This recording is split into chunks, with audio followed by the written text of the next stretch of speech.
our honeymoon pictures were on the front page of the style section of the New York Times, and that was not something I wanted. And it's not something that the New York Times, by the way, just like discovered on their own. This was definitely my ex working an angle, which is fine. Okay, I'm not going to sit here and judge that. But it's not something I wanted.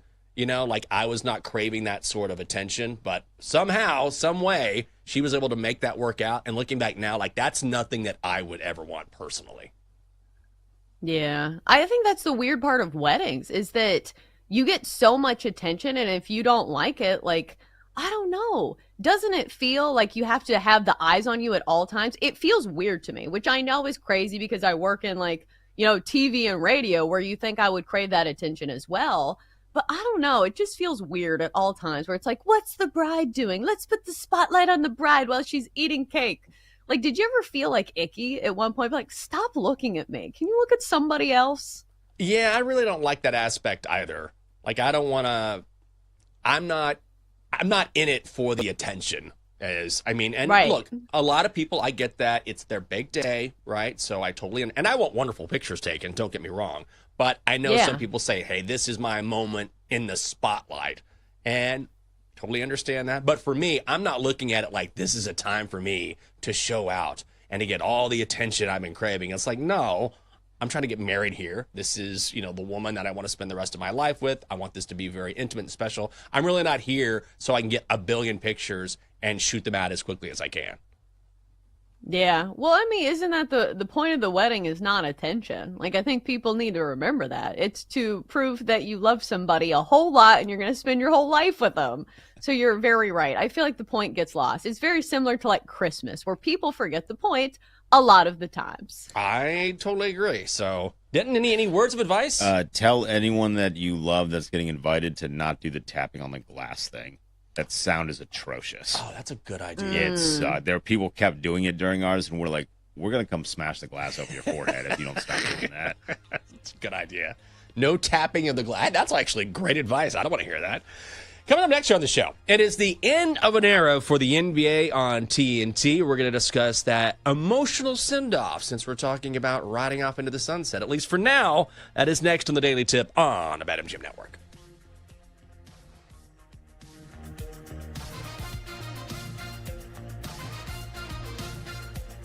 Chelsea and Jenks will be right back on the Daily Tip on the BetMGM Network. Download the app today. Please gamble responsibly.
Let's get back to the Daily Tip with Chelsea Messenger and Michael Jenkins on the BetMGM Network. Presented by BetMGM, the sportsbook born in Vegas. Download the app today. Please gamble responsibly. Welcome back to the show. The Daily Tip on the BetMGM Network. Hope you're having a great Monday morning. I'm Michael Jenkins. She is Chelsea Messenger. Coming up, the TNT crew moves to ESPN, but they're not coming to F around. Have you ever been part of a show in your career that you were sad to say goodbye to, or that moved on, or evolved or changed because of some reason? Nah, LOL. I wish. No, I feel like most shows and most networks that I've been a part of have not been great. Because you know how it is climbing the ranks when you're in local TV is you have to start at the very bottom. So I was blessed with starting at like all of the worst networks on the circuit. Like whatever station I was at, it was like always the worst one. Like there's like, CBS, NBC, Fox, and whatever. And like I was always at like the far and away like number 4. So I don't know the feeling of being a part of a great winning team, at least until I came here. Because I do think like this show that we're a part of now, I think is definitely the best one that I've ever been a part of. But Jenks, I know you have like a really long career and a lot of, big time networks that you've been a part of. So honestly, I don't know that feeling. But what about you? The only time it really got to me, I've been a part of a lot of different shows and everything, and some last, some don't. But the one that got me, and I was so angry because they would not let us say goodbye. And when I was working for Comcast Sportsnet, which eventually became NBC Sports Washington, I anchored and was on that desk for 14 years. And I figured out, I was like, no one has anchored more shows on this network. It's had more airtime than me. And I don't say that from a comparative standpoint. I'm saying that I'm anchoring this final show. I've been sitting here at this desk more than anyone. So I was like, this is our final show because we're moving away from traditional shows like this. I wrote a 1-minute goodbye to our viewers. Like, this show is no longer. We're going to continue. And management was like, no, we can't do it. I was like, what? Like, nah, we just can't. And they could not give me they were just so terrified of, I'm like, what do you guys, it was like this nebulous answer. Well, I was like, you know what? They were like, it's tricky. I was like, tricky in what way? The show is ending. The network will continue. We're just saying thank you. It's a 1-minute thank you. I put it in the rundown. You can read it. And they were like, no, we couldn't do it. They were just scared for no real reason. And so I finally, when the show was done, I went and had a talk with the bosses, and they finally realized maybe we should have given you guys some latitude. Like, people were crying in the studio. It was very emotional. And I was like, I cannot believe that you guys, after 14 years of doing this show, would not give us 1 minute to say, thank you for watching. We're not going anywhere, but we appreciate you being with us for the ride. Like, it's one of the few times where I've just been absolutely livid. Yeah, cold world, huh? Yeah. I feel like I've heard this before when it comes to local news, because here locally we have had some news anchors who had been on the air forever, and then like one day they're unceremoniously fired and they don't even get to say an on-air goodbye. They're just handed a box and they're told to move on. And like people here locally are like, hey, what happened to this news anchor that we've been watching for 20 years? Like, people want some type of closure. They want to know what happened. And a lot of times it's not even that the person got fired because of something they did. It's just they didn't want to pay them or something. So It does feel like it's a very cold world sometimes, especially in this business. Yeah, no question about it. Well, I don't know if there's a show that's ever done it better than Inside the NBA, which is not going away, but is leaving TNT. And they started their partnership back in 1989 and started saying their goodbyes after the Eastern Conference Finals. Shaq and the rest of the guys moving to ESPN, but they aren't necessarily thrilled about it. With you. I'm the youngest here. It's been a great run. It's been an honor. Chuck, I love you like the older brother that I never had. And if you say something, I will whoop your ass one last time on this show right now. Ernie, you came to my house in 1989, 1991.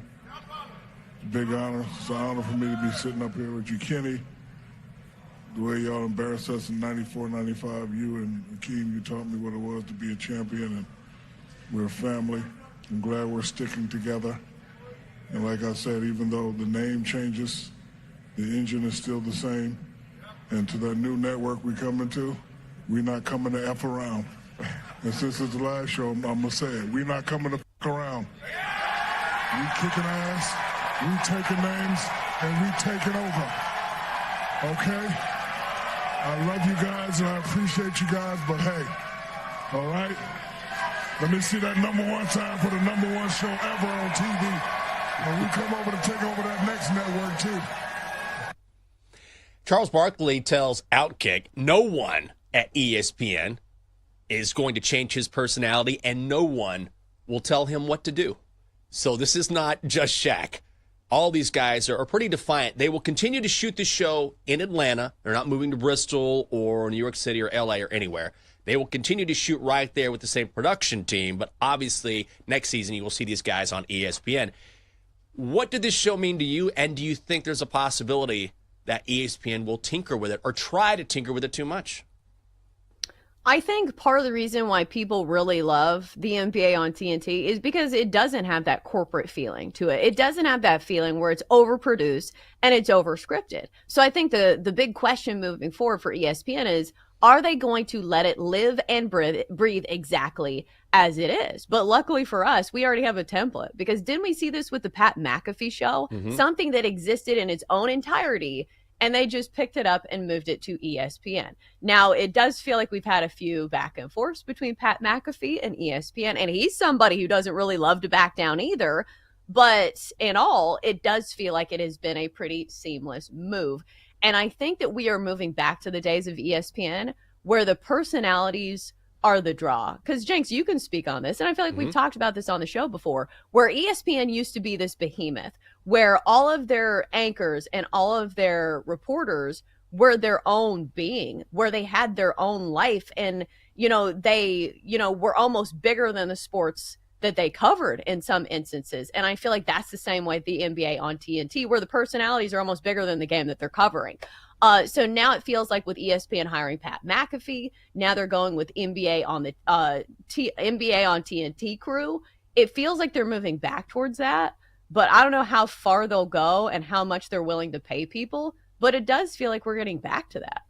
Yeah, I think that's interesting to have watched that evolution take place, and now they're sort of back where they were in the 90s when you had all of these incredible talents on the anchor desk, all of these individual talents, and they were known for their individual styles, catchphrases, whatever it may be. And then they got away from that, and they wanted to be about the brand. They wanted everything to be about ESPN. Like, have a personality, but don't have too much personality, because we don't want you overshadowing the brand that is ESPN. Well, now things have changed, particularly in an era where it's about social media clout and clicks and attention. And what is the way you get attention? By coming up with hot takes or having a personality that stirs the pot a little bit. So you can't just do that as a brand. You have to have those personalities. And so, like you were saying, that's why we see Pat McAfee. That's why we see Stephen A. Smith. That's why we've seen all sorts of people run through First Take. That's why it's, can you believe what Kendrick Perkins said today? Ugh. And now you bring in these guys, a ton of personality, all a part of one show. And so, yes, I think while in theory maybe 5-10 years ago ESPN may potentially have messed with a show like this, I think now, because of the age in which we're in, they're smart enough to say anything they say, and Pat McAfee has definitely pushed the boundaries here, even if it's anti-ESPN, is probably good for the network. So I think it's going to be fine, but you can kind of feel that loyalty that they have to TNT, and rightfully so, because that is their home, that is the network that has been good to them, and that is the network that has allowed them to blossom into what I think is the best studio show, at least sports studio show, in TV history. And I think they know that, and they want to carry on that tradition without anybody messing with them. I think ESPN will get it right. Well, and also because ESPN, huge investment in the NBA. Like, clearly, this is the sport that they want to put their money on. Like, obviously, they love the NFL as well, but I'm reading here that they just signed an 11-year, $76 billion agreement for the NBA rights. Like, my goodness, that is a huge chunk of change. So I think this is something that we've seen from ESPN over the last few years, is that they are really trying to get in the market of, the NBA, and this just proves more of that they're really trying to invest in what NBA fans love, and that is NBA on TNT. Yeah, no question about it. And we didn't have time to get to Ernie Johnson's farewell, but I would encourage you, if you haven't seen it, to take some time out of your day. It's only 2.5 minutes, but Ernie Johnson is just one of the best to ever do it. That whole show is just so great. It seems like every move they make strategically is the right move. No matter who they bring in, it always works, and Ernie certainly is right there at the center, the guy that sort of holds all of that together. And I will say, listening to him yesterday and hearing his passion and hearing his emotion, I started to get choked up and emotional because I've been alive long enough. I remember when the NBA on TNT started in 1989. So when you've taken that journey with them the entire way and you've seen those changes, the lovely Catherine was saying, like, why are you emotional? I was like, well, this is, everyone's sort of taking this ride together, whether you're on the show, whether you're a viewer of the show. And this show has meant a lot to, of course, the NBA, but to sports in general, because this is one of those shows that it's not easy for viewers to name a particular show necessarily on a major network, but almost everyone knows inside the NBA on TNT. Like, everyone knows this show. Oh, absolutely. And I think it's because they are authentic, they have the resume, and it's funny to me that Ernie Johnson's book is named Unscripted, because it does feel like a lot of the best moments on that show are not the ones that are overproduced. It is the cut-ups and, the insults and the barbs that these guys trade in between talking about basketball. So it's a basketball show, but I feel like people love it for the camaraderie and, the dynamics that all of the personalities have with each other. Yeah, and we also want to mention before we go to break, since we're talking about ESPN, John Brinkus, the founder of ESPN Sports Science, passed away last night. This was posted on his X account. He was 53, and according to the statement, he was battling depression for a long time, finally succumbed to that disease. So we are thinking about him, just a huge part of ESPN over the past decade before that show finally went away. So we are thinking about him and the people who covered him, and certainly his friends and family as well. Coming up next on the show, back to hoops, Pacers and Thunder in the NBA Finals. It is a Daily Tip on a BetMGM Network. Chelsea and Jenks will be right back on the Daily Tip on the BetMGM Network. Download the app today. Please gamble responsibly.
BetMGM Network. It's time for The Daily Tip This is like Disneyland for adults. If I wanted to have fun, I was going to go to Disneyland with my kids. with Michael Jenkins. Honestly, you could talk me into just about anything. Like, you want to do shots? All right, let's do shots.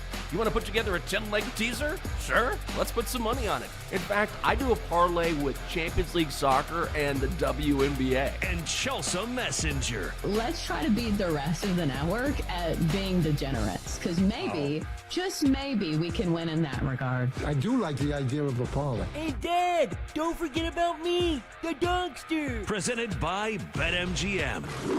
The sportsbook born in Vegas. Download the app today. Please gamble responsibly. If anyone can be a degenerate, it can be us. Hour 2, the Daily Tip starts right now on the BetMGM Network. I'm Chelsea Messenger. He's Michael Jenkins. Over the next hour, we'll touch them all. We'll cover it all in the world of sports and sports betting. So the stage is set for the NBA Finals. Do the Pacers stand a chance against the dominant Thunder? Indiana has been underestimated all season long and in betting. And usually this is where you find a good underdog. We make a case while we crunch the numbers for the NBA Finals and tell you how to take advantage. At 7:20, we go on to baseball. It's a small slate, but we do get another great matchup out west. Dodgers Mets tonight. Dodgers just took 2 of 3 from the Yankees and scored 29 runs in the process over the last 3 games. We'll see if the Mets can slow down their bats. At 7:40, it was a great weekend in sports, but who had the best weekend of them all? We crown a winner of MVP Monday. It's all coming up next on the Daily Tip within the next hour. All right, Jenks, we were just talking about this. So one of the fun little parts of the Pacers and Knicks series was the fan bases who went back and forth. And we know the Knicks have most of the celebrities on their sides, including Ben Stiller, who had a little fun back and forth with Tyrese Halliburton over the weekend. So Bleacher Report posted a video of Tyrese Halliburton holding a duffel bag and coming into Game 6 in an all-black fit. So what Ben Stiller did was he quote tweeted and said, "Good thing he brought his duffel for the flight to New York," implying that there was going to be a Game 7. And when there wasn't a Game 7, it was Tyrese Halliburton that had the last laugh in this one. And he said it was to pack y'all up, which, excuse the grammar there, but it was basically to say that he was, going to pack up the Knicks and finish things off in Game 6, which he did. And I will say Ben Stiller was a good sport in all this. After this, he responded, all the best, good luck in OKC. But I am going to miss this back and forth between these 2 fan bases, and it does feel like a rivalry reignited. This series had so many layers to it, I'm going to miss it. Yeah, it's crazy. I mean, not only, and I think it's because there's such a rich history between the Pacers and Knicks. And what's crazy is if you go back to all of their playoff meetings since the early 90s and the Reggie Miller Spike Lee thing and later on up until now, it's the Pacers that have the advantage. It's the Pacers who have won the most games, which if you're thinking about NBA history, you wouldn't necessarily think, it's Indiana. It's Indiana. So I think that's been part of the intrigue. Like, this has been a much more fun series, much more intrigue, so many more storylines than we saw with Thunder Timberwolves. Like, it wasn't close. Oh, absolutely. And I think this is part of the things that makes sports fun is like all of the other X factors. It's not just the guys who are competing on the court and obviously people who really love basketball. You don't need any other storylines, but it does make it a little bit more fun when you have these celebrity influences and you see where people are like, we got to get Kylie Jenner to Indiana. She's the good luck charm. And then she goes to Indiana and they still lose. So take that in your pipe and smoke it. But I'm wondering what kind of X factors we're going to get in the NBA Finals, because I'm trying to think of like, who are the noteworthy OKC fans? Like, I can't even think of any off the top of my mind. I'm sure there are some. I just don't know them. I think I Googled this like a couple days ago and it was like Bill Hader is like an Oklahoma City fan, I guess. He is? But Jenks, that's the only one I could find. Yeah, just a bunch of country boys in Oklahoma. James McMillan, VP Regents Bank. He was one of the first guys to buy season tickets. Like, I don't know. I did not know Bill Hader was a Thunder fan, but I can't name a single Oklahoma City fan. Like, not one. I don't know. I mean, fans, sure, but celebrity fans? Yeah. I have no idea. Well, maybe Den, do you this know? is their time to step to the plate. Den, you got something for us? So we looked this up yesterday to be like, all right, who can Oklahoma City line on the sideline? So we just looked at famous people from Oklahoma. We got Bill Hader. Okay. Chuck Norris. I don't know if the young generation cares about Chuck Norris. Oh, yeah. Blake Shelton. Don't know if the young generation cares about Blake Shelton. Reba McEntire. I like Reba. I grew up watching that show. Yeah, sure. And Carrie Underwood. And then it was a lot of dead people. That's exactly who you would think would be. It's just like one country star after another. I mean, it makes sense. I mean, Blake Shelton's big. Like, he's on The Voice, right? I feel like he's pretty A-list. I mean, Reba's still huge, even after all this time. It's very stereotypical, let me put it this way. You know what I mean? It's not necessarily a bad thing, but if you name, like, give me some Oklahoma City fans, you'd be like, I don't know, Blake Shelton, Reba McEntire. You'd be correct. So it's kind of funny. Yeah, but they're also not diehard fans. Like, because that's what makes, like, the Knicks fans. Like, Timothy Chalamet and Ben Stiller were, like, posting pictures of them, like, a long time ago with their, like, Knicks garb. And that's why I feel like Timothy Chalamet is not somebody who just parachuted into the series. Like, we have heard him talk about basketball, and we've heard him talk about football on College Game Day. He is a fan of sports, and so I think that makes it a little bit deeper. Like, the fact that Ben Stiller is, like, trading barbs with Tyrese Halliburton, like, that's a good one. It's going back to, like, you know, back in the old days of the rivalry, whereas Reggie Miller and Spike Lee, you know, it was fans who are not just fans, but they were guys who backed up their fandom with, like, being a huge part of, like, the team and the aura around him. So, like, no knocks on Reba McEntire or Carrie Underwood. It's just we haven't seen them in a single game. So it's hard to, like, step in and be like, yeah, we're the biggest Thunder fans ever. Are you? Yeah, I don't know. I don't know that history. I'd like to see Reba on the sidelines at a Thunder game. Blake Shelton can come out. It can just be a cornucopia of country music stars lining up in Oklahoma City in force. Sounds supporting delicious. the Thunder. Yeah, why not? Cornucopia. Yeah, why not? On the other side, we do have people who have come out of the woodwork for the Pacers, though. I did see where Caitlin Clark did not want to be on camera, which kind of tracks with her personality. But I am glad that Pat McAfee's still in the fold. I'm wondering the insults that he has cooking for Oklahoma City in this one. Do you think he's going to have another stand? It's the NBA Finals. He's got to do something, right? Oh, I'm sure he'll do something. He'll have some sort of promo or something that he says that is semi-inflammatory but is ultimately a bit. So, no, that would not surprise me at all. Can I ask you something? I feel like you're not a big Pat McAfee guy. No, Am I I'm wrong? not. No, I don't like Pat McAfee. Yeah, I didn't think so. No.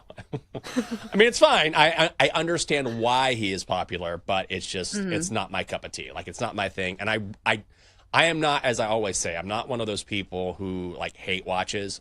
Like, anything that Pat McAfee does, if I see it, it's a video that is maybe goes viral a little bit, or I'm watching College Game Days, so just, you know, I have to watch because he's right there on the set. But as far as watching his show, I never watch it. Yeah, I could kind of tell. Like, I was trying to read between the lines. I was making sure my reading was correct. All right, Jenks, so now the stage is officially set for the NBA Finals. And if you do want to bet on it, guess what? We got a nice little promo for you over at BetMGM if you want to get in on the action. Make a fast break for the action with an NBA playoffs odds booking. Let me try that again. All right, we're going to make a fast break for the action with an NBA playoffs odds boost token. Use your token to get a bigger payout on a winning playoff bet only at BetMGM. So make sure and take advantage of the promos. They're free. You might as well do it. All right, so if you're betting on the NBA Finals, here are the lines that we have set in this one. So we know that, you know, the Pacers are not going to be the favorites in this one. But then you're going to come in here and you're going to tell us some of these bets that may be worth making. So all of them are plus money, I believe. So if you're looking to shoot for the moon here, maybe these are some bets that might make the card. So, Den, what do you have for us? Yeah, so we have some bets. We're going to call this sweat or no sweat. Are you going to jump on these lines? These are kind of like more of the fun prop bets.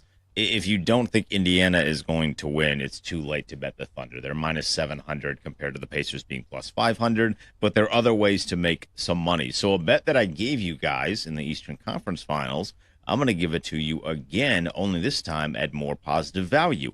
Tyrese Halliburton to score 15-plus points in every game this series at plus 475. It was plus 275 in the Eastern Conference Finals. He did not do it, by the way. Yeah, I think this is going to be a tough one, especially with the defensive matchup. Like we've said this, constantly this week, or I guess it was last week, that the Thunder have the best defense at defending the paint of any team in the NBA. And they made some of the most dynamic superstars look lackluster. Like, look at Anthony Edwards. He barely would have cleared this. Had 16 in his worst performance against Oklahoma City, but it was far from what his season average was. And here's the thing about Tyrese Halliburton. He's not somebody who has to take over a game. In fact, sometimes he is simply the facilitator. He is the point guard. We know that. But he's had some, down performances against the Knicks in, game 5? Only scored 8 points. And he had a game where he only scored 14. So it's just one of those teams that the rotations are so deep that he doesn't need to go off for 30 every single game. I understand the number's 15, but I don't think it's a safe bet. So it would definitely be a sweat to me. Yeah, I think this would be a sweat as well. It's easy to look at Tyrese Halliburton and, I know you're pointing out rightfully so, this guy is more of a guy who facilitates the offense as opposed to a scorer. He can score, but that's not really his game. And the Thunder are just so good at that perimeter defense where they'll allow a lot of shots from deep, but they don't allow a lot of great shots from deep. So there's a very important distinction there. They'll let you shoot, but you're going to shoot from a bad angle, or it's not going to be easy for you to shoot. And I feel like that, yeah, Halliburton will have his moments, but overall, for every game in this series to eclipse 15, there's a reason why you're getting so much positive value, as Denton mentioned. So this would be a sweat. He's never scored 15-plus points in every game of a playoff series. Oh, well, there you go. Ever. Even better. It doesn't matter how many games it goes, he's never done it. All right, on to the next one. Shai Gilgeous-Alexander to score 45-plus points in a single game this series at plus 100. Ooh. Jenks, you want to go first? No sweat.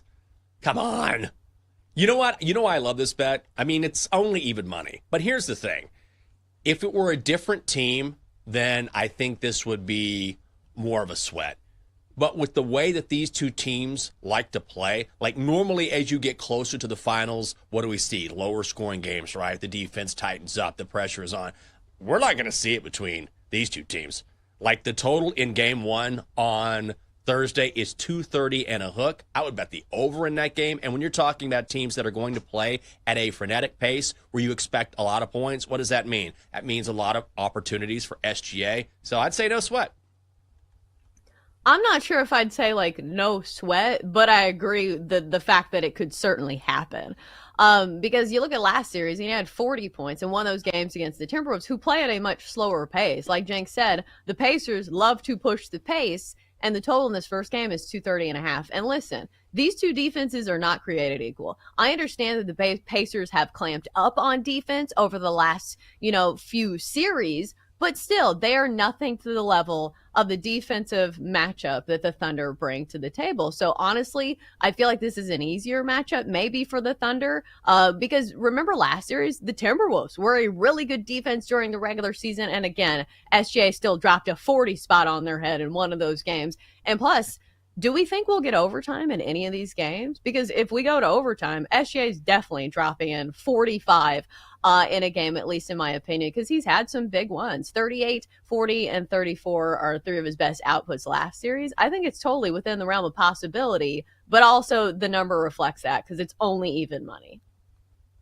All right, I got 2 more quick ones, including one that I've already sprinkled a little bit of something on. So kind of following along the lines of what Chelsea just said, will there be a game-winning field goal as time expires? You can get it at 20-1. Oh, yeah. Ooh. No sweat. No sweat, baby. I put a sprinkle on that. We got to choose sweat or no sweat. I'm going no sweat. Look, I can definitely foresee a game. We get a high-scoring game, right? The overhits. Maybe we go to overtime, and someone hits a game-winning shot. I don't know who it would be, what side it would be, doesn't matter. As time expires, 20-1, sure. What a fun bet, right? This has to be one of the more fun bets to wager because not only you get to watch a great game, but you also get to cash a ticket at 20-1. So I think that's a fun one that maybe you play just for funsies. Because listen, aren't we all rooting for at least one good game out of this NBA Finals? I think that's what's creeping into, like, my negative thoughts is that, it's going to be a sleeper of a series. Hopefully we get just one game. Basketball gods, just give us one. Yeah. And the one that I have put a single dollar on, will any player break Magic Johnson's record for single game assists at 22 plus assists, 100 to 1? I put one singular dollar on it. Worth it. Worth it. You'll never miss that dollar. That'll big get me my investment MGM there. robe. There you go. All right. So we will be putting some other dollars on some baseball games today. We'll examine the slate after the break here on the Daily Tip presented by BetMGM.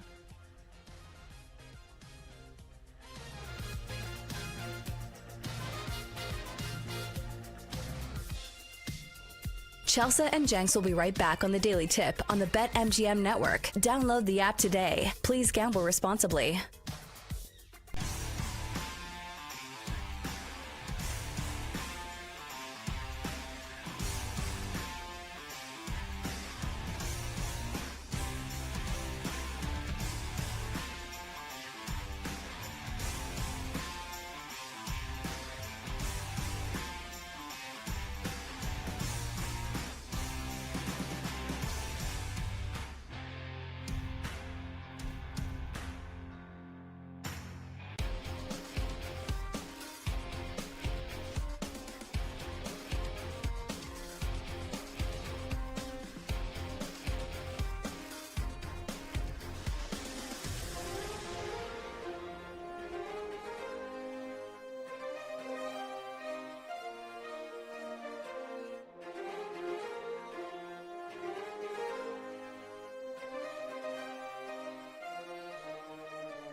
Welcome back to the Daily Tip, presented by BetMGM, the sportsbook born in Vegas. Download the app today with Michael Jenkins and Chelsea Messenger on the BetMGM network.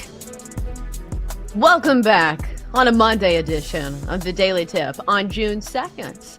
I'm Chelsea Messenger. He's Michael Jenkins. In a few minutes, we'll get to a small but amazing slate in baseball, where we have a big matchup between the Dodgers and the Mets. But first, Jenks, we've been laughing about this headline. And I understand that the job of headline writers is, in this day and age, to get clicks. And I will hand it to them. They got my click on this one. So the headline reads as this. From Newsweek, Scotty Scheffler's son, Bennett, poop stain, steals the memorial show. And you're thinking, wait, is his kid named Poop Stain? I'm not sure where this is going, but this is what it stemmed from. And it was a pretty funny story. So after Scotty Scheffler won the memorial and won $4 million, Kyle Porter of CBS, I believe, put out this tweet that showed Scotty Scheffler, his wife Meredith, and he's holding his son with a big poop stain on the middle of his back. So his son's an infant, and this sometimes happens with babies, but it was a very relatable moment for those of us who have had very small children. Scotty Scheffler is just so relatable. This is so funny to me. It's pretty funny. This is Newsweek. Man, how far are we falling? Poop stain. I didn't read that again to know that Scotty Scheffler's son wasn't named Poop Stain. And by the way, you know how if you post a hot take on the internet that someone will post a picture of you from the past or something you said before that contradicts your current statement? They'll say, like, is this you? You know what I'm talking about? Mm-hmm. Just imagine when Bennett gets older and he has a hot take and someone says, hey, is this you? No. And it's a picture of him as a baby with a poop stain in his back. I mean, he's the real victim here.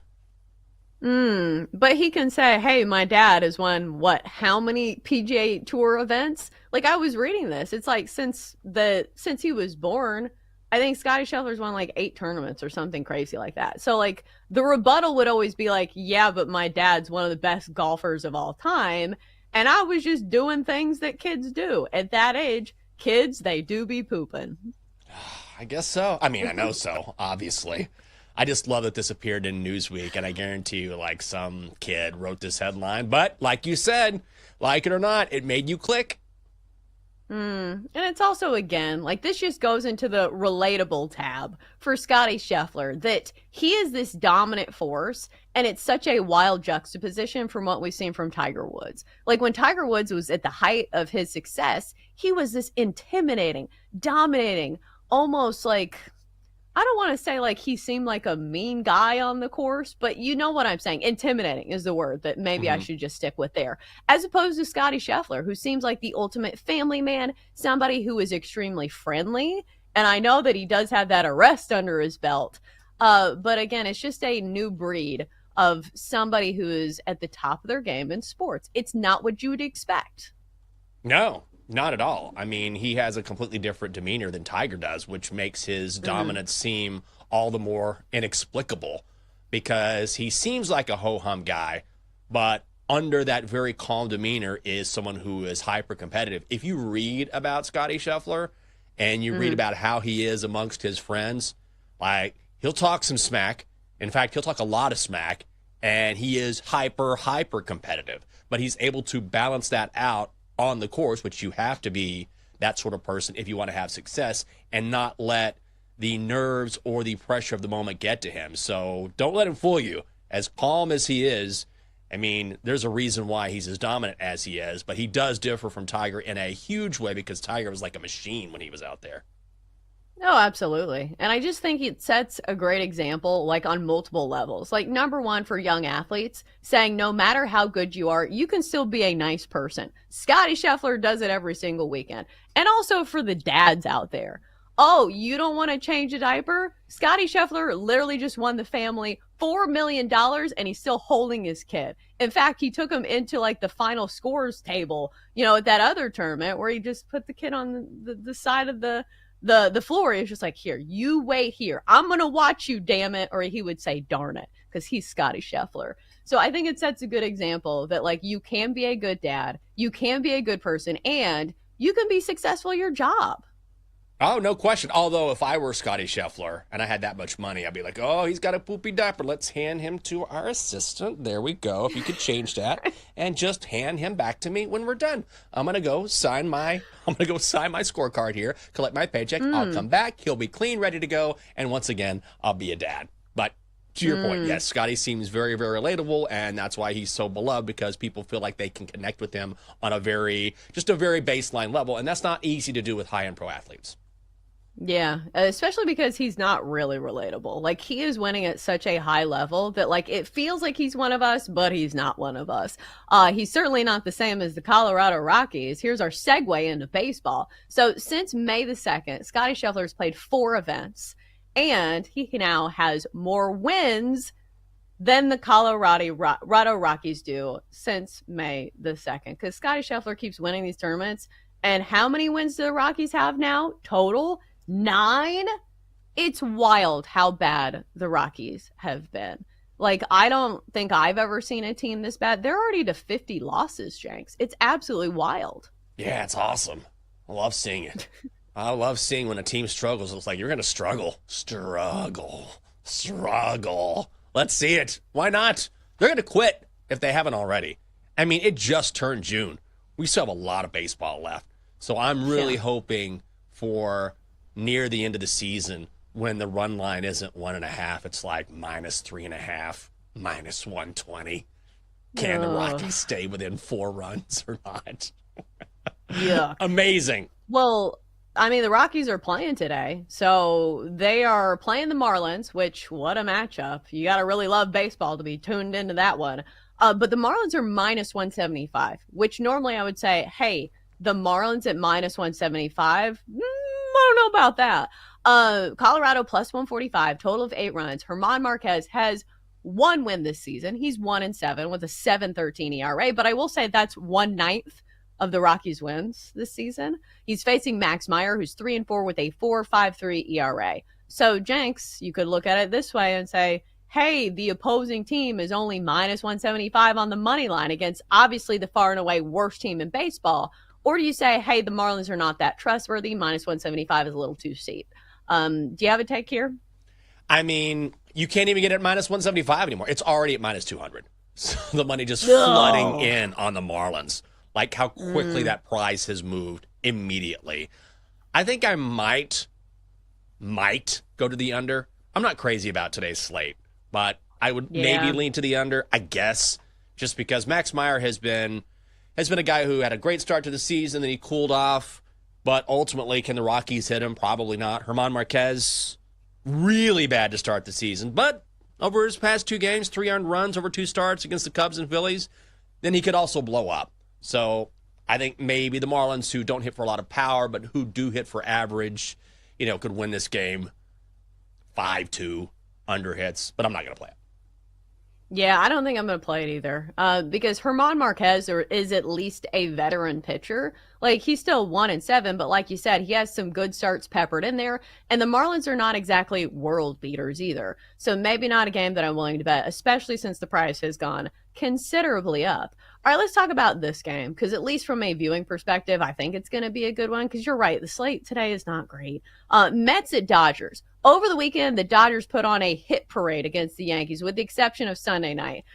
They took 2 of 3 from the Yankees and scored a ton of runs, 29 runs over the weekend, and really put that power on display against one of the best pitching staffs in all of baseball. So now it's a similar situation. The Mets have a really good pitching staff as well, but it's Paul Blackburn, who has not made a start, I believe, this year. Somebody who played, I think, 7 seasons with the A's, had the height of his success, and we thought maybe he was going to get traded to a contender, did not, and then finally got traded to the Mets, I believe, last season. For the Dodgers, it's Dustin May, who's 3-4 with a 4.20 ERA. The Dodgers are -165 and a total of 9 runs. So, Jenks, are you betting on this one, or is there anything interesting that you're just going to be watching for in this game?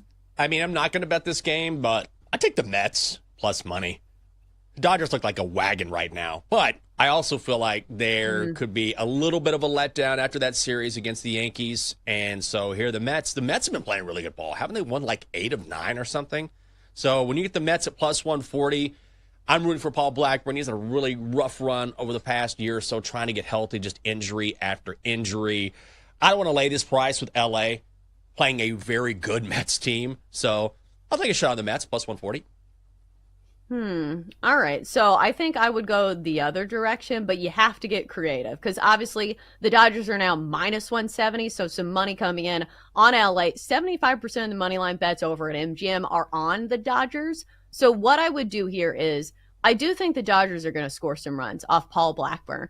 This is not the easiest spot to be making one of your first starts. And plus, the Dodgers have seen his stuff a lot.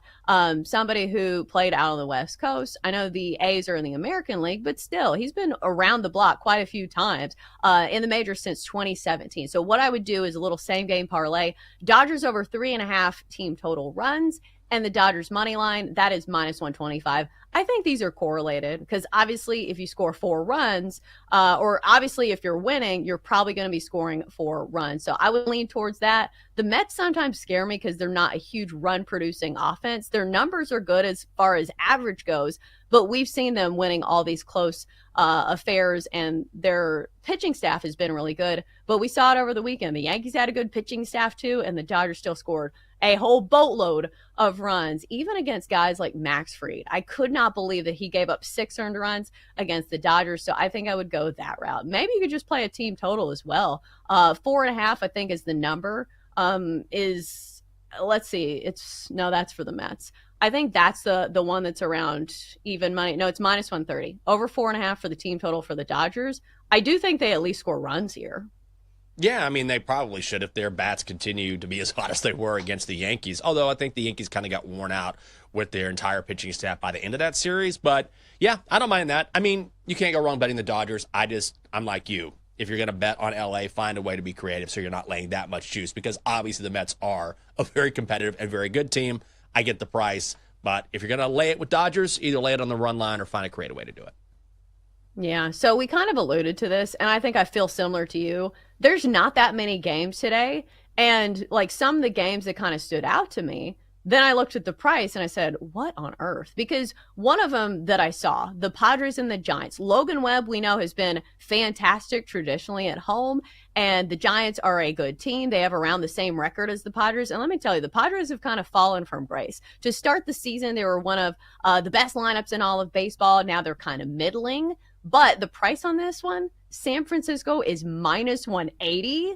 Jenks, that's where I stopped. I said, okay, I like the Giants, but not at that price. Yeah, I don't either. I mean, I understand when you're looking at the pitching matchup, but ultimately, I mean, this is just one of those price-dependent ones where I think I'd take the plus money with the Padres. I'm not going to lay $1.75 with the Giants. Like, I'm just not. Exactly. So, open-ended here. Is there a game that you like here? God, not yet. I'm still I'm still kind of looking. Yeah, I'm still digging to find something that I like and still doing some research. And I did look at these. I like a lot of dogs today. Like the Brewers you can get at even money. The Brewers have been hot.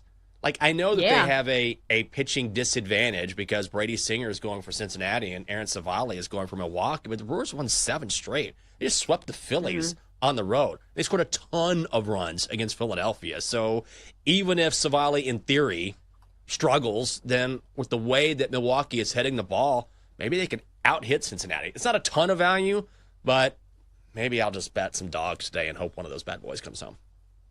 Yeah, Brady Singer is falling into the categories of like when I trust him, he's absolutely terrible, and when I go against him, he's like amazing. So I don't think I should be betting on a game with Brady Singer because you're right. Start of the season, he was a little shaky, but over his last 3 earned runs or fewer in each of the last 3 games. So maybe he's figured it out, but the Brew Crew are certainly one of those hot teams. I was thinking about the Tigers because it feels like any day of the week, the Tigers are a pretty solid bet. One of the best teams in all of baseball. But it's wild to me that they have a pitcher, Jack Flaherty, who's starting today, who is 3-6. When you're 3-6 with a team that's very good, that's almost impressive to me. An ERA hovering around 4, so maybe that's where you start. And they're minus 200 today. But like the White Sox, we know are not good. Jonathan Cannon gets the ball. He's 2-6 with a 4.15 ERA. Do you play the Tigers on the run line here? Yeah, I think that's probably the only way to play it, right? But Jonathan Cannon's decent. Like he's been okay. Again, I just keep going back to the fact that I don't really like the slate today. But ultimately, the White Sox can't hit. You know, the Tigers, Jack Flaherty's just been a hard luck starter this year. Like, at some point, he deserves a dub playing with a team that can really hit the ball. So if you're going to play this, I think you take Tigers run line. Yeah, speaking of hard luck starters, looking at the win-loss records of these pitchers between the Angels and the Red Sox, Tyler Anderson 2-2 with a 3.39 ERA, which 3.39 is pretty good. And then Richard Fitz is 0-2 with a 2.70 ERA. When I see that, that means I don't really want to trust either team because obviously they're not giving their pitcher much run support. So let's just not do that. Maybe we'll find a winner in there by the end of the show, but it's not a great slate. All right, how about the best of the weekend? We hand out a winner of MVP Monday coming up next on the Daily Tip, presented by BetMGM.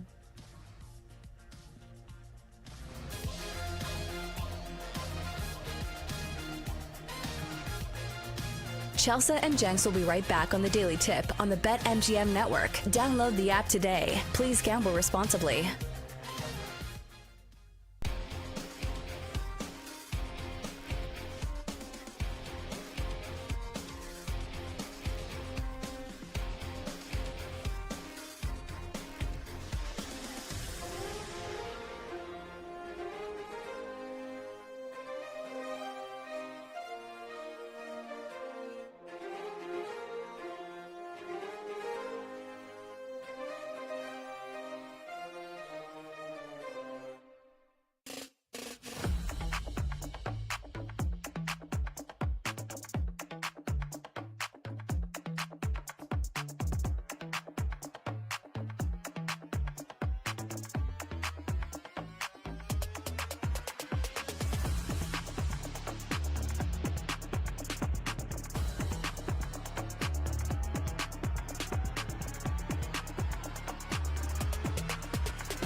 Daily Tip with Chelsea Messenger and Michael Jenkins on the BetMGM Network. Presented by BetMGM, the sportsbook born in Vegas. Download the app today. Please gamble responsibly.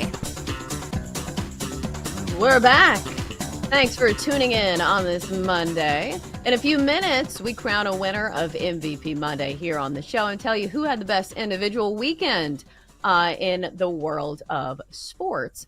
So, Jenks, you asked me what I did this weekend, and I totally forgot. On Friday night, because it feels like worlds away, I did go to a baseball game. We went to the Wright State and Vandy game here in town because Jake played baseball with the head coach or the manager of the Wright State team. So Alex Sogard played at NC State while Jake was there. I know him as well. I know his wife really well. And so we got to watch the game on Friday.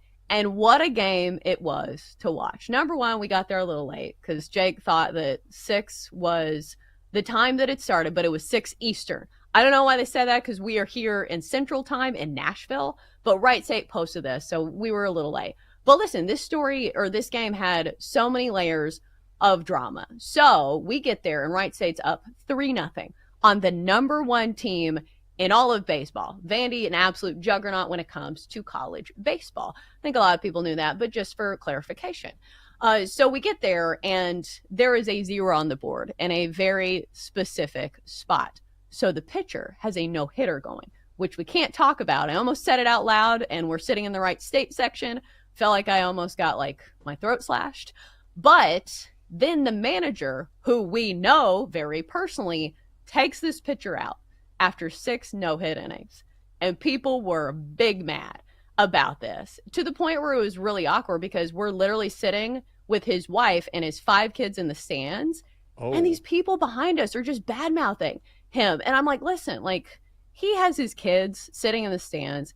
And I understand that, maybe it's a questionable move. But, you have to read the room. They all have pictures of his face on their T-shirts. It says Sogard on the back of their shirts.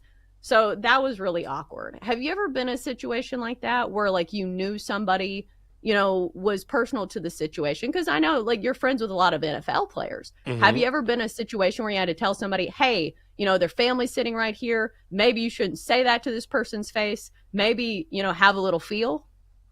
I mean, I have not been put in that situation, fortunately, but unfortunately, I don't think people care.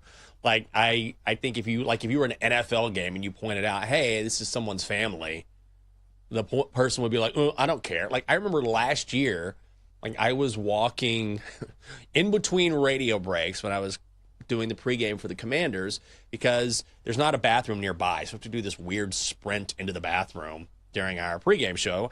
And I'm waiting in line. I'm getting nervous. All right, I gotta get back. And there's just a guy standing in the bathroom, in a Commanders jersey, and he's talking smack to Eagles fans standing in line just to use the urinal. I mean, it wasn't as bad as going after someone's family, but I'm just what are you doing? People are coming here. It's before the game. And so this guy is just sitting here insulting people, standing in the bathroom. And I just wanted to say, as a fellow fan of the burgundy and gold, shut up. What are you doing? No one is saying anything to you. No one is talking to you. People are trying to go to the bathroom and get in and get out. And you're trying to start something in the bathroom before the game. And I thought, my God, if you're willing to do this, then God knows what sort of fan you are once you have a couple beers in you or the game gets going. I'm not quite sure people care as much as I would hope they would care. I feel like the internet has given people too much courage. You think? Yes. Because people can say anything on the internet and they think that this is the way it's in real life, and it's not. Again, it goes back to, I think everybody should be able to punch one person in the face per year with no repercussions. And I think Arlie, who is the manager's wife, should have used it on this person. Because it's one thing if you're sitting there, with the wife, but his kids who are old enough to know what you're talking about, that felt out of bounds to me. So when she asks you to stop, maybe just stop. But I will say this game, that was far from over. So then the pitcher comes in after him, gives up 3 home runs. And so obviously hindsight is 20/20, but taking this pitcher out with a no-hit bid going, and then this guy gives up 3 home runs. And Jenks, the worst part was we were sitting in right field. And so this guy hits a home run that they call foul, and it looked foul to me. I was sitting in right field, and the umpire that's closest to right field called it foul on the field. Then they have a meeting on the field with the other umpires. The umpires call it fair, and then once you call it fair on the field, it's really hard to overturn it. So it's not overturned, and this is how Vanderbilt wins the game. Woof. That's crazy. Like, imagine that. Although, didn't Vanderbilt get eliminated? Weren't they eliminated yesterday? Yeah, by Wright State. Ball don't lie, son. So There I thought that was very fitting that Wright State lost 4-3 in that first game, but then they got to face them again, and they sent them home packing, which I do feel. If there's ever a place for the phrase "ball don't lie," maybe that's it. Yeah. Well, good on Wright State. Also, bad move by pulling out that pitcher. I hate that. I'm still down anyway because Texas got eliminated yesterday by UTSA, and that was... I can't believe I'm depressed about college baseball, but here we are. Yeah, NC State, I'm pretty sure, got eliminated as well by like Stetson or somebody. But just goes to show in college baseball, like it's one of those sports where there can be a lot of chaos and there's a lot of good teams that aren't, from the big conferences. All right, so who was the best over the weekend, whether it was college baseball, whether it was golf? Let's examine the contenders for MVP Monday. Here are your nominees for Monday MVP. MVP.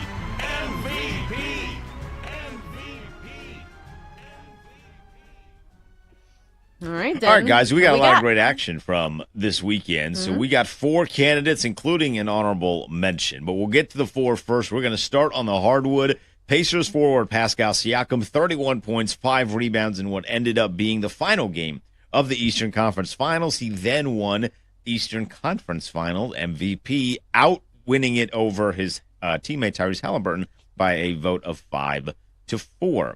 We'll go to the diamond next. We got the Dodgers DH, Shohei Ohtani. 2 for 5 and 2 homers and 2 RBI Friday against the Yankees. He was 2 for 4 on Saturday. And, oh, by the way, he is continuing to throw practice innings with the hopes of making a pitching return for the Dodgers by the end of the season. To the world of soccer that we go, which I know very well. Wink, wink. PSG won the championship this weekend. I know it was huge. I did watch some of this game. The environments at soccer games are electric. Desiree Douy, 2 goals for PSG in their UEFA Champions League win. So he is candidate number 3. And then candidate number 4 to the world of tennis in the French Open. America, baby. Francis Tiafoe becomes the first American since Andre Agassi to reach the quarterfinals of the French Open without dropping a single set. Those are your 4 candidates. The honorable mention is the team that Chelsea just talked about. Wright State taking down number 1 Vanderbilt in college baseball in the regionals. It's the first time ever that a number 1 seed has failed to make the regional final. Vanderbilt was minus 750 on the money line for that game. The reason they're honorable mention is because they turned right around and got beat by Louisville 6-0. But the win over Vanderbilt was still awesome. Absolutely. All right, Jenks, you want to lead off, or you want me to take the lead here? Oh, sure, I'll go. And this is, I don't say it's an easy choice. I'm going to go Pascal Siakam. I mean, I love players, teams, but specifically players who, if you look back on their careers, you're like, my God, I didn't realize how good he was. And then you listen to other NBA players, for example, talk about a guy, and they'll say, oh, let me tell you about how talented this cat was. Or maybe he didn't get the pub he deserves. Pascal Siakam is going to be one of those dudes. We're talking about a world champion. We're talking about a 3-time All-Star. We're talking about a guy who is the quiet leader of that Pacers locker room. I know Tyrese Halliburton gets all of the attention, but Siakam is that dude. I just love the fact that Halliburton thought he was going to win the Eastern Conference Finals MVP. Get a step back. It's Pascal Siakam. It was close, but Siakam's all-around game has been underappreciated for a long time, and the fact that the Pacers are here, I think, is due to his play and his leadership. So let's give it to Pascal Siakam. Yeah, I don't think there was one person going into the postseason that mentioned like postseason experience and guys who have championship pedigree and said Pascal Siakam, somebody who won a ring with the Raptors, back in the day. So experience matters, and he has been a great veteran for an otherwise very young team. I'm going off the board here. Where is Scottie Scheffler in this list? What are we doing? Are we like the sports books that offer, you can bet on who wins it without Scotty Scheffler? Because we got to talk about the dominant run that Scotty Scheffler is having right now. 3 wins in his last 4 events. He's won nearly $10 million over the last 30 days, which is bananas. Now he's the only golfer since Tiger Woods to win back-to-back at the Memorial. What he's doing is crazy. The amount of dominance that we're seeing from Scotty Scheffler in this day and age is downright remarkable. And he's doing it all while holding his son with a poop stain on his back. He's amazing. He's relatable. He is a nice guy. And he's one of the best golfers that we'll probably ever see in our lifetime. So MVP of the weekend for me goes to Scotty Scheffler. Denton, do you want to chime in? I'm going to go with the local guy. I'm going Francis Tiafoe. I'm going Tiafoe. Not dropping a single set in tennis feels insane. And for him to be the first American to ever do it, I'm in my patriotic zone right now. And because he grew up like 4 miles from where I'm sitting right now, I'm going Francis Tiafoe as my MVP. Nice. Care to defend your decision not to put Scotty Scheffler in the mix?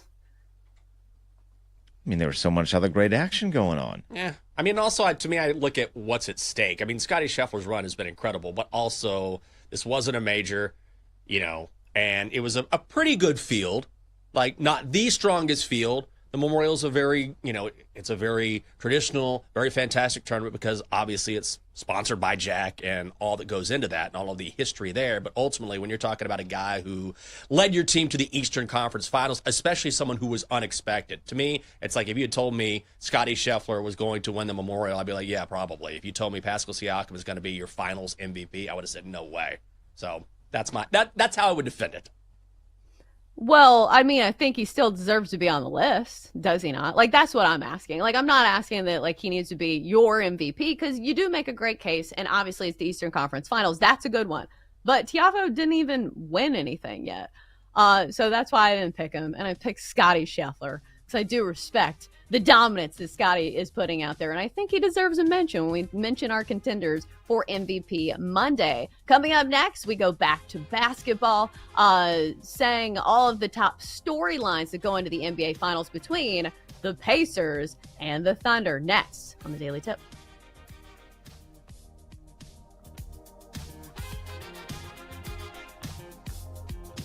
Chelsea and Jenks will be right back on the Daily Tip on the BetMGM network. Download the app today. Please gamble responsibly.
From the BetMGM Network, it's time for the Daily Tip. This is like Disneyland for adults. If I wanted to have fun, I was going to go to Disneyland with my kids. With Michael Jenkins. Honestly, you could talk me into just about anything.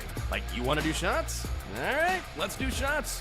You want to put together a 10-leg teaser? Sure, let's put some money on it. In fact, I do a parlay with Champions League Soccer and the WNBA. And Chelsea Messenger. Let's try to beat the rest of the network at being degenerates, because maybe, just maybe, we can win in that regard. I do like the idea of a parlay. Hey, Dad, don't forget about me, the dogster. Presented by BetMGM. The sportsbook born in Vegas. Download the app today. Please gamble responsibly. If anyone can be a degenerate, it can be us. Here we go. It is our final hour on the Daily Tip on the BetMGM Network. Hope you're having a great morning. I'm Michael Jenkins. She is Chelsea Messenger. Coming up in our final 60 minutes, we're all about basketball. Looking back at Game 6 between the Pacers and the Knicks. Then we'll talk about what is next for Indiana as they move on to face Reba McEntire and the Oklahoma City Thunder in the NBA Finals. In 20 minutes, we'll bring in Tim Reynolds from the Associated Press to help us preview what we can expect in Game 1 that is set for Thursday. And then it's Doctor time and our best bets at 8:40. I'm Michael Jenkins. She is Chelsea Messenger. And greetings to our audience on Stadium as we stream our final hour. That is on Bally Sports Live and the Bally Sports Live app. Chelsea, so over the weekend, we decided to go to brunch. I woke up on Saturday. We usually sleep in, well, on both Saturday and Sunday. But Saturday, I woke up and the lovely Catherine was already awake. And she was like, what do you want to do today? I was like, it doesn't matter to me. And she's like, well, if you're curious, I went ahead and scheduled us brunch. And I was like, oh, let's do that. So I went to brunch. It was awesome. And after that, we decided, okay, we've had our unlimited drinking food here. Let's have a drink or two more and then go home. So we randomly popped into a bar down the street, like almost next door. And they had one of those games where the claw games, you know what I'm talking about? You just feed it dollars and you control the claw and it takes the claw down and it can pick up a stuffed animal or something. And I have to say, first of all, as we know, those things are absolute money grabs. I don't know how many dollars. I don't know what Catherine was doing with a bunch of ones, but she had a bunch of ones in her purse. But this is the second time this has happened to us where I don't know how often people play those games. Probably not very often because they are a ripoff, where people saw us getting really into it and committed to, like, we're getting something out of this game. Where we had people in the bar be like, come on, guys, come on, like clapping, like, come on, one more dollar. And by God, in the end, we ended up, after spending like $10, a small purple bear that was probably made for 50 cents. But we had a good experience doing it. This is the best marketing ploy of all time. Oh, because man. we all do this. Like, once you have your mind set on something, you want it. Even if you're not like a 5-year-old child. Because, Jenks, let me tell you, these games are not fun when you have a child in the mix. Because obviously, they want that toy. And they don't understand that, like, a $2 stuffed animal is not worth, like, $20 in tries. But they do this at the fair as well. Like, they give you the cheapest stuffed animals, but, it's $20 for 4 tries. And, of course, my husband, being a professional thrower in his past life, has to step up to the plate. And I will say he does win this most times. But I was laughing at this because the next slide, which I hope you don't mind me mentioning it, was your stuffed animal with, what was it, a straw in its mouth and drinking an alcoholic drink. Yes. And I almost commented, I almost said, hey, this needs to be a bit on the show. We need to bring it in with the doctor. But I didn't want to give you the Sunday scaries, and I didn't want you thinking about work. So I didn't. No, that's actually, Dylan sent me a message as well. Like, this reminds me of the doctor. So you guys were thinking in simpatico there. You know, this guy's been boozing. So we were just having a good time with it. But you're right. I can't imagine doing that with a kid. It must be nonstop. I mean, with Catherine there, as soon as we walked in, she was like, ooh. Like, it was like a kid. I was like, oh, my God. We are not getting away. We are playing this game for a significant amount of time. But we were doing it like, you know, one of us would adjust the claw and then the other person is on the side of the glass, like making sure it's lined up. And then I was like, you know, I think we could get that white bear. She's like, no. I want the purple bear. It's like, okay, let's get the purple bear. So a few extra dollars spent there. And then I realized, I guess I've never realized this before, is that not only are the actual claws super weak, but then once it grasps whatever item it is, then the whole apparatus shakes. So I'm like, so it's just doubly tough. Like twice we had that bear right there, and it would shake, and the bear would fall off to the side. We get moving the bear around. Ugh. What am I doing at 51 playing this dumb game and wasting money? But we got the bear. That's the important thing. Well, there is strategy involved. And I know I sound crazy saying that, but you're right. A lot of it is, hey, this one's kind of in the middle. It's in a clump of other stuffies, so maybe you have your best chance. Because, like, I do think there's strategy. Like, there are some stuffies that are easier to get than others. Like, we definitely need to run some type of, like, bookie ring, like, around, like, one of these machines. And be like, I'll give you 3-1 odds that this guy doesn't get this one, but even money that he gets the purple one. It might be fun to watch that take place. Not fun when you're in it. Once again, many dollars were wasted, but a good experience all around. Not a good experience for the Knicks over the weekend because the Pacers take them out in Game 6, 125-108. The Pacers cover the 2.5-point spread. They're minus 170 on the money line, and the over hits with the total set at 222 and a hook. Pascal Siakam, 31 points, 5 boards. Tyrese Halliburton, 24 points, 6 boards, 13 assists, and then he finishes the series off in a pretty spectacular way. Long shot, Halliburton. Oh! Tyrese Halliburton has gone mad! Performance for the ages, but the fourth quarter was it for Halliburton, and that one was taken from Terre Haute. Man, he was way outside. It's Kevin Harlan on TNT. Pacers headed back to the NBA Finals for the first time since the year 2000, just the second time in franchise history. Here's Hallie after the game on what it means. These guys in the locker room are, going to be my brothers for life, and, what they've done for me, I can't even, really put into words because, where I was earlier in the year was really, really tough for me. And, I'm just really appreciative of those guys, appreciative of this moment and the fans and everybody sticking with me and my family and my loved ones. And he might be the guy who gets the attention. He might be the guy who goes back and forth with Ben Stiller on X, but it is Siakam, Pascal Siakam, who wins the Eastern Conference Finals MVP. I'm excited. I mean, I'm happy. I'm blessed, man. It's been a crazy journey, a lot of ups and downs, and I know, I'm not the the guy that everyone's going to talk about a lot and all that stuff, and I really don't care about it. I'm just a young kid from Cameroon that's moved to the U.S. when he was 18 years old and gave everything to the game of basketball. And I just work every single day. I don't cheat the work. No matter good games, bad games, I'm in the gym. I care about the game of basketball, and I want to be as great as I can. And to me, that's all that matters, man. Like all the other stuff don't really matter. And it's cool. It's pretty cool though. But the work continues. Good for Siakam. And he's right. The work continues. It is not over. Great accomplishment for Indiana, but here they come. The question is, are you surprised that they finished off the Knicks so quickly? And then we can transition to talk about Game 1 of the NBA Finals on Thursday and whether or not they have a chance against the Thunder. But are you stunned at how dominant Indiana seemed to be throughout the series? I think that we were both on the Pacers train when it came to winning this overall series, but I did think it was maybe going to go 7. But we've seen this story before that you can't let the other team get momentum, and you certainly don't want the Knicks getting to go back to MSG. So the Pacers put their foot on the gas pedal and never let up in this game. And it felt like this final game was kind of exactly what we've seen from the Pacers all season, is a team that wants to run and gun and a team that's going to run out to a hot lead, and they're going to force turnovers. Because after the game, like you look at the turnovers, you say, wow, the Knicks played a sloppy brand of basketball. 18 total turnovers in this one, good for 34 points for the Pacers, points off turnovers there. But after the game, Tom Thibodeau said, yeah, we were sloppy, but also the Pacers defense deserves some credit. And I think maybe that's one of the underrated factors of this Pacers team moving forward. There's going to be a big talking point with both these teams having great offenses. Both the Pacers and the Thunder, we know, can score points at a very high rate, and they can push the pace. But only one of these defenses has been an absolute stalwart the entire season, and that's the Thunder, allowing the fewest points per game in the paint all season long, and we've also seen it in the postseason. Plus, putting the clamps down on Nikola Jokic, putting the clamps down on Anthony Edwards.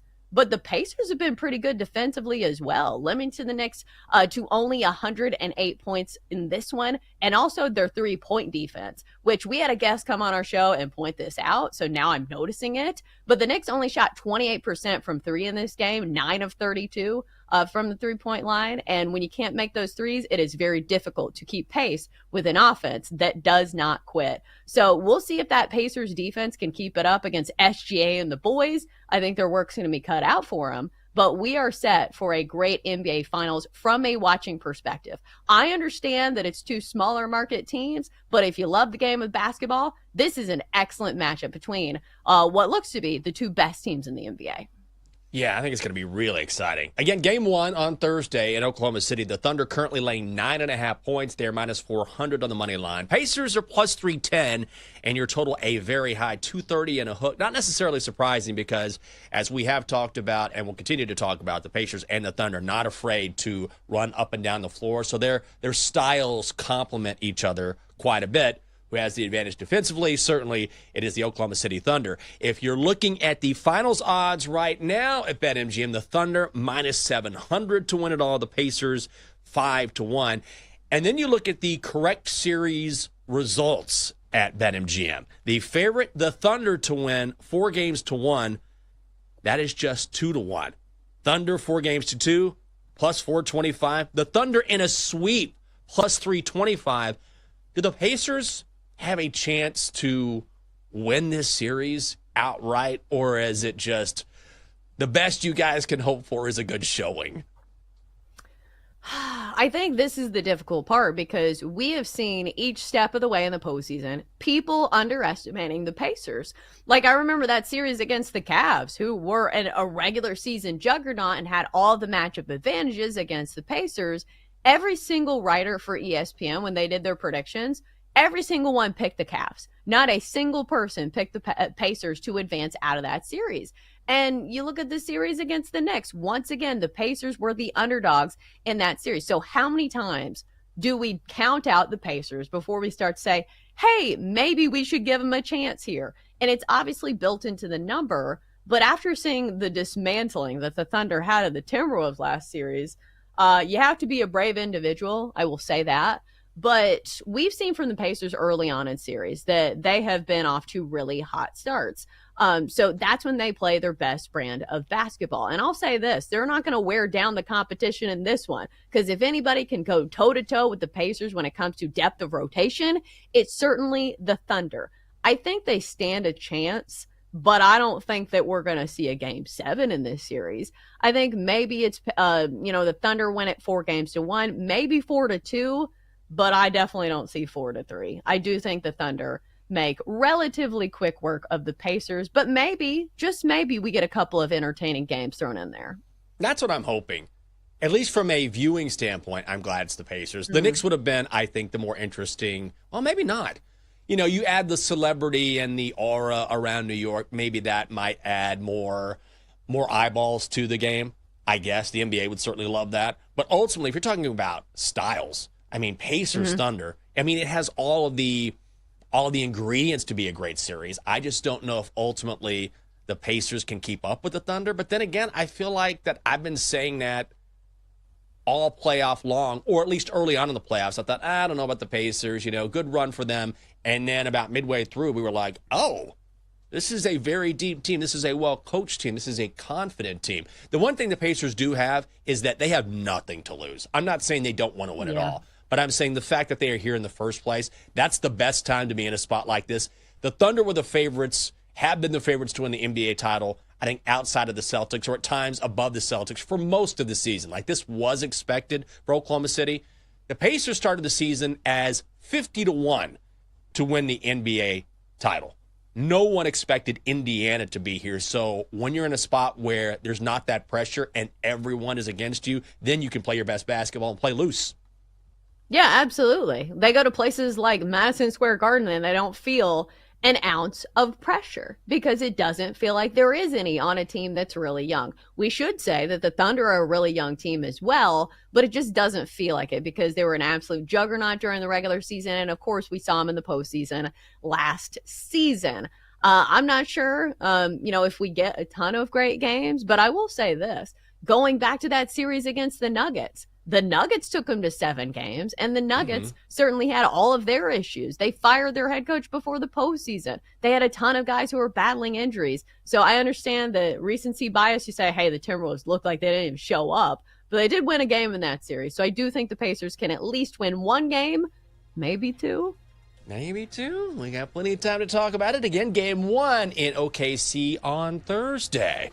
Coming up in 5 minutes, we will stay in the court and talk about what we saw over the weekend and the NBA Finals with Tim Reynolds, who covers the sport for the Associated Press. It is a Daily Tip here on the BetMGM Network.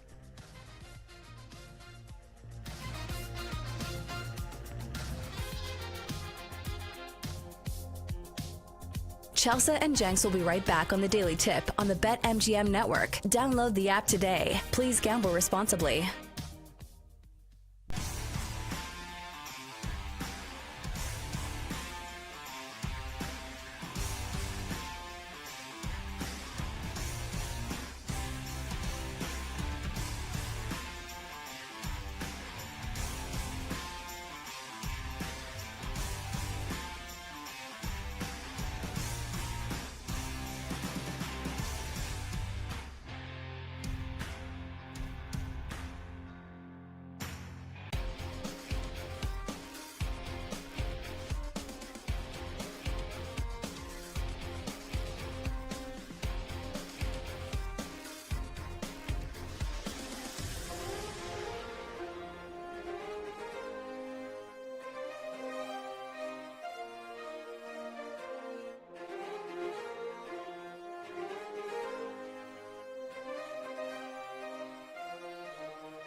Welcome back to the Daily Tip, presented by BetMGM, the sportsbook born in Vegas. Download the app today with Michael Jenkins and Chelsea Messenger on the BetMGM network.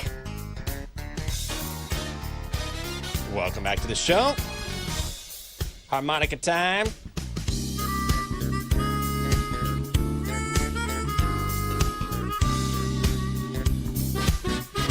Great to have you with us here on the Daily Tip on a Monday. I'm Michael Jenkins. She is Chelsea Messenger. Coming up on the show, Pacers are moving on, but do they have a chance against the mighty Thunder? We will talk about that.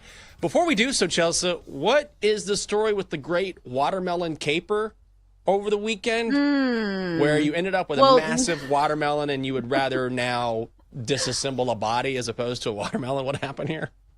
Yeah, here's the scam of the summer. You go to the grocery store and you see an entire watermelon for only $5. You look over at the cut pieces of watermelon and it's a small bowl for $5 for the same price.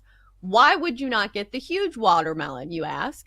Well, you get home and 45 minutes later, you are still cutting watermelon. You are throwing away the pieces that have the seeds. You are disposing of the pieces that have the rind. And all of a sudden, your entire kitchen is just filled with watermelon. You don't have enough space in your refrigerator for all these watermelon chunks.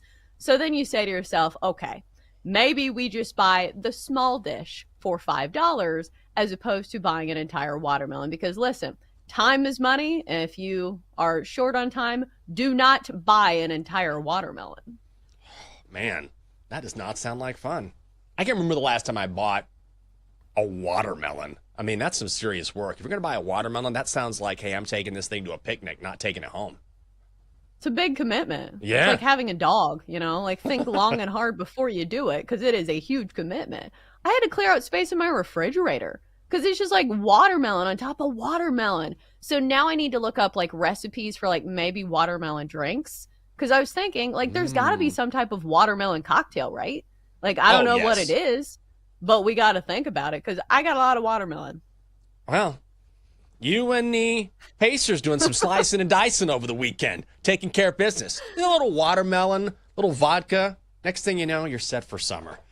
And now to talk about what we can expect later on this summer when the NBA Finals finally get underway. They'll drag out for a little bit, but we do get a good one, Pacers and the Thunder. So to talk about that, we bring in Tim Reynolds, NBA writer for the Associated Press. Tim, thanks for being with us. Good to have you once again on the program. And let me ask you about the Pacers. I think the casual fan, and I include myself in that group, about midway through the postseason was like, wait a second. Is Indiana really this good? And now it appears they certainly are. Are you surprised at all that they took care of New York so convincingly? Yeah, Michael, good morning. I don't care about any of this. The Chesla's issue is real here because Publix has the little cut-up watermelon that's BOGO. So I don't just get one of the little cut-up things. I get two, and that's still a lot to deal with. So can we go back to the watermelon just for a moment here? Yes. She's definitely, this is a real issue. This is a real summer problem. And I would urge all listeners, if you're not going to consume the watermelon immediately, like if you're not going to an event, if you're not having a cookout, if you're not going somewhere where you can leave the watermelon behind and all of the problems that come with it, Tesla's onto something. Don't just get a whole watermelon. You don't have the capability for it. None of us have the ability to deal with a whole watermelon. Thank you. Now back to the finals. Yeah, it does feel like a trap, does it not? Similar to me, a casual fan that says, hey, right, like now I'm looking at the finals. I'm like, hey, we keep underestimating the Pacers. Why am I not going to take the 9.5 points with the Pacers when it feels like they keep proving everybody wrong, including the market? Yeah, I get why Oklahoma City is favored to win the series. I do not understand why they are such a significant favorite to win the series. And I just think 9.5 points in game one is way too much. To go back to Michael's point before I decide to completely make a travesty of your program and talk about watermelon. There was something around January 1st that just clicked. I mean, the Pacers, they'd been beat up. They were losing guys to Achilles tear. I mean, they were a mess. They were 10-15. They looked completely disjointed. At times they looked disinterested. There were people grumbling. I mean, we forget about it because it was 5 months ago and they've been really good since. There were people grumbling about Rick Carlisle. There was all sorts of – there was nothing good that you could point to about the Pacers. And they've got like the third best record and the second most wins over the last 65 games if you include the playoffs. Cleveland's won more games, or Cleveland had a better record. Indiana's got more wins than the Cavs in that span. And then, of course, the Thunder are top of the charts and everything. They've been really, really good for 5 months. This is not entirely a byproduct of Jason Tatum got hurt. This is absolutely not that. This is not a byproduct of, they only got past Milwaukee because Dame got hurt. They've been as good as anybody since mid-January. When they score in bunches. They have the really unique ability in the NBA. Everybody can run after a miss. They can run after a make. They don't care who scores. They're completely unselfish. They have totally bought in to a thinking where if everybody eats, we all win. I like their bench. I love TJ McConnell. They remind me a lot of the Thunder. The Thunder are better defensively than the Pacers because the Thunder are better than just about everybody defensively. I get that. And they'll be at home. Indiana has some guys who have proven, though, that they rise to the moment. And that's why pick the Thunder to win, be my guest. That's fine. I get it. Double-digit spreads, sure, it could happen because a lot of NBA games get away, but I just don't think Indiana's getting the respect it's earned. Yeah, so, Tim, absolutely. let me ask you now, if you're talking about a team in Indiana that isn't getting the respect it deserves, how much of the respect that they are now garnering, or some of the respect they're now garnering, has to do with Rick Carlisle and the job he's done? Because he has been down this road before with the Mavericks, as you know. So, been down this road 6 times now as a player, an assistant coach, and a head coach. There's a moment in Game 6 of the East Finals. It was the very first Indiana possession of the game. And the way they attacked Jalen Brunson was clearly a set play. They knew Jalen Brunson. They knew how he was going to defend the pick and roll. So they slip somebody and they get a wide open layup out of it. Don't watch the play. Watch the bench. Watch 3 or 4 guys on the bench go over and point at Rick Carlisle and, slap him on the shoulder and rub his head, whatever they did. He has been incredible during these playoffs. He's an incredible coach. I mean, people do not give him – he's earned a lot of credit over the years too. And, sometimes he's a little dry, and maybe that doesn't play real well. Sometimes maybe he's not as funny as he thinks he is sometimes. Like, it's all about how you sell it, right? Like, I think Mark Daniel probably doesn't appeal to everyone because he's just so incredibly smart, and half the time you don't even understand what he's saying. He's just that smart. I think these guys have a lot in common, these two coaches. The fact that Carlisle has been there, much like the Pacers, he doesn't get the love that he's earned either. And I think he has been incredible in these playoffs. And I don't want to say it was a coaching clinic. We're not going to do Tom Thibodeau like that, not this morning, but Rick Carlisle has been pretty darn good for the last 5 months and really for the entirety of his career. But you could really see it, the way he picked certain things apart in the Knicks series. And truthfully, too, against Cleveland, I mean, they controlled the Cleveland series start to finish. Guys, Cleveland lost 10 games at home all year. They went 0-5 at home against the Indiana Pacers. Some of that is matchups. A lot of that is coaching. Rick Carlisle's had a brilliant, brilliant year. He is certainly, no disrespect to Tyrese Halliburton and Pascal Siakam, the guys that on the floor doing the work. Rick Carlisle has put together the plan that worked for this team, and it's time to give him his flowers too. Yeah, but it does feel like everybody has a plan until they meet this Oklahoma City Thunder defense that's been so good. at defending the paint and all those high percentage shots. So we look at this Pacers offense, and obviously it's a very good one that can push the pace, can score a lot of points, especially in transition. But do you think that this Thunder is going to be, the match for this offense? Do you think we continue to see the Pacers, score a ton of points? Or do you think the Thunder will have the last laugh here? Well, I do think the Thunder will win the series, so I guess that's the last laugh. Right. I think it's going to go the distance. I really do. I think there's going to be some wild back and forths in the series. It wouldn't shock me if OKC wins a game by 25 and Indiana wins a game by 25 in the series. Like, and in today's NBA, that's not really a hot take. Like, like I said, teams, games get away at times. I think Indiana could be really good and create a lot of problems for Oklahoma City. And we know Oklahoma City is going to create a lot of problems for Indiana. I think it just comes down to, I hate to be really simple about it, but like Eric Spoelstra always says in Miami, it's a make or miss league.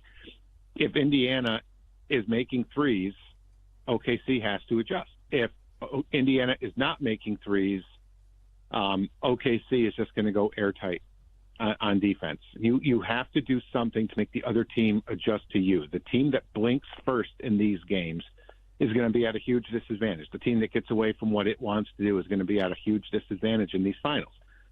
Indiana needs to make shots. They need to score. They cannot win a game in the 90s, in the low 100s.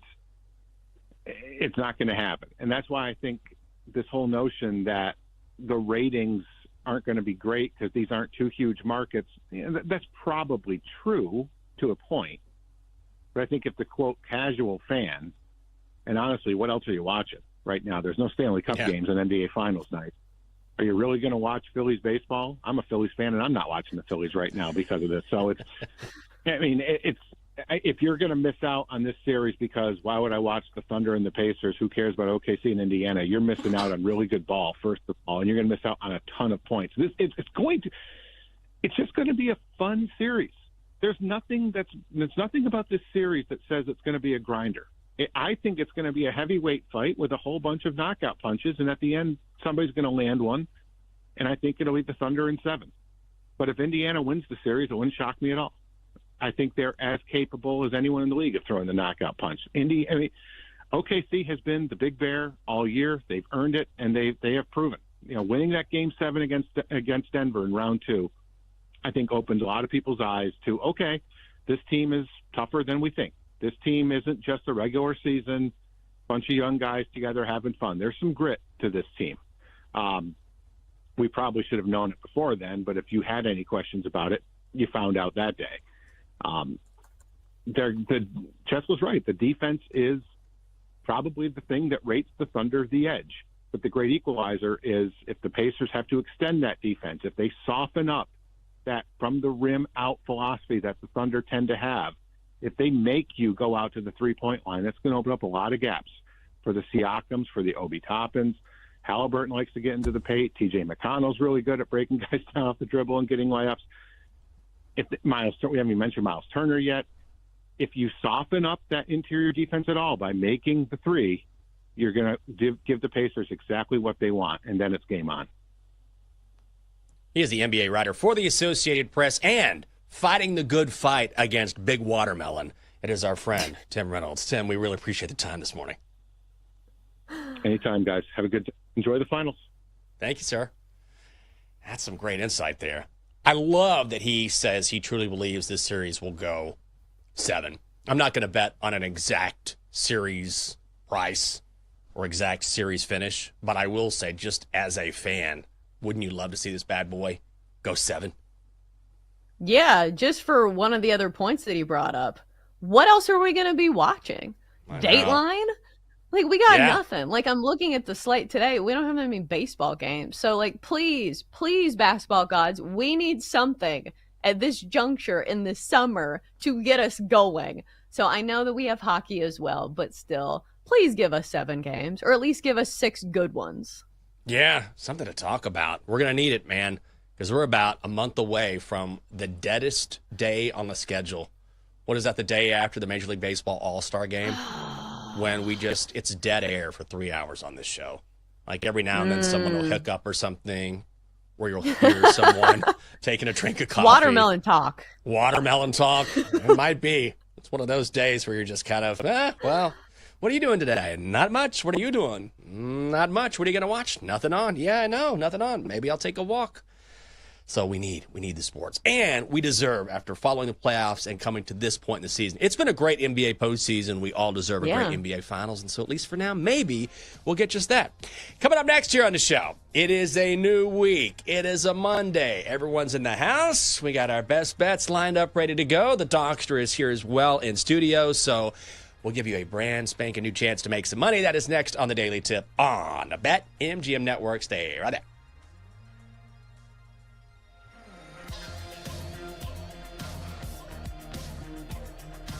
Coming up, Jenks and Chelsea give out their best bets here on the BetMGM Network. Presented by BetMGM, the sportsbook born in Vegas. Download the app today. Please gamble responsibly.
Daily Tip with Chelsea Messenger and Michael Jenkins on the BetMGM Network. Presented by BetMGM, the sportsbook born in Vegas. Download the app today. Please gamble responsibly.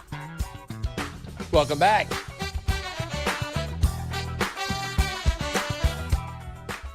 It is the Daily Tip on the BetMGM Network, Double D.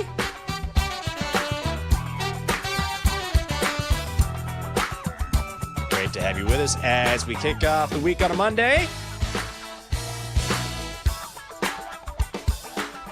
I know, never easy getting up. We appreciate you waking up with us. We're live across the country from 6 a.m. to 9 a.m. in the East. She is Chelsea Messenger. I'm Michael Jenkins. Best Bets on the way shortly. Man, last night, I broke my own rule, which I set on this show last week. I said I'm not going to take another melatonin before bed because they're giving me crazy dreams. And then last night, I was like, I need to go to bed. I need to sleep. And I was like, I'll take a half, a sliver. Every hour on the hour, I swear to God, another crazy dream, wake up in a panic. Crazy dream, wake up in a panic. This happened from 10:30 until 4 this morning. Oh, it's awful. The last dream I had, I was at a house party, and everyone was smoking weed, and I look, and there's a bed, and Alexander Ovechkin is laying on the bed, smoking a doobie. Says that anymore. And he's in full hockey uniform, like with skates on. I'm like, well, and I remember thinking in the dream, like, I wasn't freaked out by the fact he was there smoking. I was like, why is he in his uniform? This is a party. And I woke up and I was like, that's it. Like, that's it. No more melatonin for this guy ever. That's crazy. Well, at least it wasn't one of your like murder dreams that you can tell you watch like Dateline before bed, but that is weird. I don't know if it's the melatonin or I don't know. Like, do you normally have dreams? Are you somebody who dreams a lot? Yes, I dream a lot, but I don't wake up I wake up during the night. When I have to wake up this early, I never really sleep through. But even for me, this was egregious. Like, I mean, every hour, like, another crazy, like, what was that? Another one, I was in some tunnel, and I was crawling through a tunnel trying to get something. I don't even know what I was trying to get to. And I was like, why I'm in this dark tunnel underground? I can barely see anything. Where am I going? You wake up, I'm totally stressed out. I'm stressing myself out talking about it. So that's it. No more, for real. For real. Well, you said that last time, so we shall see. Maybe we'll be hearing about another crazy dream, but we got to find you something else that puts you to sleep that maybe doesn't have that effect. Like, is melatonin the only thing like on the market over the counter that puts you to sleep? No. You can get some THC. You can get some CBD. I mean, there's certain kinds of teas that can have that effect on you. There are plenty of options. Sleepy time tea. Sleepy time tea. Little bear on there. Little bear. Look at that little bear. He's ready for to go to bedtime. He got a little sleepy cap on. Oh, look at that bear. He going to sleep. Oh, that's so sweet. That's so sweet. I'm going to try that. That's a lot better than, why is Alexander Ovechkin smoking a blunt and also in full hockey uniform at this party? Why am I at this party in the first place? Yeah. See, I'm just talking about it. I'm like, you know what? Look at that bear. He's so sleepy. I'm sleepy too. That's the way it needs to be. So maybe sleepy time tea. Do you take anything? The show brought to you by the Sleepy Time Bear. I do take melatonin. I don't ever dream.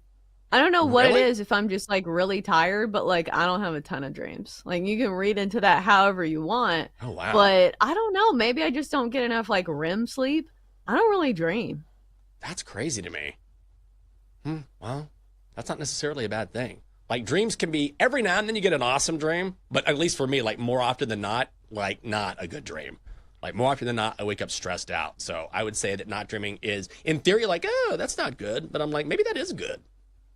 Or I don't remember them. Because isn't that the thing? Too. They say that you always dream, but you just maybe don't remember it.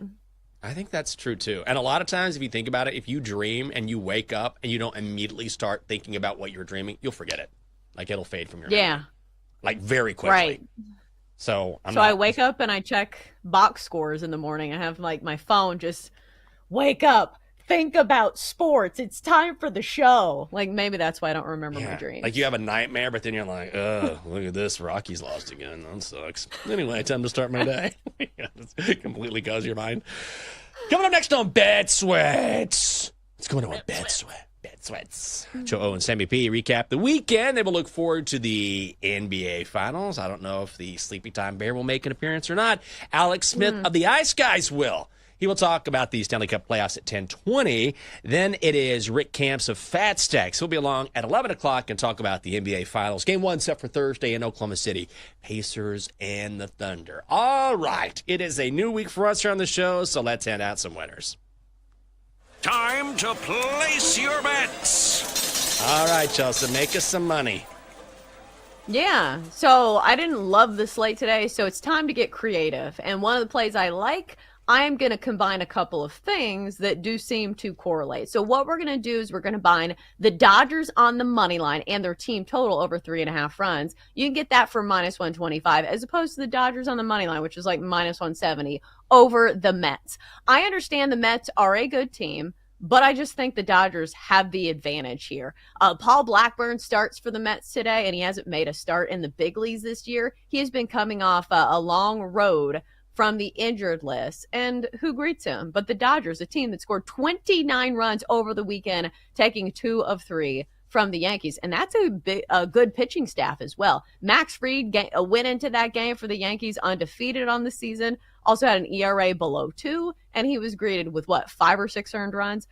So I feel like the Dodgers can score some runs in this one. So team total 3.5, that is, a dumbed down number. I think obviously those two are correlated, because obviously you think if the Dodgers win, they can probably score at least 4 runs. So I know it's easy to say maybe this is a letdown spot, but this is back-to-back home games. It's not like they had to travel anywhere for the Dodgers. So I think Dustin May can keep them in this game, and I think Paul Blackburn's going to give up some runs here. So I'm going to go with the Dodgers at home here, where all of their numbers are fantastic. At home this year, 21-9, and they've been good as favorites, 30-18 in this spot. The Mets, you want to play them when they're at home. They're 24-7 in that spot, but only 13-15 away from Citi Field. So let's go with the Dodgers on the money line and combine it with their team total over 3.5 for minus 125.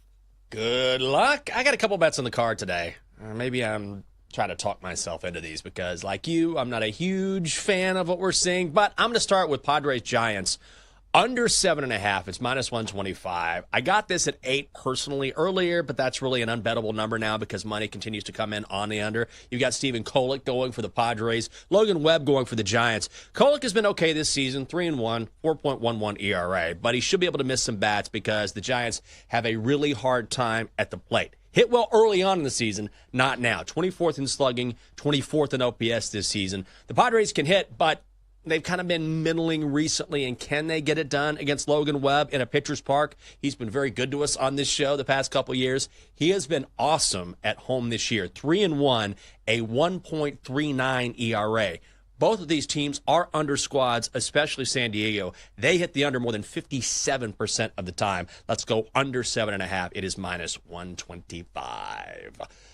Okay, one more on the card, I guess. We got to fade the A's, right? The Athletics. Isn't it time to fade them again?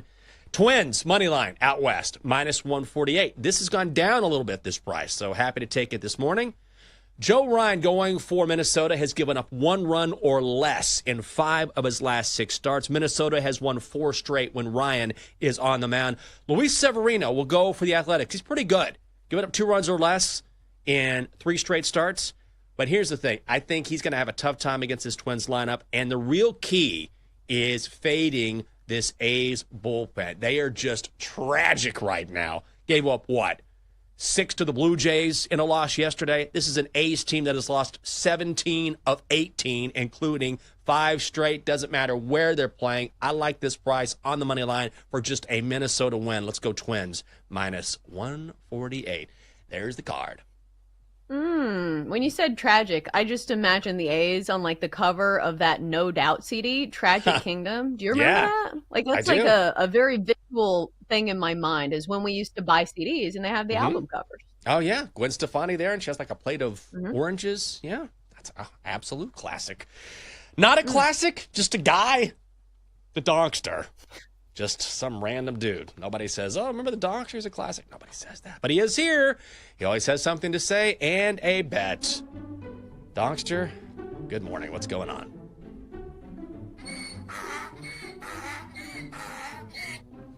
If the Oklahoma City Thunder need some fans, I'm willing to take on OKC as my new favorite team. Oh, yeah? You know, I don't think I even know. Who are your favorite teams?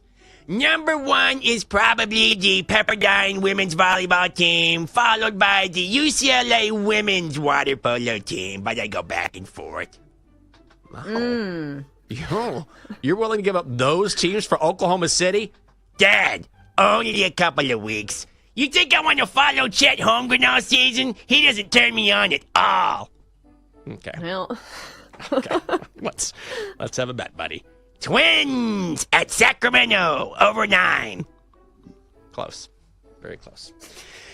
Coming up next on Bet Sweats, we have the great Joe Ostrowski joining us to let us know what we can expect. Joe, good morning. Good morning, guys. I'm expecting to hear from my teammates on the show how Jack Kaggs is now going to win the AL Rookie of the Year before playing a game. Because they have been on this train screaming about it. Why isn't he going to get called up? Because of the numbers they got. But I'm going to have to remind him about one Jacob Wilson, that he's having a really good year for the Athletics. So that will be discussed on the show. Very excited about that. Alex Smith talking some NHL, Rick Camp on the NBA, as you mentioned. So a lot of fun. Good stuff. Nice. As we wait for the NBA. And because you got to get the schedule early and everything's set, so you have no NBA for like a whole week. Yeah, but we do have the numbers. So do you think the Pacers stand a chance against the Thunder? In a game? Yeah. Yes, in a game. No, in Thumb Wars. Nah, just hanging out.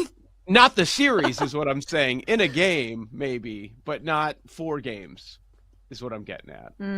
I gotcha. Well, they can still stand a chance. I'm not saying they need to win. I'm just saying it's built into the number. Yeah, could they get to 6? Maybe 6 games. Maybe. I don't see them winning the series though. I don't see it, guys. It's a tough sell. Never a tough sell. Bet's what's coming up next show. Oh, have a great morning. Have a great show. That's it for this edition of the Daily Tip on the BetMGM Network. For Chelsea Messenger and the entire crew, I'm Michael Jenkins. Thanks for being with us. Go out and have a great Monday. We'll see you. You've been listening to the Daily Tip on the BetMGM Network. Download the app today. Please gamble responsibly. If you missed any of the show, listen back anytime on the new and improved Odyssey app.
It's time to sweat. It's entertainment, education, information. A smarter conversation, a higher level betting conversation. With Joe O and Sammy P. It's two guys who have known each other a long time, firing bets during the show, after the show, into the night. We've been doing this so long, we're like brothers, so we're going to call each other out on some of their BS. Get ready to fire. Why are you betting 2-1 on Sunday when you could have bet 4-1 on Tuesday? We're not going to force picks. What we give on the show is what we're betting. Sorry, I wasn't listening. I was betting Valparaiso. What? New show name, but still no pants or underwear required on this network. This is Bet Sweats on the BetMGM network. Cags the Ripper. Caglione flies this to right on a laser. Going back is Cavadas, and it's gone. He's homered for a 5th time this week. Jake was talking about him at 70-1, and we all bet it. 40's still a good number. If you haven't jumped in yet, I would bet 40. A 1. Launched high in the air, hit well to right center field. Back in the alley. That ball's out of here. Jack Caglione takes a trip around the bases. A 2-run homer into the Storm Chasers center field bullpen. Makes this a 3-1 Omaha lead at the bottom of the first. They called him up to AAA. Some of you have heard this before. Jack Caglione hit another home run in the minor leagues. All he did in his first 4 AAA games is homer 5 times. 3 home runs this week, and now looking for a 4th. Caglione has done it again. The kid's going to be just fine. Are we too late? I know you guys have been talking up Jack Caglione over the past week. I think Jacob Wilson could stop playing today and still have a chance at winning AL Rookie of the Year. You're going to have to make an impact immediately and just go off. The second he gets called up, that number's 10. As electric as any player out there. 2-0 scorched high and deep to right. This ball hooking for the corner. It's fair, and it's gone. Jack Caglione smashes one over the right field wall to make it 3-0 Omaha in a blink in this top of the first inning. Welcome in on this happy Monday morning. Joe Ostrowski, Sam Panayotovich with you, and damn were you right, Jake. Oh, you thought we were going to start with the NBA Finals because the Finals are set after another emergency podcast? No. We knew that was going to happen. It was just a matter of time. We told you the Pacers were going to win that series. We've got MLB news to get things going this morning. It will be a fun conversation. As always, Case of the Mondays later on this hour. Today's NFL division that we will preview is the NFC East. Couple of our friends joining us on the show. Alex Smith on the Stanley Cup final. Rick Camp on the NBA Finals. Good morning, Sammy. It's like Christmas morning, and Santa just came, basically. Problem is, we did our job, and now the player has to do his job. Jack Cags is as low as 9-1 this morning to win the Rookie of the Year. Mm-hmm. And I know what you're thinking. If you don't have a piece, your question is very simple. Should I do it now? My answer would be no. Last week, I believe last Tuesday, was the day that we said this is the last time. There was a 45-1. There was a 40-1. And now I look at the board, 12, 12, 11, 10, 9. I don't think anybody should be adding more because it is still a very uphill battle. But the point all along was that eventually he was going to come up and the number was going to go away. And that's what's happened. Yep. I think you go late in the week, Thursday, Friday. Those 40s were starting to go away, but I think we mentioned on Thursday or Friday there was a rogue 40 out there, but the number was starting to go. People knew it was coming. We said, yes, while frustrated, it's probably going to be the first week of June. We didn't agree with that decision, but it was probably going to be the first week of June. There are a couple outlier comparisons that we can make with that. But yes, agree with you 100%. Good call by Jake. The second he gets called up, it's 10. And you look right now across the board, and it's shorter than 10 in some places. But you can call it 10 the number. You could find a 12. That's the highest I see. There are 9s as well. Actually, there is a 15 out there. That's the place that had the 40 late last week, I believe, on Friday. 15 is the best number you can get. Can't recommend that either. Can't recommend that. You guys got it at a better number than I did, but yeah, for all year pretty much, it was sitting at 40, just waiting for the call up. And then finally occurs after 50 games of AA and AAA baseball. I'm not going to yell and scream that it was too late. I mean, he was drafted last year. He's the third player from that draft class to get up. We knew the game that was being played. I don't want to support that too much because I think it's garbage, but it's not like he's 25 years old. He was spending years in the minors. He was ready. The Royals need the offense. He's going to have a chance to provide that. But there's a dude that's minus 400 for the same award. That's the thing. Cags gets called up before playing a game. He's the second favorite. Like when you get these big name guys that are performing at that level, they get the hype coming in too. Once they get the call up, I don't know, like Skeens last year, even though it was a different time in the year, different position too, won't be out there every day. So it's not a direct comparison. Man, does that number go? And it went. So anticipating these moves, understanding the rules in place, understanding these organizations and how they're probably going to act when they're going to act is so huge in this. Like us saying bet Cags at 40 before the year 70, but even 40 last week when we figured it would be first week of June versus he's now up on Monday. It's the first week of June. The number's around 10. Like, those are very different conversations. No doubt. He's going to have to dominate, too. I think a couple things working in his factor. He's going to run into a lot of home runs because of how big and strong he is. Have you seen the videos of him looking like the Hulk walking around batting practice? I mean, he's a massive human being. 6'5", 250. And that might be light. I don't know when they weighed him last. He looks a little heavier than 250 now. He's going to run into some home runs, and he's going to slug. The other part is that you have the Royals potentially pushing for a playoff spot. Well, not potentially. They are. They are pushing for a spot. And if he can help them get there, that will bode well for him.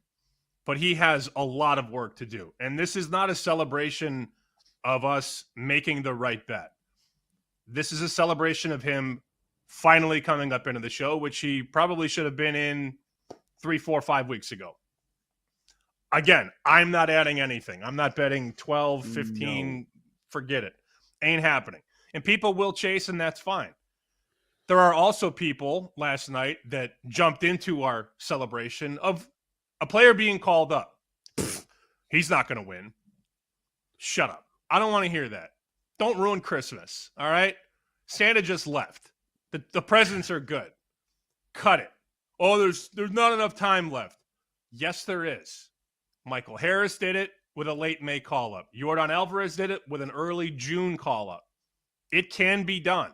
It's an uphill battle, but I'm sitting there. I'm ready for bed. I'm about to lay down and go to bed. And all of a sudden, all night, into 1 a.m, I'm getting DMs and tweets and texts. Let's go. It's a storyline in our business. This will be a storyline for this show the rest of the way, good or bad. Yep. And that's what matters. 100 games. How can you sit there and say 100 games? You can just completely say without fail, that's not enough time. I mean, maybe. Here's the thing. With Cags, there isn't going to be much room for error. Wilson, there's room for error because he's got 57 games in his back pocket. Like, I understand if you think that he's not going to win. The betting market is saying he's not going to win. The number goes from 40 to 10. Yes, massive jump. The betting market is saying he's not winning, though, today. It doesn't mean that's going to be the case in 2 months from now, but today it's saying that Jacob Wilson's minus 400. Yeah, I gotcha. Things change. Things change quickly. He had a lot of hype. Does Jacob Wilson have a lot of hype? Jacob Wilson has some numbers to back him right now, 100%. Look, we should talk about that too. Like Wilson, he's hitting 357. He's got a 396 on base, 900 OPS on the year in 57 games. His B WAR is 2.3. His F WAR is 2.8. He's knocking on 3 wins. That is a huge lead. A huge lead. He's not getting the hype, though. And human voters are involved here. So that's something to be considered. So I looked at the Yordan Alvarez year that we talk about. Okay, 2019, he got the late call-up, early June. He goes on, wins the award. Like, when Yordan Alvarez was called up, like before the number moved, it was well into triple digits, okay? Alvarez played in 87 games, and he had 27 home runs that year. Could Cags do that in 90 to 100 games? That's probably what he's going to have to do.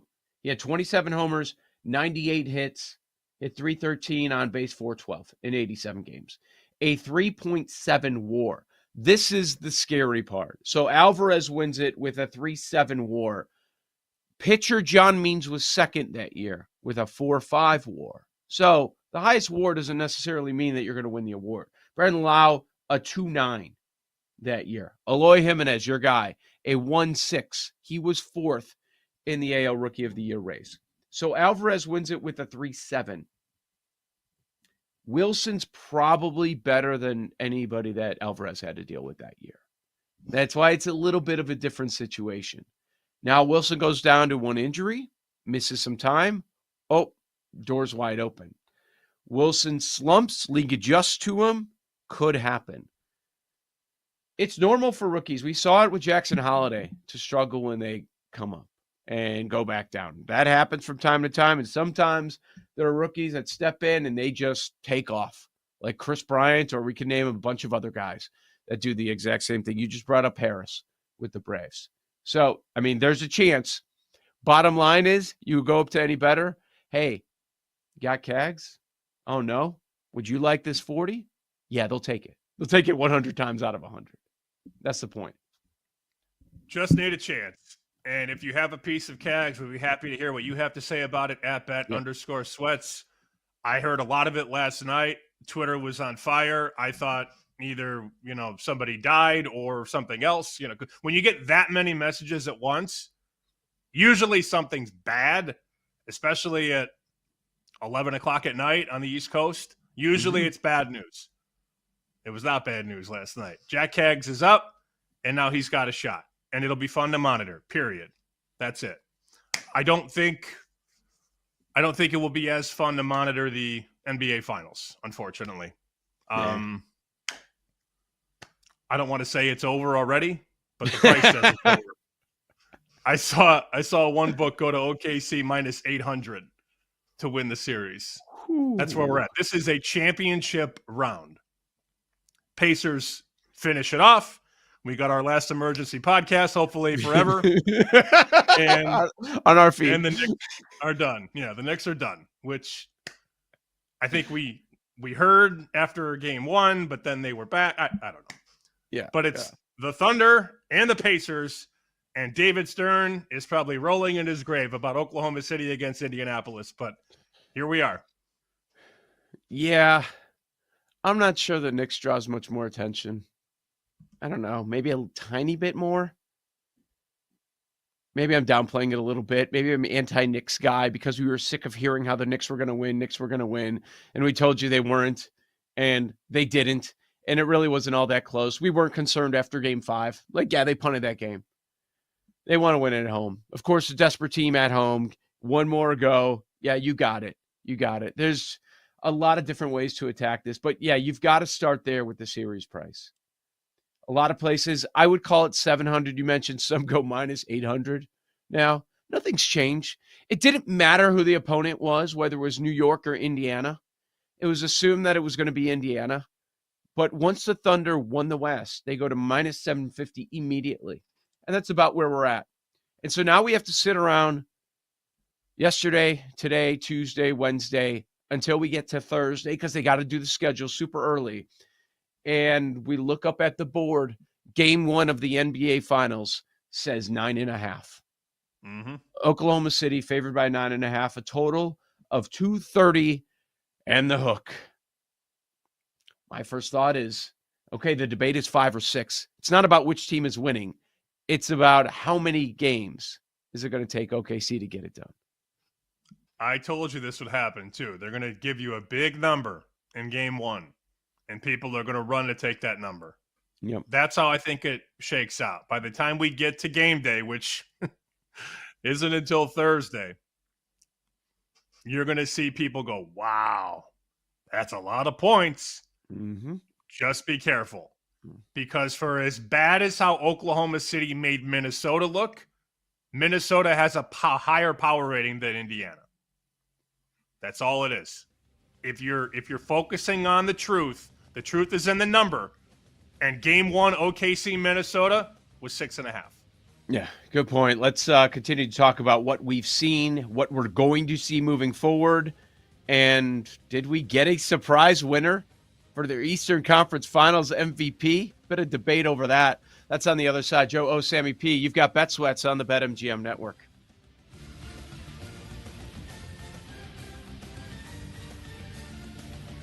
You're listening to Bet Sweats with Joe O and Sammy P on the BetMGM network.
Bet Sweats with Joe Ostrowski and Sam Paniotovich on the BetMGM Network.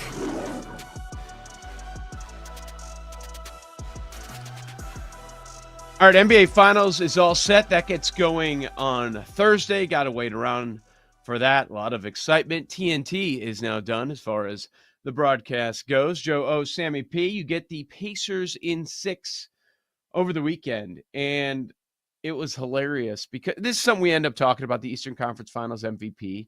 And I think we were surprised, maybe not so much once you got the final results of all the performances of the players, but with all these scenarios, with the Western Conference MVP, Eastern Conference MVP, no matter which team we're winning, we're looking at the superstar of each team. Like, look, if it's Knicks, it's probably Brunson. Is there an outside shot for Cat? Yeah.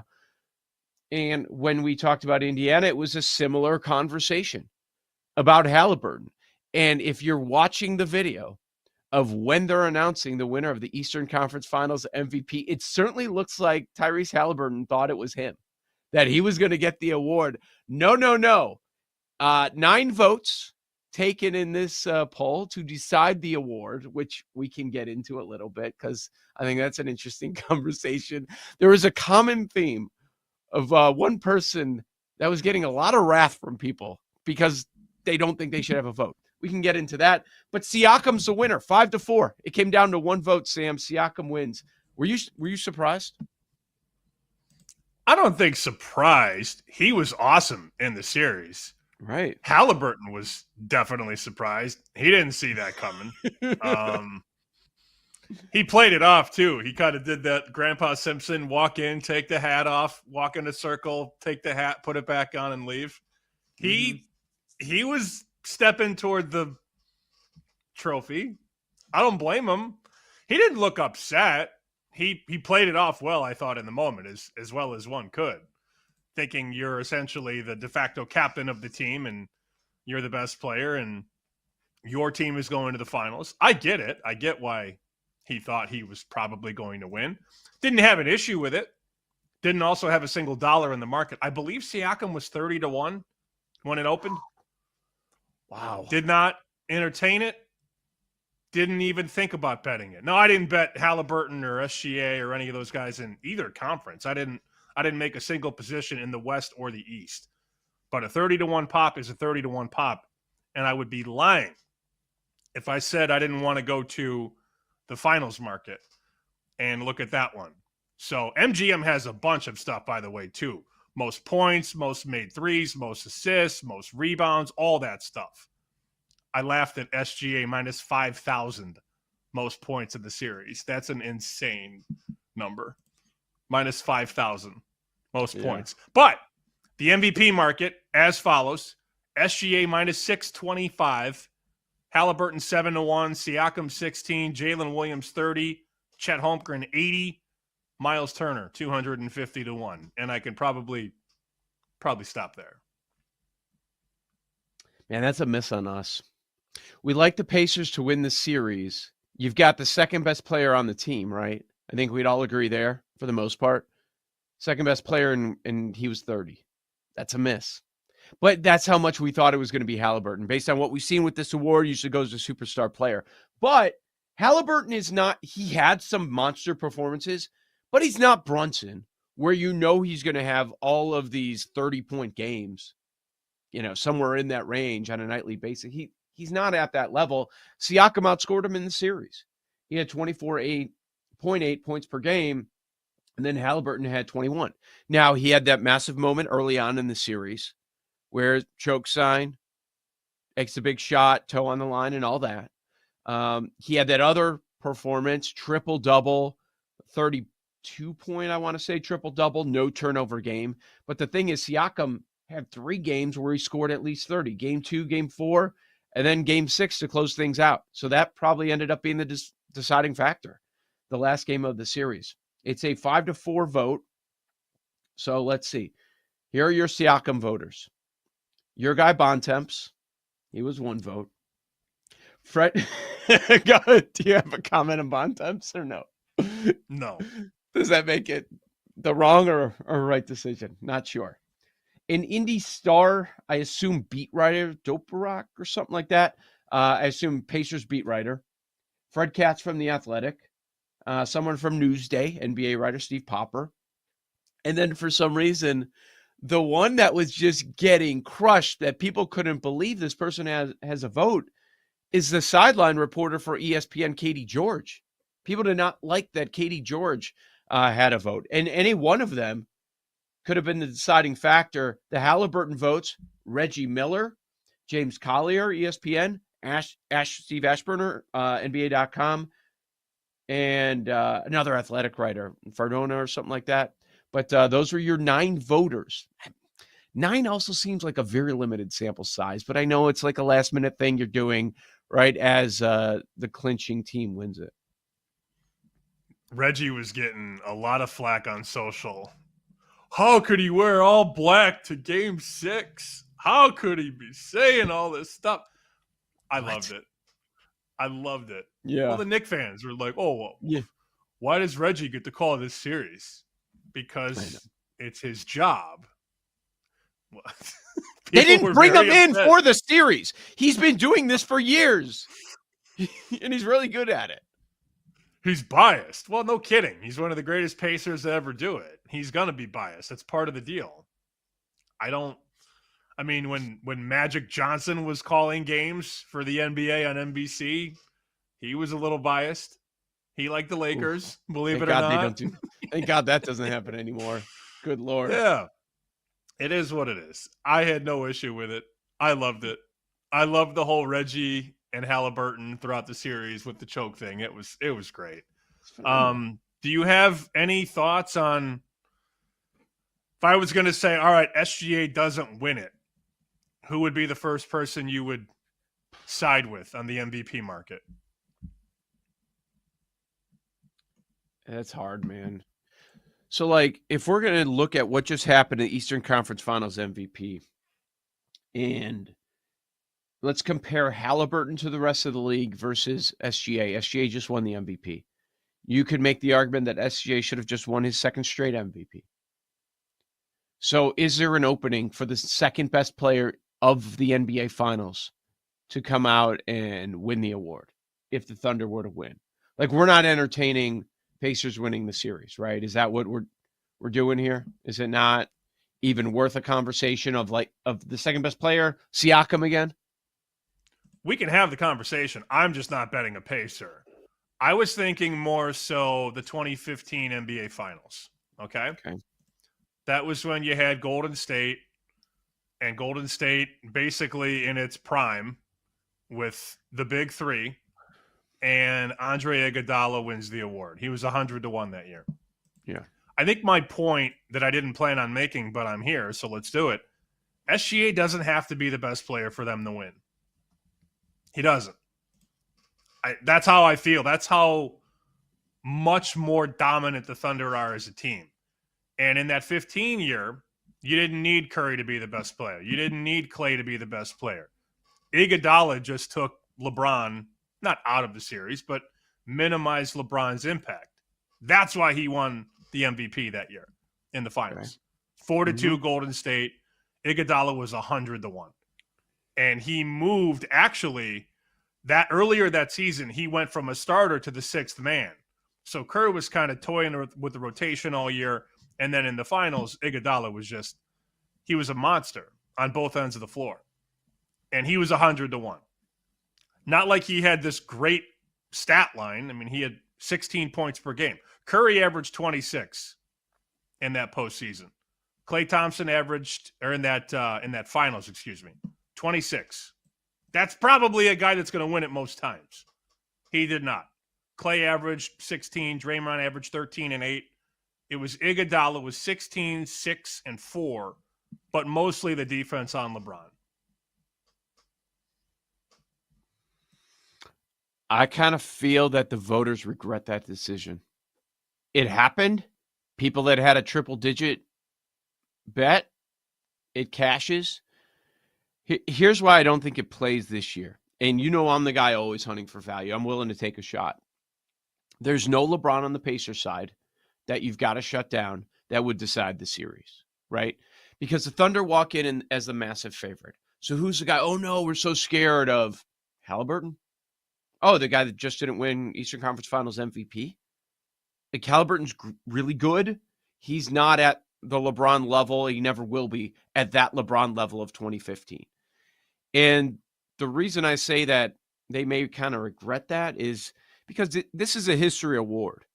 And if you look back, okay, what's happened since? Best player on the team that won. LeBron, KD, Kawhi, LeBron, Giannis, Steph, Jokic, and then Jaylen Brown and Tatum are always close.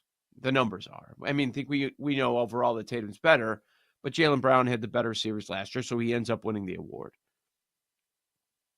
I understand the thought process. I just don't think it's comparable because there's no LeBron on Indiana, and the Thunder are such a massive favorite, and I think that's the big difference. All valid points. I wasn't advocating for anybody else. I'm just speaking out loud with a player that doesn't need to be the best player.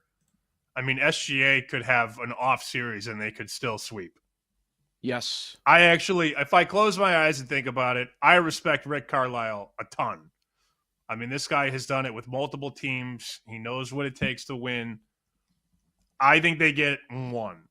So I guess my prediction unofficially would be Thunder in 5. Yeah. That's probably going to be the most common answer you hear all week. I'm not even acting like that's a bold take. But for the Pacers to win this finals, Halliburton has to be the best player on the court.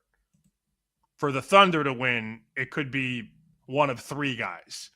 That's not saying that I'm in love with betting Jalen Williams at 30 or Chet Holmgren at 80, but it just feels like they're going to get through this no matter what, no matter who carries the mail.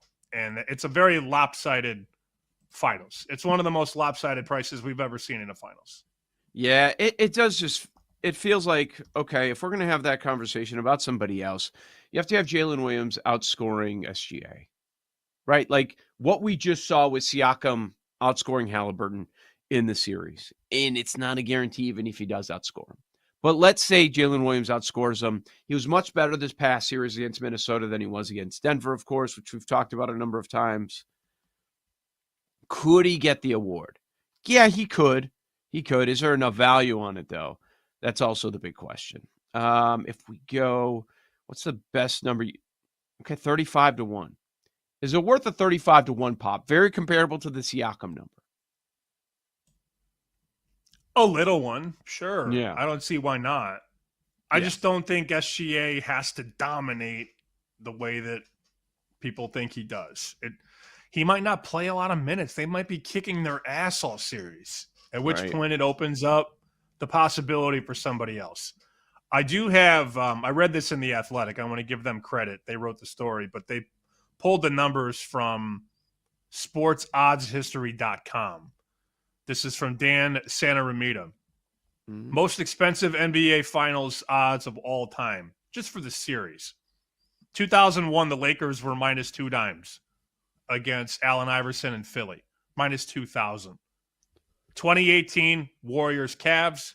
This is another Durant year, minus 1075. 96, Bulls and Sonics, formerly the Sonics. Bulls minus 950. And 1999, Spurs and Knicks. Spurs minus 900. Those are the only 4 series right now that are more expensive than this one. Damn. Yeah, it puts it all into perspective. I can't sit here and make a case for the Pacers. I'm curious if anybody out there does. I saw on X after we got the result, you went after Tibbs a little bit. Do you think the series loss is on Tibbs? No. Okay. No, it's not. Just making sure. It's not. Yeah. No, I didn't go after him. All I did was post the stat. You pointed out, I know, but by doing that, you're insinuating that, here we go, it's Tibbs again. He's always going to fail in this spot, right? He's never been to the NBA Finals as a head coach. And now 4-10 all time in these elimination games. The teams always hit a wall. They always have and they always will. That's all. Yep. It just had me thinking, like growing up, 90s Bulls, The Last Dance and all that. Like Doug Collins could take them so far. They needed to bring in Phil Jackson to get to that next level. And I'll say, like, Warriors, Mark Jackson, okay, he's fine. People were shocked when he was fired. Oh, my God, how are you firing Mark Jackson? You're going to bring in this commentator, Steve Kerr. 4 championships. I'm not saying it's all him, but it helped. I don't know that they get there with Mark Jackson. Maybe the Knicks need to make a move. Like, I think you've hit the ceiling. Tibbs has gotten all he can out of this squad. Maybe they should make some sort of a change. I think that's kind of valid. I really do, because I don't see him winning a championship. We know how this story goes and how it ends. We could get back to that coming up in a little bit. Joe O, Sammy P, NFC East, top of the hour. But next, Case of the Mondays on the BetMGM Network.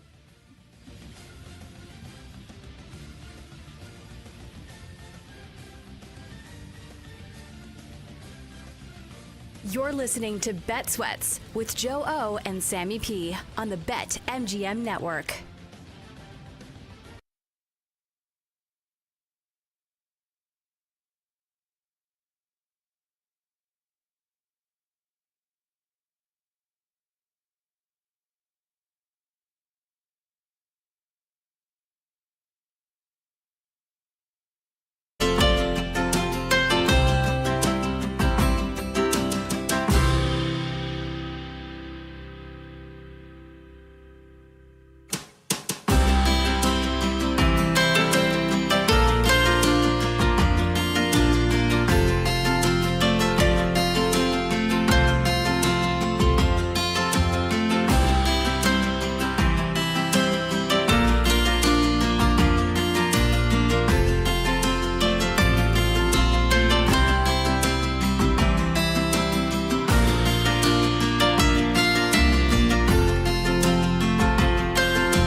I gotta get out of here. I think I'm gonna lose it.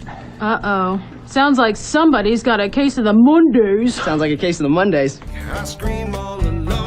Does anyone ever say to you, sounds like someone has a case of the Mondays?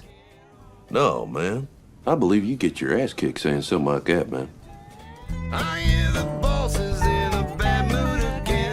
Joe Ostrowski, Sam Panayonovich.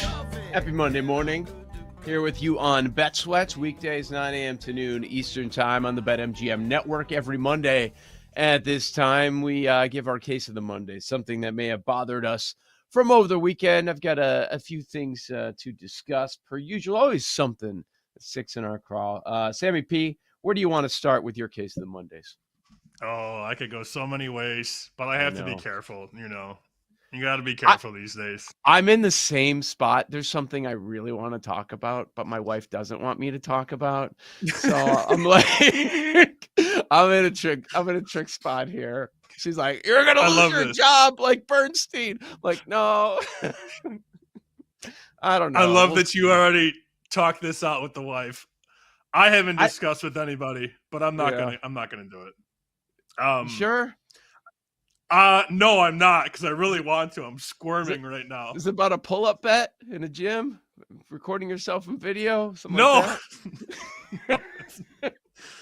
No, it's not. I would at some point today like to address that bum Jake Tapper too. What a bum that guy is.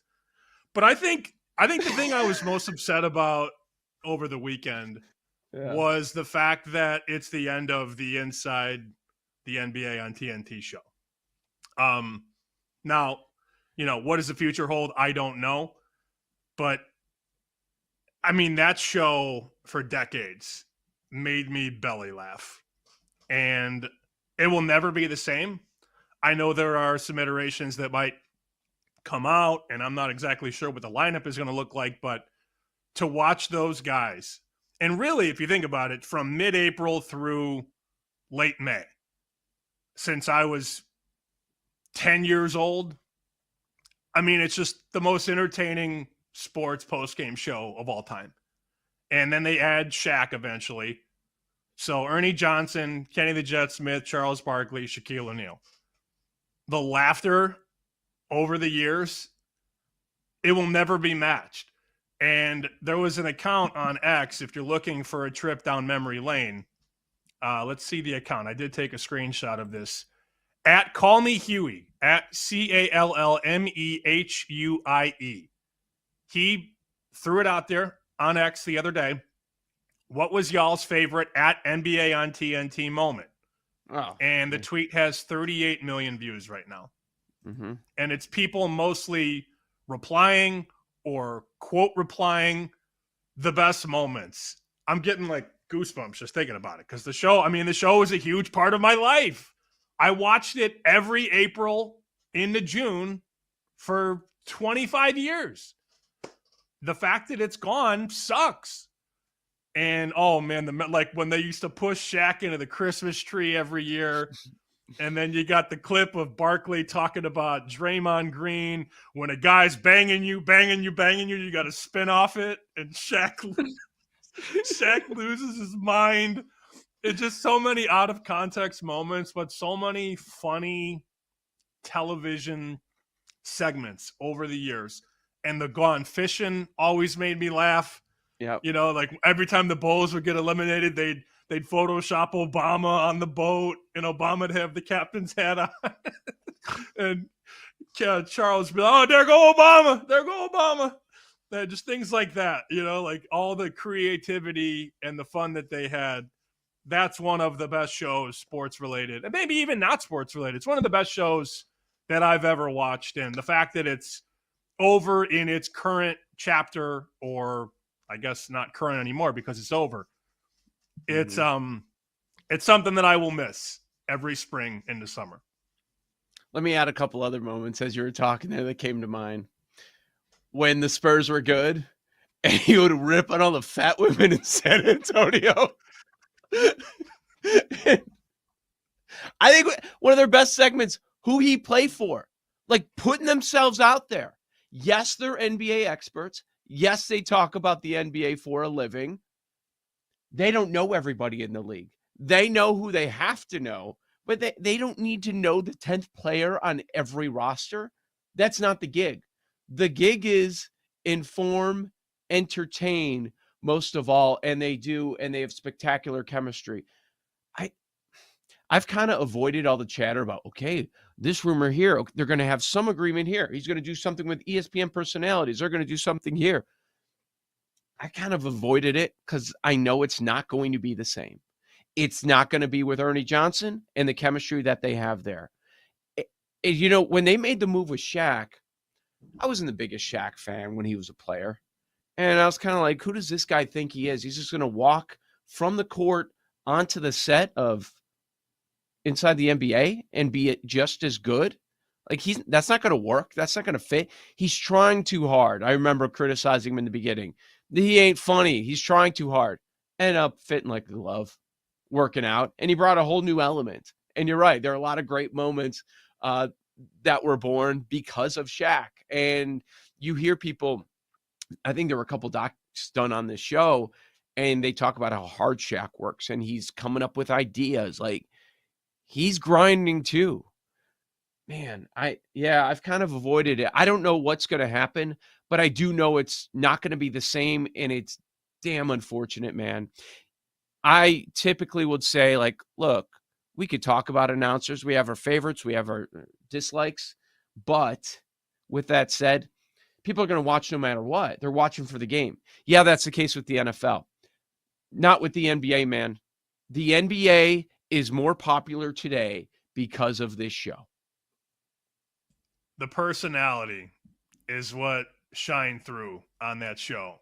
And I think to your point on Shaq, he was a little stiff early and he was very sensitive because this is a guy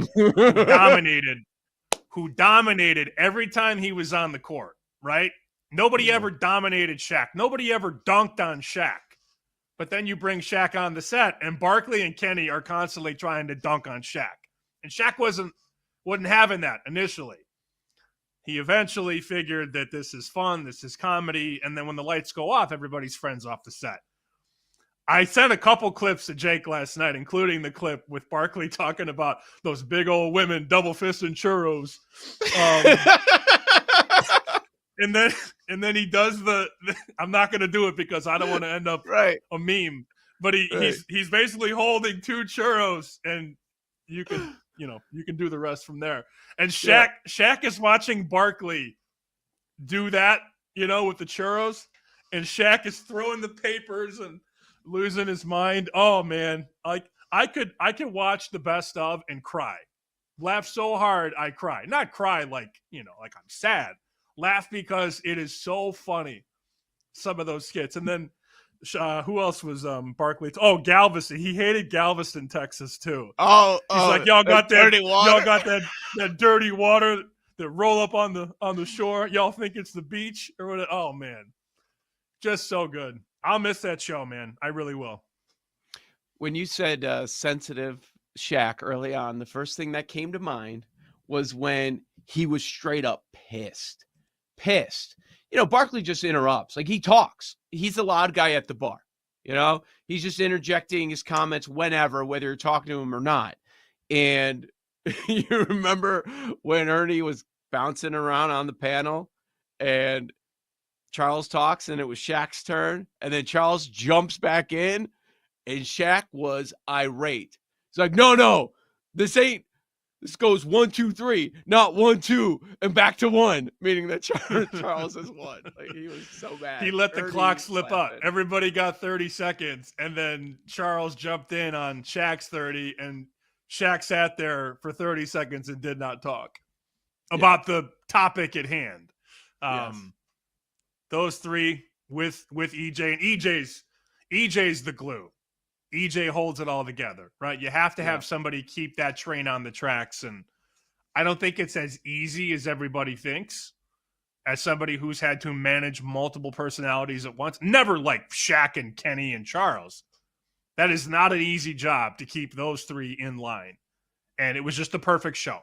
The perfect show. But they all respect Ernie. That's the difference. They love and respect Ernie. And when you would see other people step in or try to fill those shoes for whatever reason, Ernie dealt with a lot in his personal life. But so he would miss time once in a while. And you would see, like, dude, who are you? And it was different. Anytime it was not Ernie Johnson sitting in there, even though I think most people would assume that he's the most replaceable piece there, like, it was totally different. Whatever happens, it's just hard to believe that the NBA wouldn't step in and say, listen, you're our partner, but this is going to help you. I know Charles has ripped ESPN in the past, but he makes numbers. He makes dollars, and he brings eyeballs to your network. So just take this. Just take this. Because you putting Greeny out there, Jalen Rose, whatever the hell you want to come up with, Perk, it ain't going to be what this is, okay? Just take this show and put it on this channel. That's what should happen. If what's right with the world, that's what happens. But Sam, there's so many egos involved, and it just matters who spends the money, and they want their guys. I hope that's not the case. Just take the show and put it on that channel. I mean, is it that hard? But it seems like it's not going to happen. If they do try something new, change everything. Change the name, change the host, change the entire cast. Just let it go. We don't need Ernie Johnson and Draymond Green and this guy and that guy. Like, just take them all and keep the name, or start something new. Period. Are you impressed with Draymond, where he's been sitting in? He's fine. He's I okay. don't think he's anything great. It's still early, though. I mean, he's still a player, which is, I think, also a little weird. He's fine. I'm not a big Draymond guy, but he could grow on me. He could. Yeah. I really wish we did the case of the Mondays we wanted to do, though. I'm not going to lie. Maybe we will over the next couple hours at some point. Maybe. Because you know us. Like, we're just going to throw stupid stuff on the air. We're going to take a shot at somebody, teammate or not.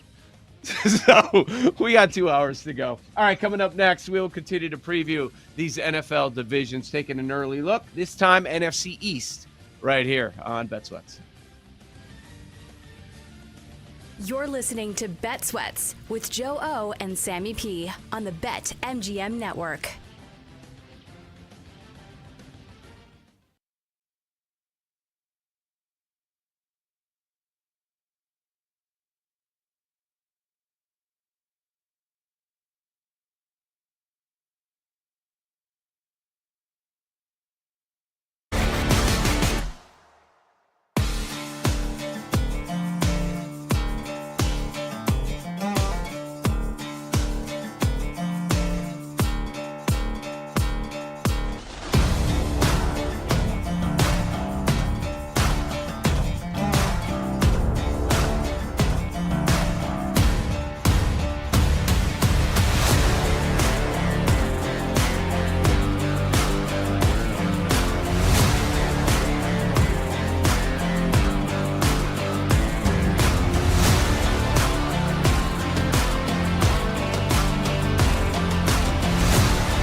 We'll break down our views of the NFC East in just a moment. Thanks for hanging with us in the first hour.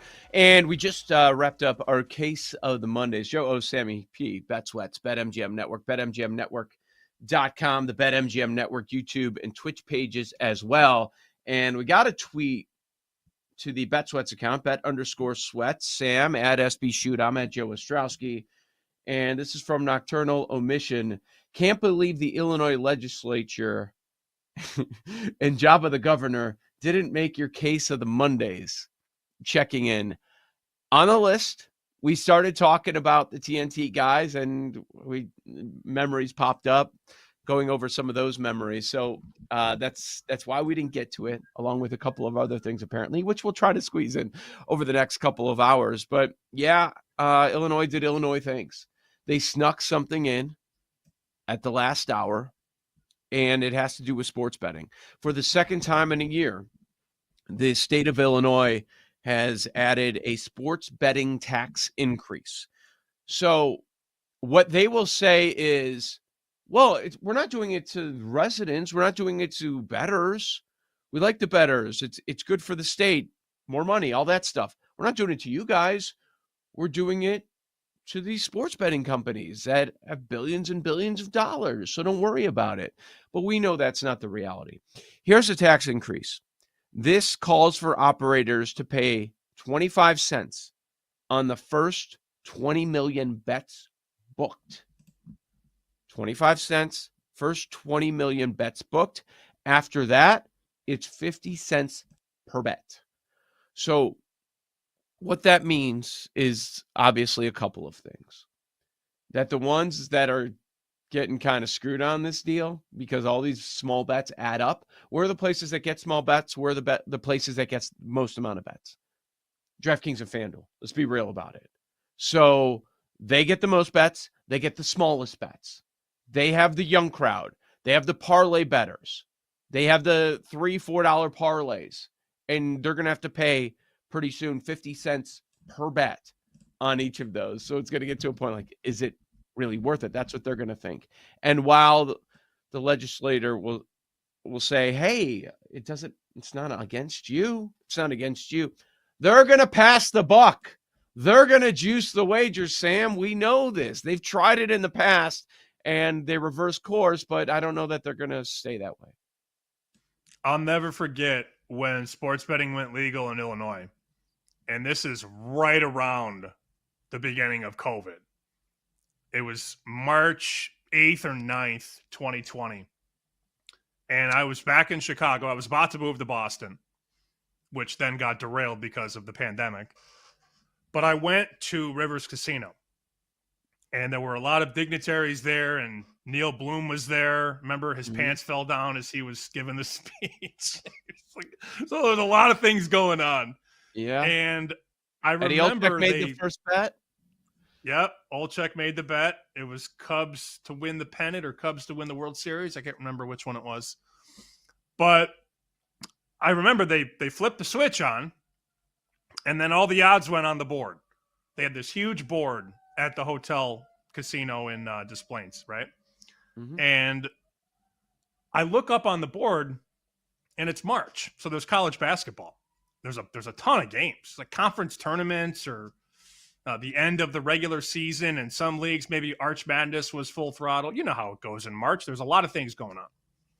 And I looked up at the board, and the juice was minus 15, minus 15, minus 117, minus 117, minus 120, minus 120. And these are standard sides and totals. It said, Chattanooga, minus 6, minus 117. And I took a picture of the board and tweeted it and said, this is some BS. This is day one of sports betting at Rivers Casino, and this is what they're doing to you. And then people started to get wind of it, and Spanky saw it, and Pizzola saw it, and people start going at the casino, at the sports book, and within 24 hours, the odds were minus 110 each way. Mm-hmm. So at the beginning, they tried to pull a fast one on you, and that quickly got corrected. There's been a long-standing challenge in the state of Illinois, where I grew up, where you've always been, where the books are trying to get one over on the customer, but the state is trying to get one over on the books. It's a vicious cycle. And what would happen if this last minute thing went through, which I got so many texts about, even our boss, Mitch Rosen, texted me. He goes, "Did you see this?" And I said, "I did not, although I'm not surprised. In fact, I'm not surprised by anything they try and do in that state to try and get more money. But the way that it went down was this last minute behind closed doors. And I saw the article, the sportsbettingalliance.org article. Right now, behind closed doors, Illinois lawmakers, led by the Senate president and the House Speaker, are debating making customers, in all caps, pay a fee for every single online sports betting wager. Now, is that entirely true? I don't think so. I think there's a little bit more nuance, as Joe alluded to. The state wants to tax the books, and then the books, in order to alleviate the tax, are going to try and have it roll downhill. So it may not affect you right away, but if this all were to go to plan, you're not going to be laying 110 at these books, right? They're going to jack up the juice a penny or two, and now it's minus 112 every way. So it sucks. I'm not surprised. I'm not surprised by anything out of Illinois. It's actually amazing they haven't come up with a tax on oxygen yet. Oh, you're breathing oxygen? Tax. I mean, that's what the state does. I mean, it's not really a surprise, but this would be a nice step in the right direction for people to leave the legal books and go back to the bookies, or go to the Kalshis or the Poly Markets or whatever. It's bad. It's bad that they are trying this again, because it's not the first time that they're going after the books, and it probably won't be the last. According to Illinois policy, since Pritzker took office in January 2019, Illinois has implemented 50 tax increases, and the state's budget has surged $16.7 billion. Give you an idea of what's happening in this state if you're not here. Paul asks a fair question. Why are we giving the books a pass? We just know how it's going to go. We know exactly how it's going to go. I'm not giving them a pass, but okay, I look at it from their perspective. So they pay. Here's the deal. This is what you have to pay. And they keep changing the game after they pay all that money for the license.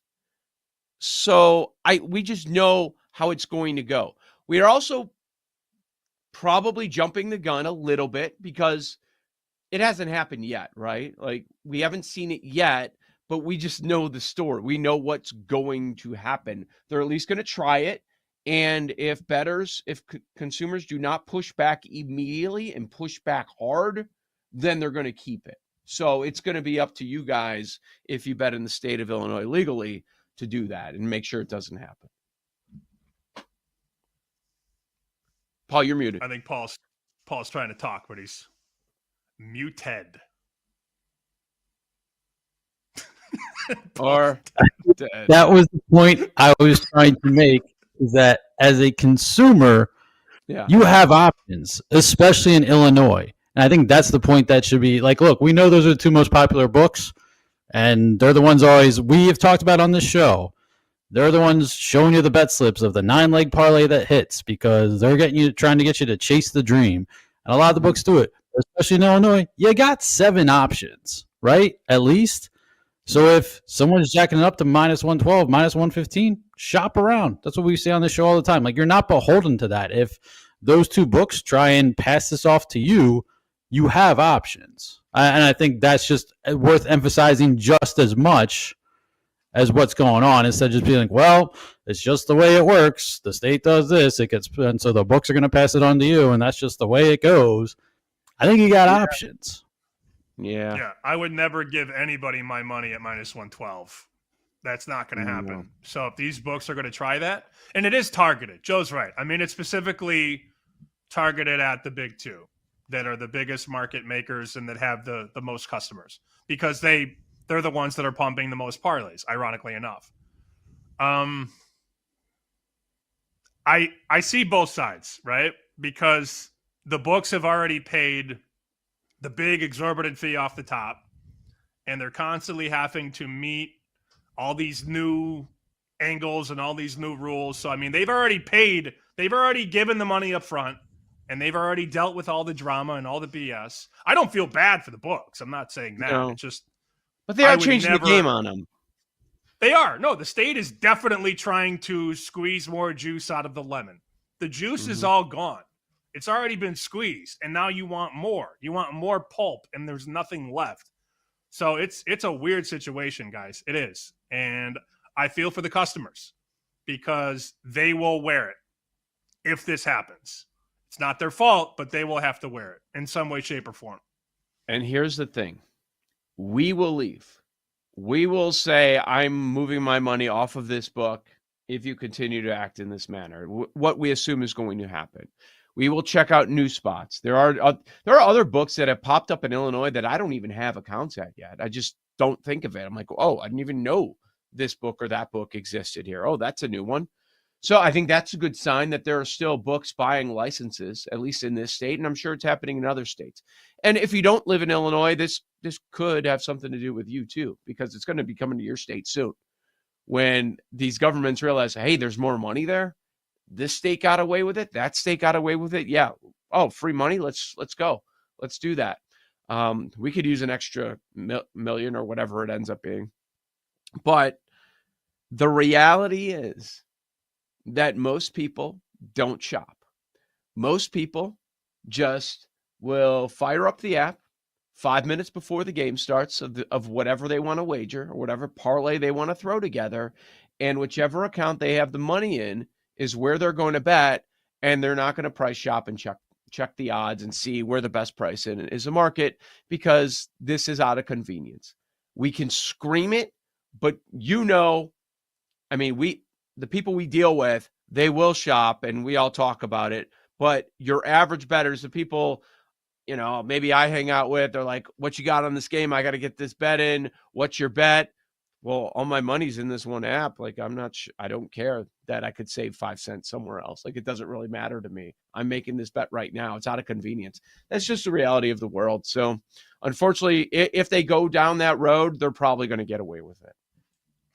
And for anybody sitting there right now listening, thinking, guys, chill. It's only 2 cents. It's only 4 cents. Add that on every wager you make going forward and tell me it doesn't make a difference. Every bookmaker that I know says if it wasn't for the minus 110, they wouldn't be in business. The minus 110 helps the book. That's how they win. Because you're laying minus 110 and they're not. So miss me with it's only 2 cents, only 4 cents. Every cent matters in this racket. Yep.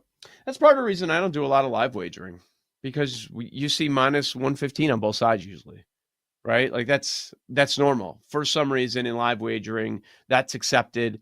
And also, I don't do a lot of prop betting as much because of that too. Like, you're probably going to have to lay a big number, but you're right. Minus 110, that is the difference.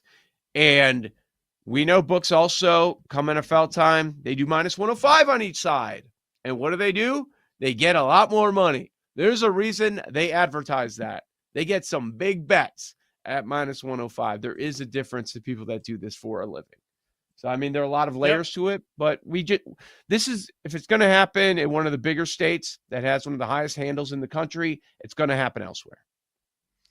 I think a really strong follow on X for all this stuff is Steve Brubaker. He's all over it at Steve Brubaker, Brubaker. Actually, we should try and get him on at some point.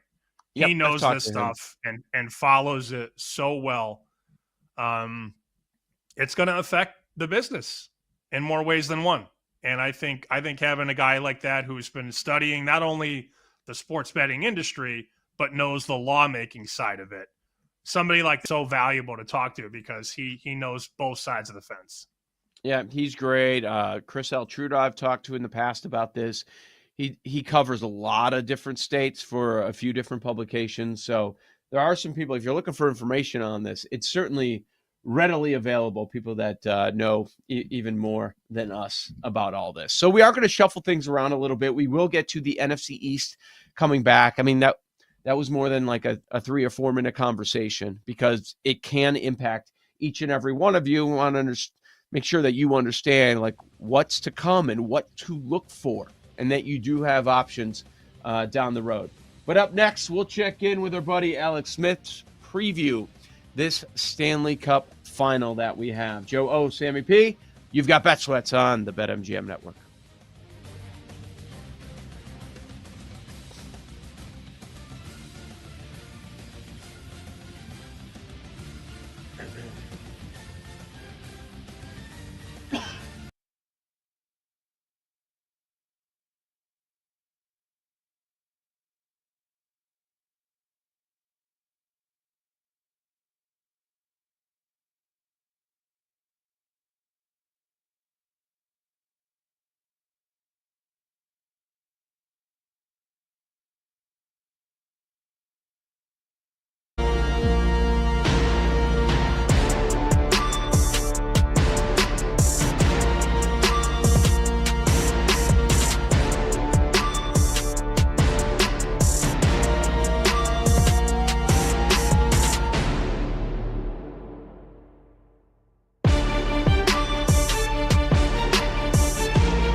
Joe O, Sammy P with you. This is Bet Sweats on the BetMGM network.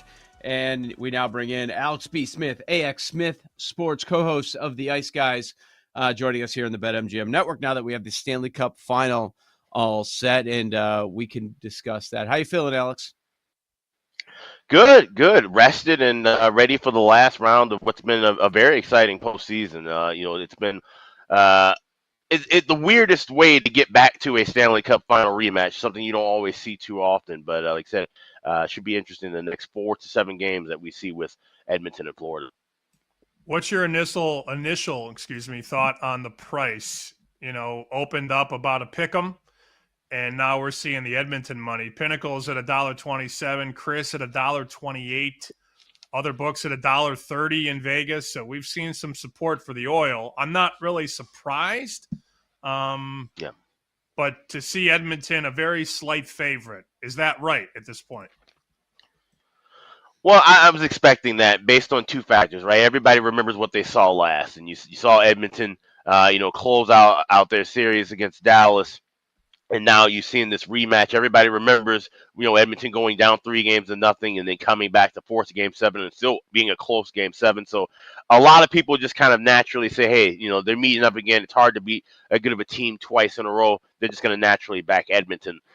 I'm leaning a little bit differently there. I think there's a reason why these 2 teams have made it back, but there's a reason why Florida has made it back, in particular because they look even better than the team that won the Cup last year right now, in my opinion.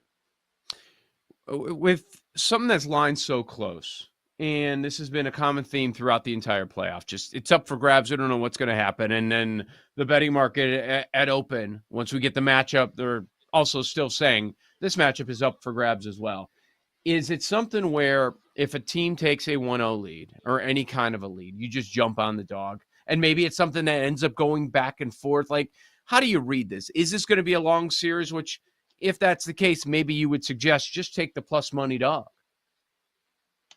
Yeah, this is definitely one where I feel like we could see a little bit of a zigzag early on in the series, and something that I like to do, something we talk about on my podcast, The Ice Guys, a lot. When you like a series to go 6 or 7 games, potentially go the duration, you can just take a split a unit between betting. So in this case, Oilers to win series 4-2, Oilers to win series 4-3, Panthers to win series 4-2, and Panthers to win 4-3.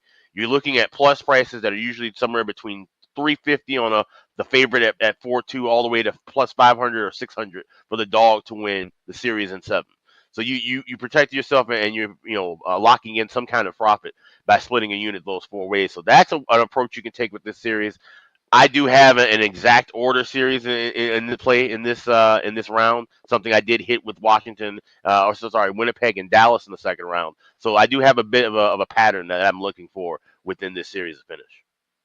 How would you describe how Connor McDavid has played this postseason? I mean, we know about the stats, and he's probably going to lead the playoffs in points. Again, that much is obvious. Anybody can go to a stat site and see that, right? But in terms of watching all the games the way you do, the guy looks possessed, and he is playing at a level that just it's hard to put into words how hard he's skating, how well he's playing. What have you seen with your eyes? He's a man on a mission. And if you saw any of the clips of how he reacted, after that Game 7 loss against Florida, and you can just see the pain and emotion on his face. He's yelling at his teammates, to wake up during the middle of that game, and then at the end to just completely break down. He knew, this whole time that they were going to get back to the spot. There was a quote from Zach Hyman. He said it after that Game 7, we're getting back here. So these guys have been on a mission. You can see the passion and fire they've been playing with. Like I said, been watching McDavid for a long time, especially playing at a high level in the postseason. This is a different Connor McDavid we've seen here. But, this is an Oilers team that's banged up, and that's the thing.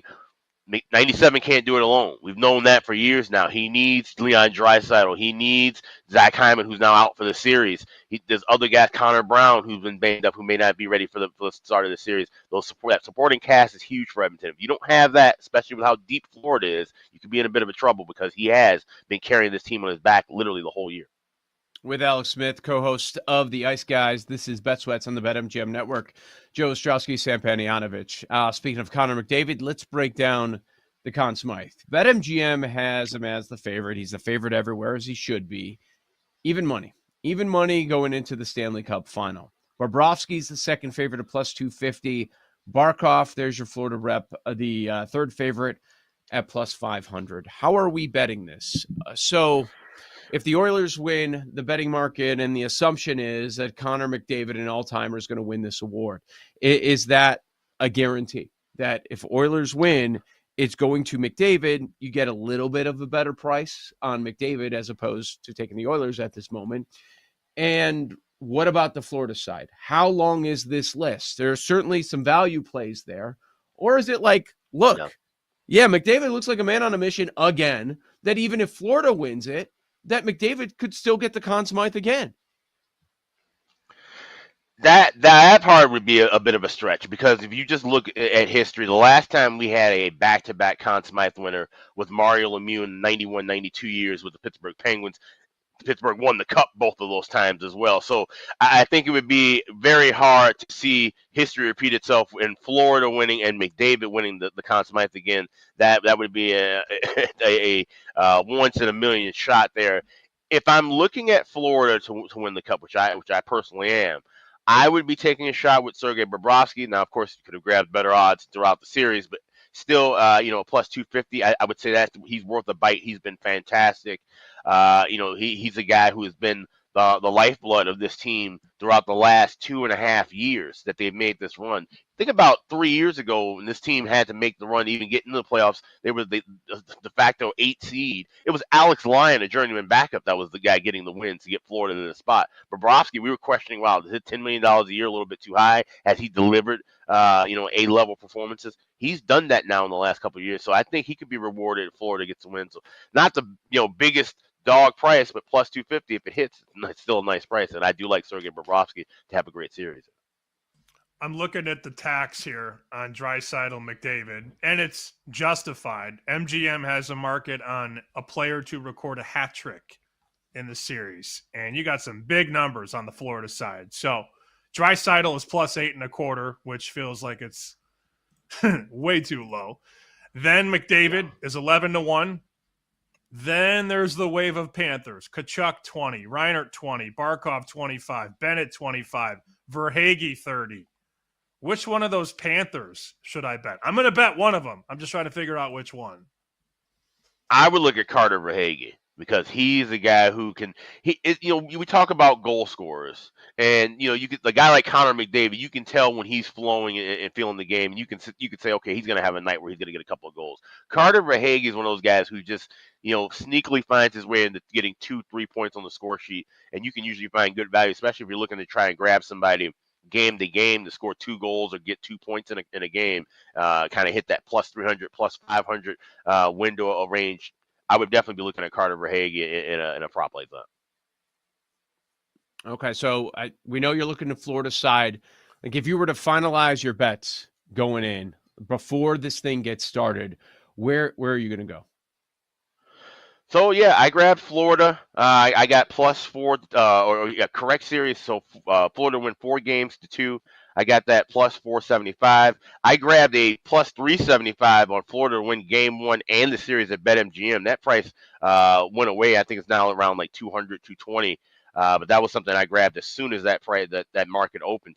And then, like I said, I had the exact series win order. So I'm going zigzag the first 4 games. Florida to win game 1, Edmonton to win game 2. Florida to win game 3, Edmonton to win game 4, and then I believe Florida will win games 5 and 6 to close it out. I got that over at FanDuel. That's a 45-1 ticket. You don't want to know my bottom line this Stanley Cup postseason. I'd rather not share it on this radio show right now. I'm not going to run from it, though.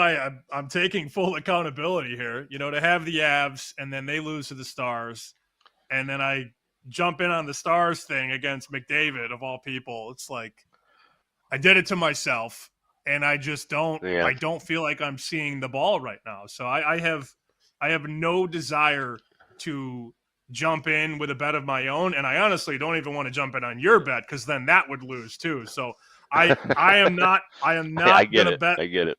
I'm not doing it. And I think that's a lesson for some people. Like, if you're not seeing it well and you don't feel good, you do not have to bet it. I honestly think the worst loss, though, was I was never able to recover because I lost about 2,000 on the Jets and the Blues, Game 7. Oof, yeah. And that's the bet, but that was a plus 170 bet. So I went from winning 3,400 on that game to losing 2,000. That's a $5,400 swing. And they had a 3-1 lead with 3 minutes to go. And I don't want to say that it broke me because I'll be fine. Like, I'm just not going to bet any more hockey this postseason. But it's okay sometimes to not have to bet a final. Walk away. Sometimes you gotta walk walk away. Like, Alex, he's like, Alex, like, are you sure you're done? I'm like, yeah, dude, I'm done with this hockey playoffs because it's been a freaking joke. Even the games I should have won, I lost. And, Avs losing Game 7 with a 2-goal lead, and then the very next night, it's Winnipeg down 3-1, and then they win the game in double overtime. And I've had enough. I've had enough hockey for one postseason. I totally understand it. I mean, like I said, and the roller coaster of the hockey season, it gets even more intense in these last couple of months. And like I said, sometimes you're jumping in cold. You may have not watched as much as you would like to heading in to the postseason. Like I said, sometimes you just don't have the feel for it. I've had that in other sports with football and basketball, where sometimes I just don't have the feel in a particular time. And there's no problem with that. Just watch the games, enjoy it. Maybe if you see something pop up live, you take a shot there. But you don't have to bet every single thing. I feel better, Joe. Now that I've said that, I feel a lot better. Good. Sometimes it needs to be said. Yeah, it's okay. And I know there's a limited amount of games. And look, okay, so we all know Sam well enough.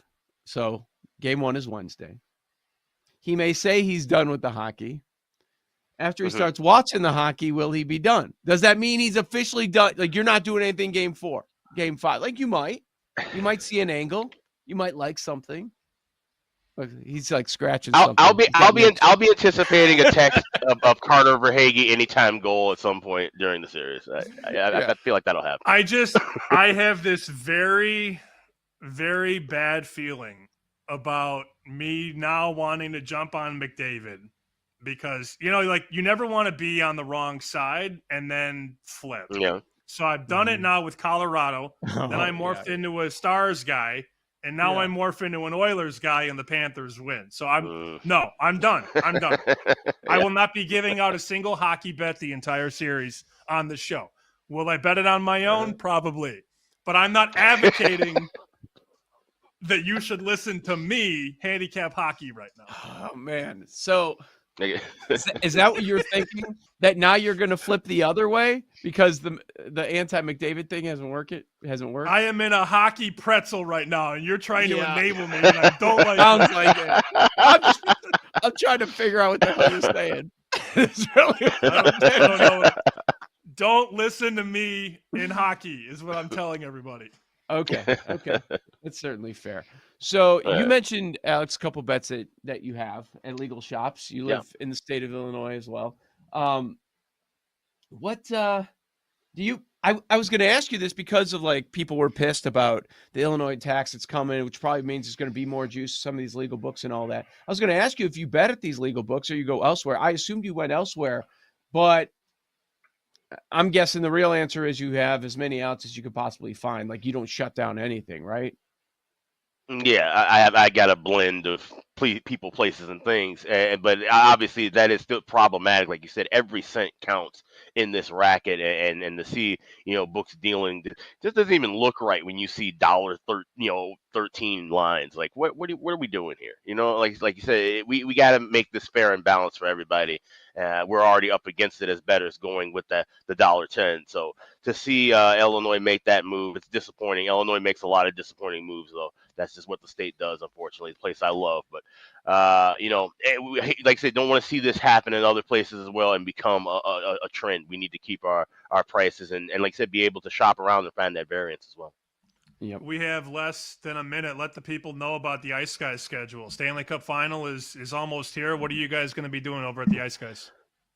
Yeah, so tomorrow we will be doing our Stanley Cup preview, Game 1 preview, and that will air at 2 p.m. Eastern, 11 a.m. Pacific. That's over on our YouTube channel. So just Google the Ice Guys podcast, and you'll be able to find that. And then every day that there's a game from game 2 through, if necessary, game 7, we will have a daily show at 2 p.m. Eastern. Wednesday night for game 1, we will have a live betcast on our Patreon. So check that out, patreon.com/iceguys. And check him out, AX Smith Sports on X. His name, Alex B. Smith. Got the Ice Guys, as he mentioned there. Thank you so much, Alex. I'm sure we'll talk during the series, all right? All right, sounds good, Les. Yeah. All right, good stuff from Alex there. Check him out. And coming up next here on the show, we'll take a look at today's abbreviated MLB card, some angles that we like right here on the BetMGM Network.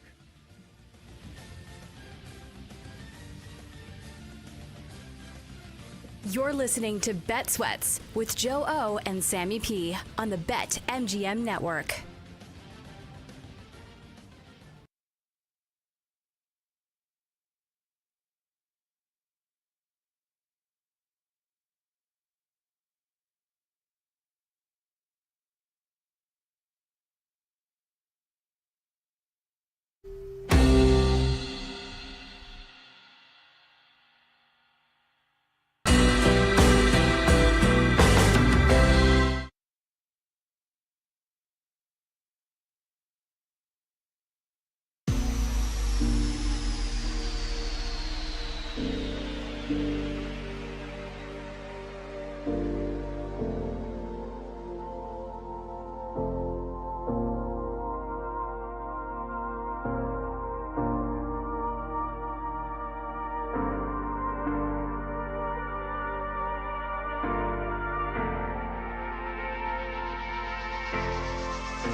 We'll check in with Rick Camp 20 minutes from now, get his view for the NBA Finals, any wagers, because you're going to have to get creative between the Thunder and the Pacers. At least that's how it's looking. $7, $8 favorite for OKC going into this one. Joe Sammy P, appreciate everybody that jumps in and communicates with the show. Give us your feedback, especially during the show. Always fun to read. At SB Shoot for Sam, I'm at Joe Ostrowski. The show, bet_sweats. All right, this MLB card sucks, honestly. Like, it's tough to find something to get really excited about, except for CAGs. We started the show with CAGs and the CAG celebration, even though people want to say that it is nothing to get excited about. But Kansas City's not playing today, so we can't have any CAGs props. We can't talk about that at all. Colorado's playing today.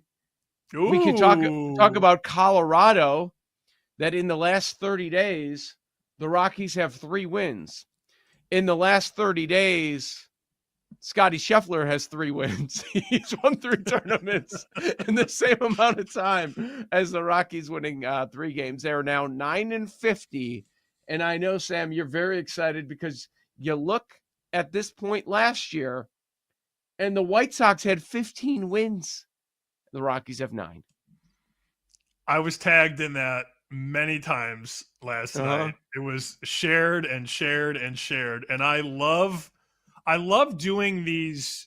I don't want to call them bits because it's not a bit. We genuinely hate the Rockies this year, and we've literally bet against them in many ways. So it's not a bit, but these season-long, what's the term I'm looking for?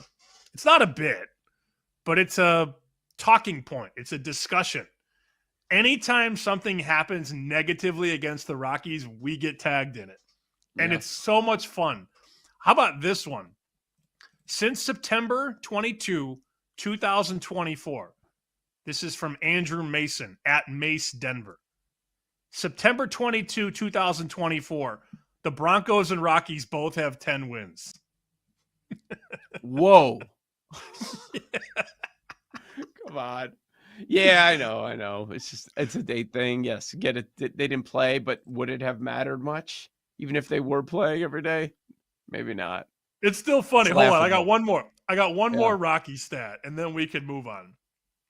Rocky starter, Antonia Senzatella, one of Joe's guys. Yeah. He has racked up 10 losses before Colorado hit 10 wins. All right. With that said, Miami stinks too. Not that bad. Not even in the same atmosphere as the Rockies. Nobody is. Marlins are minus 200 against the Rockies. Is that a question? What are we getting at? It's a statement. It's like, do we want to fade them today with the Marlins at minus 200?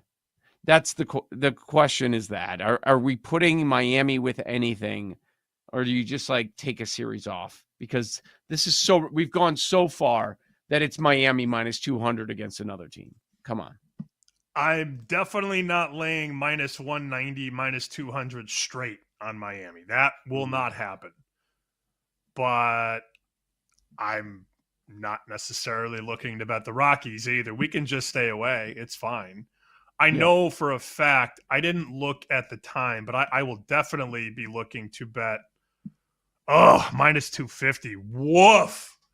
Jake, assuming you're there, I was going to bet North Carolina today against Oklahoma, but I do not want to lay. I know this is an MLB segment, but you got a huge game in the regional. North Carolina, Oklahoma. Oklahoma won last night, and now they play for elimination. I was hoping to get a better number than minus 250. Good grief. Would you rather lay minus 250 with North Carolina or minus 200 with the Miami Marlins? There's a question. Jake? It's Carolina, and it's not particularly close with that one. it's not close at all. I love Carolina today, but I think they have a feeling that everybody's going to think that way, and they're just going to tax you on it. I also am a little biased. I need them to make a run so I can get my ticket into a better spot at 20-1 on the heels. I don't think they're losing today. So that'll be a bet. I also noticed that I got limited again in college baseball. I can only bet $100 at one place now, which is very unfortunate, but it is what it is. Expected. To be expected. Jake, is there anything you like in Major League Baseball? I mean, this card is awful today. Just awful with the limited options that we have. Yeah, I mean, I'm sure I'll find like a home run prop or something. But yeah, I mean, off rip, like this card stinks. Anybody want to lay minus 150 with Richard Fitz today in the Boston Red Sox? Like, no, nope, I don't.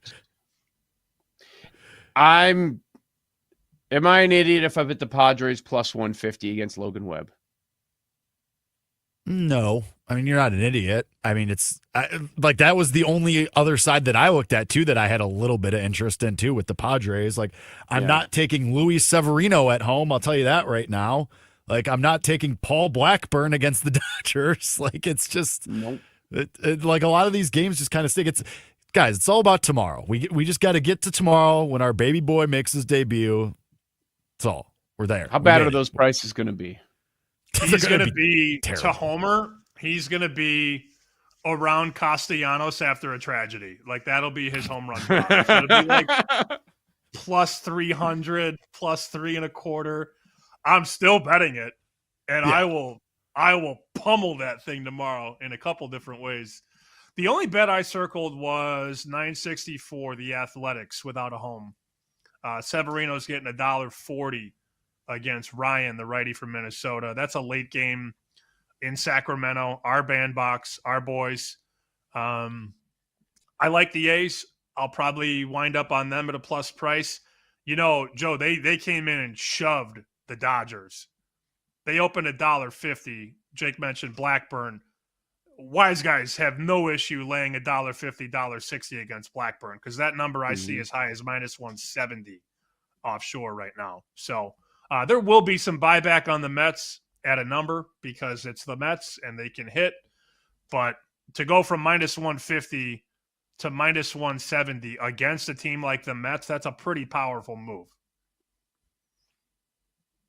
A little bit more on the Padres. It's not a random thing. You do have San Diego plus 150 as a dog, which will always get my attention. But there is a little bit of reasoning. I don't love the fact that the Padres are not hitting very well right now. But you look at the history of Logan Webb. He's not as dominant against San Diego like he is against other teams. 199 plate appearances against these Padres, and they're hitting 314 against them. If you look at some of the underlying metrics, they are not that awful. Go through the lineup. Like there's a few guys that have hit him. Like Machado's hitting 371. He's got a homer against him. Arias, he's hitting 615, 8 for 13, small sample size. Like there's a handful of guys in the San Diego lineup that do hit Webb. So maybe this is a point where they can turn things around. And that's why I was thinking San Diego, not just a random, San Diego's plus 150, you got to take them. Webb hasn't had a lot of history against this entire lineup. So that would be my reasoning there. And I'd be lying if I wasn't kind of like stretching a little bit today with this very poor card that we have on a Monday. Well, it's a poor card in the sense that you have a lot of big prices, but you only have 7 games. Right. And I'm looking consensus price, minus 190, minus 170, minus 165, minus 195. So you're laying so much with teams that honestly I don't think should be that high. I mean, should the Marlins ever be $1.90? No, I don't think so. Should Jack Flaherty be minus 200 on the road? Should Ryan be $1.60 on the road? I don't know. And it's not that we don't feel like we're, doing well in baseball. I don't like the card. There's only 14 teams playing today. Over half the league is off. And you got some decent pitchers on the hill tomorrow. Alcantara, Peralta, Hunter Green, Gallen, Strider, Rodon, our guy Bayo, not to group him in, but you got Skeens on the hill tomorrow, Wheeler's on the hill. You got some really good pitching matchups tomorrow. It's okay. You don't have to spray the board on Monday. But I'll bet the Athletics, and that might be it for me in baseball today. All right, to get us through today, should we bet the Grand Salami? Tell the story about someone, a former coworker of yours, and what they thought they had on the Grand Salami. He had a system for the Grand Salami. I was working in Vegas. Well, I don't think people know what the Grand Salami is. First off, let's mention that. The Grand Salami is total runs scored in a day. There's a tangible number. They basically just add up all the totals for the most part. Might shave it a little bit. But the number today on the Grand Salami is 63.5. So that's total runs for all 7 games. And you do the math. 63 divided by 7 is, it's right around where it should be.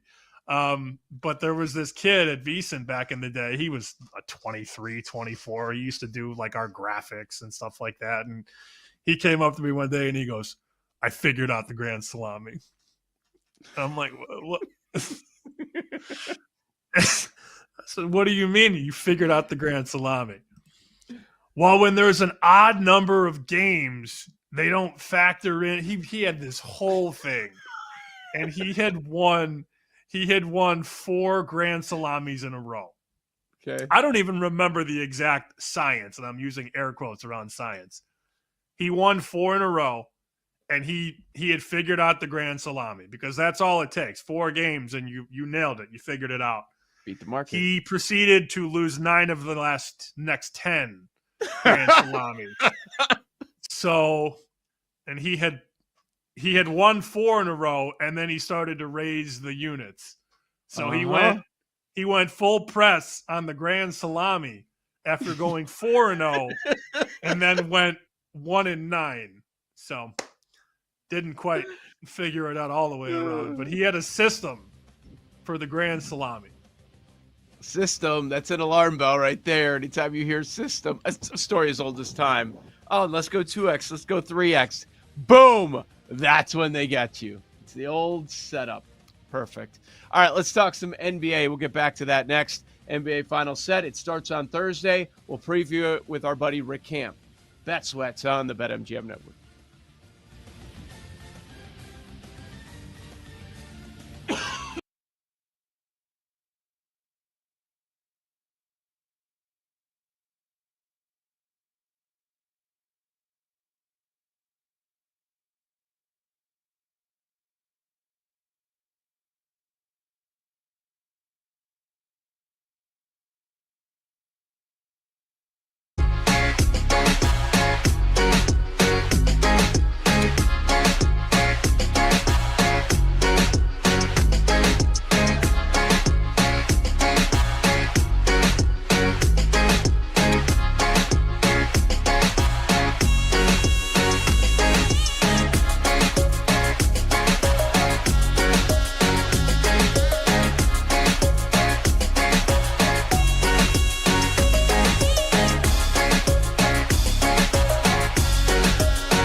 Welcome back to Bet Sweats with Joe Ostrowski and Sam Paniotovich on the BetMGM Network.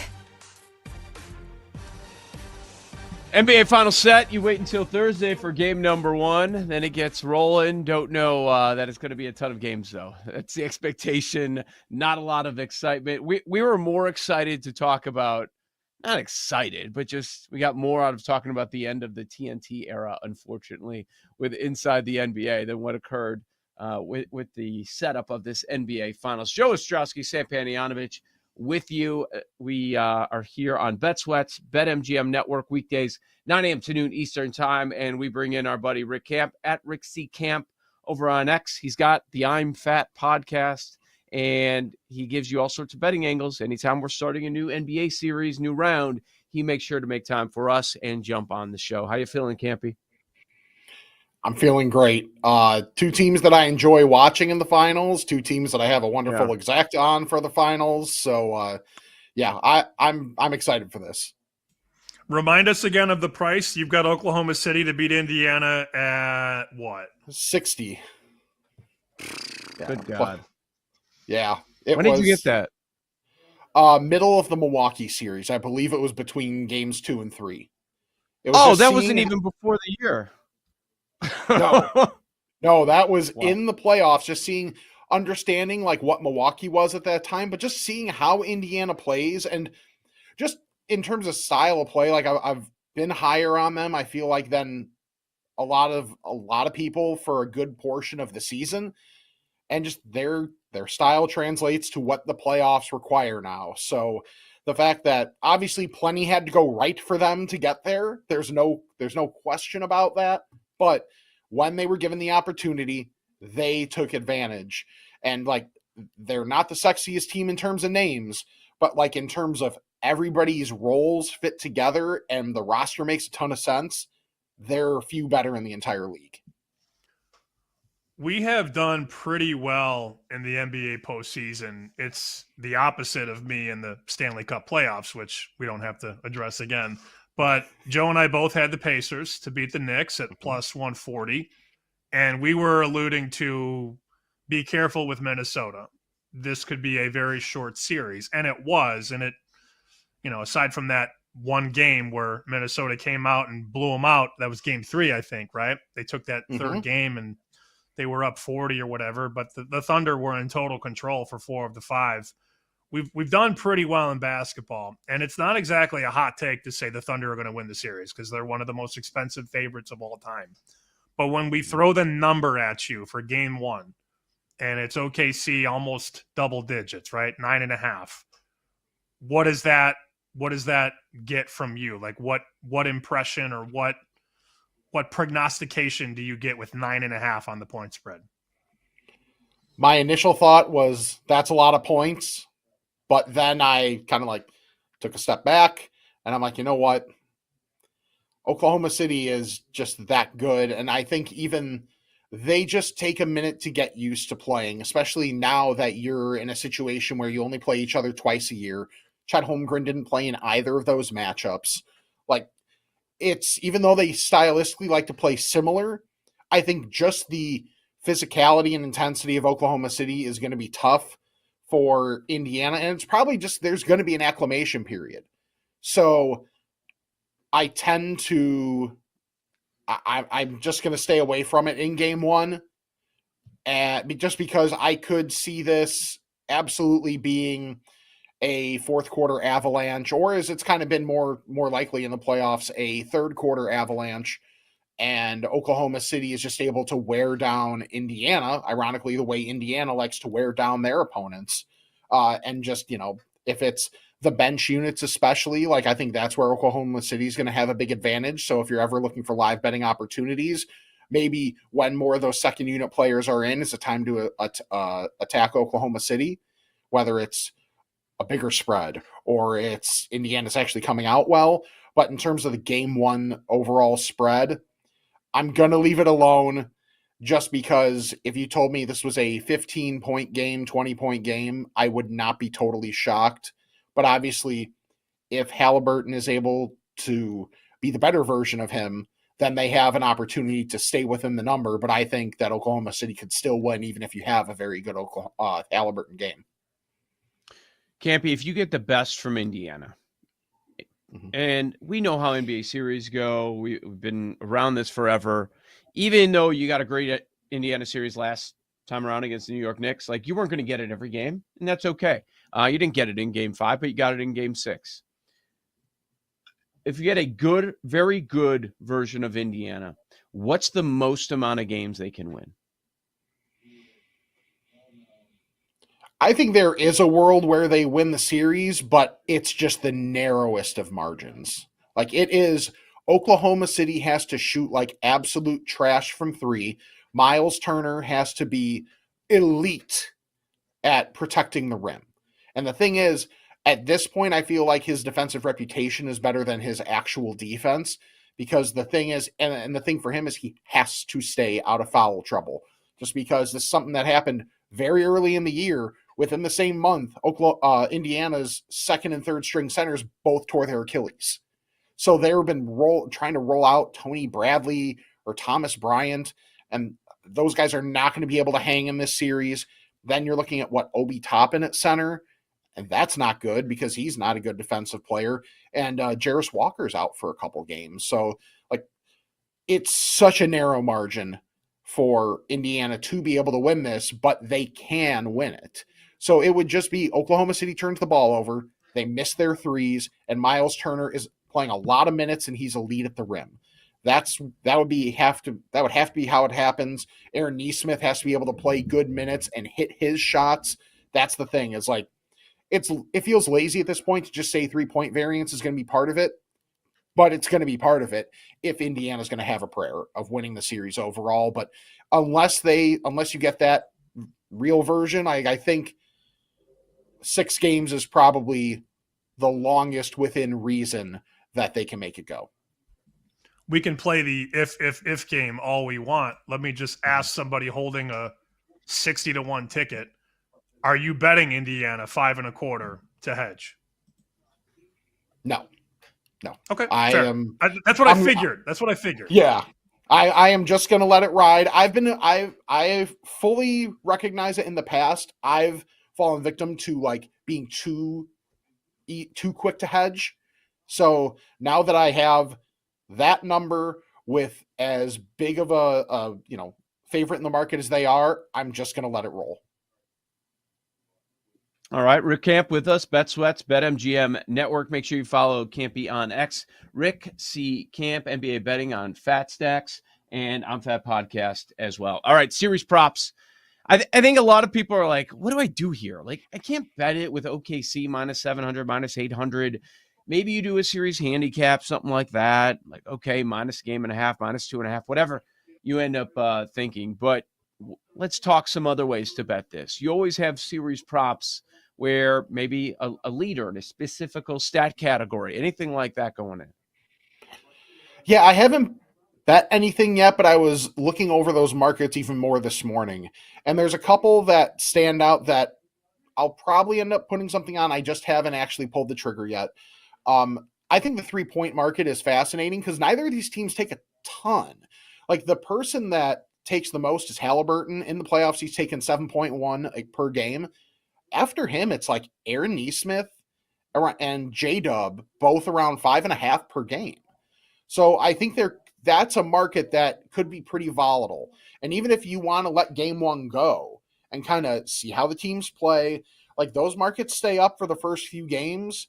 And, with how few attempts there are probably going to be on average for people, like I think there's going to be some value in the market unless somebody goes absolutely nuclear game 1. But even if that's someone like Lou Dort, that doesn't mean a damn thing because he could go 0 for the next couple games.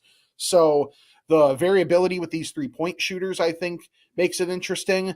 In terms of price, like J-Dub is sitting at 12-1 in the market to lead the series in threes. He'd rather not take a ton of threes, but the thing is, same with everybody in this series. So I do like that opportunity for him in terms of attempts average versus price. Like I think he makes a lot of sense in that market, so I'll likely end up pulling the trigger on that one. And then just trying to, again, find any sort of value. I think this is going to be more of a one big series for Oklahoma City, and I think it will lean more to Chet Holmgren, but Isaiah Hartenstein to get 6 rebounds, and mind you, this is one of those every game props, but there's good value on it. Hartenstein still playing around 20 minutes basically regardless. For him to get 6 boards a game is 10-1. So if you think this is a shorter series, like it seems like a vast majority, seems like the consensus opinion is Oklahoma City in 5. Okay, 5 games of getting to 6 boards. Even last game last series where his minutes started to shrink, he was right there every single game. So to have that at 10-1, I think is a pretty good number, and I will likely be hitting that one as well. And I almost want to bet someone else for most points in the series just because the number is so insane. Like, it wouldn't be much at all. Because the numbers are so insane, we're talking a pittance on it, but I want to attack somebody in that market. Maybe that just ends up being J-Dub. That's exactly the next question I was going to ask you. Who are we looking at? Because they've got MGM. I give them credit. They got a lot of these markets up, and I applaud them being creative and trying to price this up, which is very difficult to price. But they're telling me there's a 98% chance that SGA leads the series in points. I disagree. Minus 5,000. I don't know who else I like, but I know I'm not laying 5,000. Yeah, exactly. You can't be doing that. If you really want to be a sicko, there is a book out there that also lists most steals in the series and most blocks in the series, which are insane. I think it's insane that they offer it. Good on them. But at that point, that kind of leads to like what the ways I kind of want to attack game one is more Indiana turnovers, maybe like secondary Thunder players in terms of steals. And that's more or less how I want to try and attack game one. So like in that steals market, I would just, it's got to be an Oklahoma City player to me. And I know SGA is going to be right up there in terms of the odds. He's going to be in the passing lanes. Halliburton still hasn't turned the ball over much against Oklahoma City. So in terms of turnovers, it's guys like Miles Turner. It's guys like Neesmith, like your secondary, tertiary ball handlers that you just need them to get 2. Like, I think that's where in the turnover markets you can really get something. And if you want to be sick and parlays are your jam, then maybe see what kind of hole there is or what your numbers are going to look like if you go turnovers with steals. Generally, there's, you don't get dinged for correlation quite as much on turnovers and steals as much as, your more traditional stats. So I think there is a path to where you can find some value there if you want to take a big swing in game one while there's a lot of things that are really unknown. Any other betting angles you haven't hit on? If not, I do want to squeeze in a quick food thing. I think one other that I haven't decided if I'm going to play yet is Siakam most rebounds, or that's about, I think 5-1 around there that I've seen in the market, or Siakam 5+ rebounds in each game is like plus 275. So, but I think I might, if anything, rather play the rebound leader thing just because, Chet is a minus number in that market. And he can get in foul trouble. He can kind of drift at times from here or there. So, like, I think it could be a series where it's not a high total. Like, both these teams are pretty egalitarian on the glass. Again, I'll bring that one back out for you guys. And yeah, so I think that's maybe Siakam, but it's not something I'm definitely going to bet as of now. Okay. All right, very good. Everybody knows you've got the I'm Fat podcast. I've noticed a lot of people trying to hone in on your territory. I'm going to do a food review too. I'm going to find the best Chicago sandwich. Oh, wait, there's a new food item. I got to try it in my car and record myself and get it out there. There are a lot of people that are doing that. You guys always try new foods. Any new food that has been released recently that you think is worthy of discussion in the final minute? I saw KFC's doing chicken and waffles. I'm like, what took so long, guys?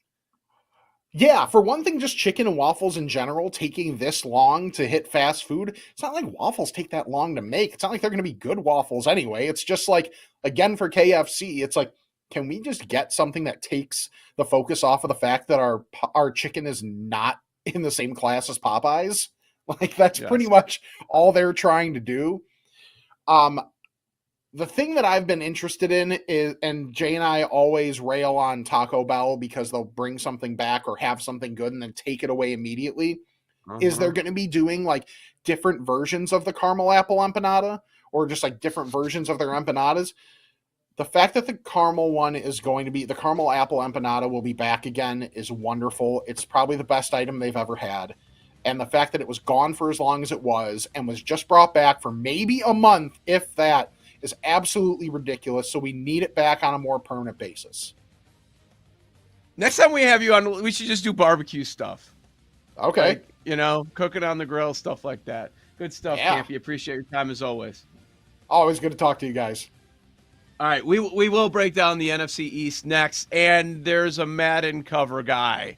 Uh-oh. You want to stay away in your fantasy draft? We'll discuss. Joe O, Sammy P here on Bet Sweats.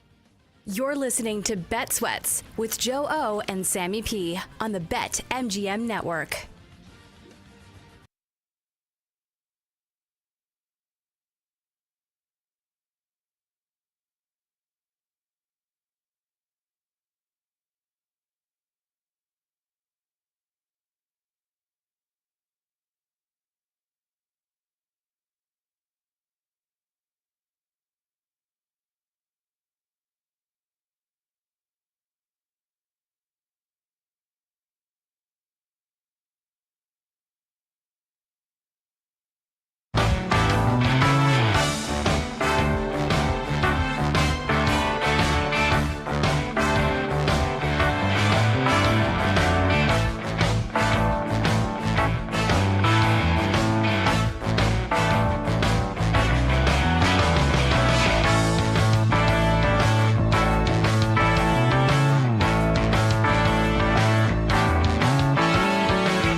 Appreciate Rick Camp for jumping on.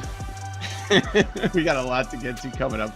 See, I didn't know about this. I had no idea about the Pop-Tarts ice cream sandwich thing, and now you've got me thinking, like, it's my mission today to go to the local Walmart. This is the only place that's carrying this, Sam? The only place? I believe so. So I actually went back and found my old tweet.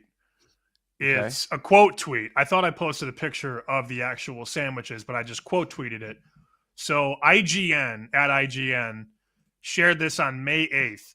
Pop-Tarts are headed to the freezer aisle with ice cream pints and sandwiches coming to Walmart's late May 2025. So the pints are brown sugar cinnamon, strawberry, and s'mores. The sandwiches will be available in brown sugar cinnamon, strawberry, chocolate fudge. And apparently only at the Walmarts. I quoted the tweet and wrote, "Diet starts in June," because I'm witty like that. And Brian Gertch on our show has apparently made several trips to the Walmart, and they're all sold out, which is very funny. Many? Like, I need Gertch. How many Walmarts did you go to? I think he said 3.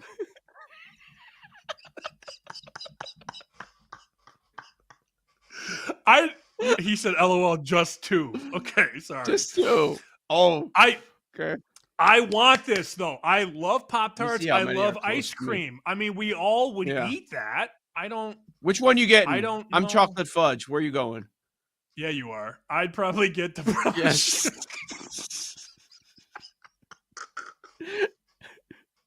No strawberry.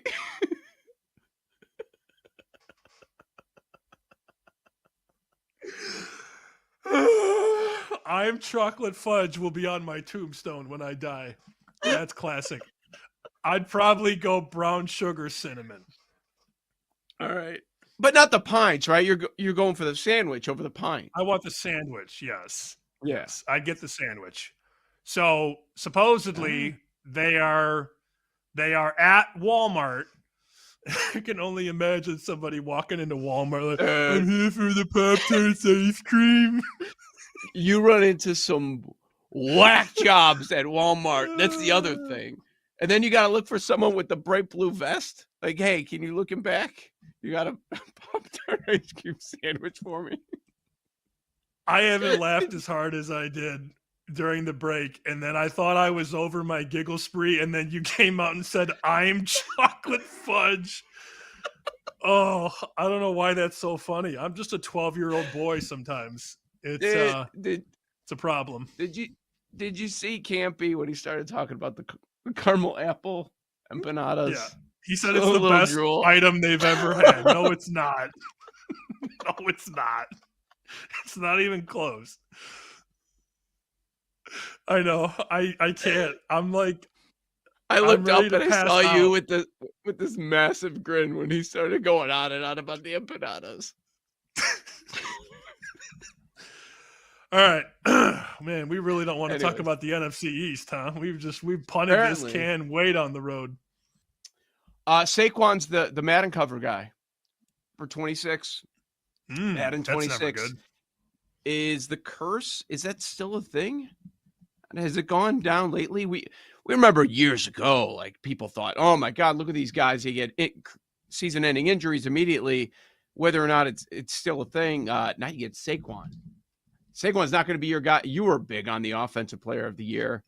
Oh, you talked about that. So what was it last year? Was it CMC? I think it was CMC last year.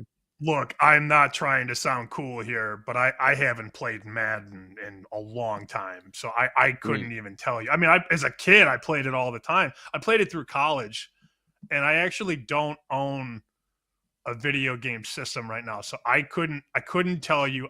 Didn't they put Madden himself on one of the recent ones? Wasn't John Madden on one of the covers? Okay. I remember that. And then I remember Lamar was on it, and Mahomes has been on a couple. I don't remember who was on last year's. Like, if you it was CMC. Oh, he it was hurt. okay. Yeah. The curse used to be really bad. I just pulled up a list of some of the guys. I remember Dante Culpepper was on the cover one year. That wasn't a good season, if I remember correctly. He had a severe Sean injury. Alexander, Vince Young Michael Vick was on the cover. The Vick one. Vick got hurt that year when he was on the cover. You're right about McNabb and Sean Alexander. Marshall Faulk, he had a small injury. Oh, what a bum. Like, he should have never been on. That's when they voted for it. He was voted, I don't know why. What running back? Yeah. And he was terrible after that. So then it started to slow down in the 2010s or whatever. But I guess you could point to last year and say it's a thing. But that's going to be the concern. Most recently, it's been a lot of quarterbacks. Like 21, Lamar, no curse. 22, Brady, no curse. Mahomes, no curse. Josh Allen in 24, no curse. So people might talk about it because of CMC last year. But I think we've realized it's not a thing. Only bring it up to talk about the NFC East, though. Philadelphia, minus 150 to win the division at BetMGM. Washington, your second favorite, plus 225. Dallas, plus 600. And the Giants, I see it as as high as 30-1 for the division, Sam. I mean, the conversation starts with the Eagles, right? It does. It feels a little cheap, too, at minus 150. We've had this conversation, I think, with every division so far, but this is one where I feel like you could get a little creative if you wanted to go Washington. The hot take would be Dallas. If everything goes right in Dallas, could the Cowboys potentially win this division? There was a stretch for, Paul, you would know this better than Joe and I. There was a stretch when it was a new division winner for what felt like the better part of 10 to 15 years. Is it not still going? Oh, is it's it? Still okay. Going. Sure. We haven't had a repeat winner since 03-04, Philadelphia. Holy cow. All right. So, as I was saying, nobody's won this back-to-back since 2004. That's exactly what I was just saying.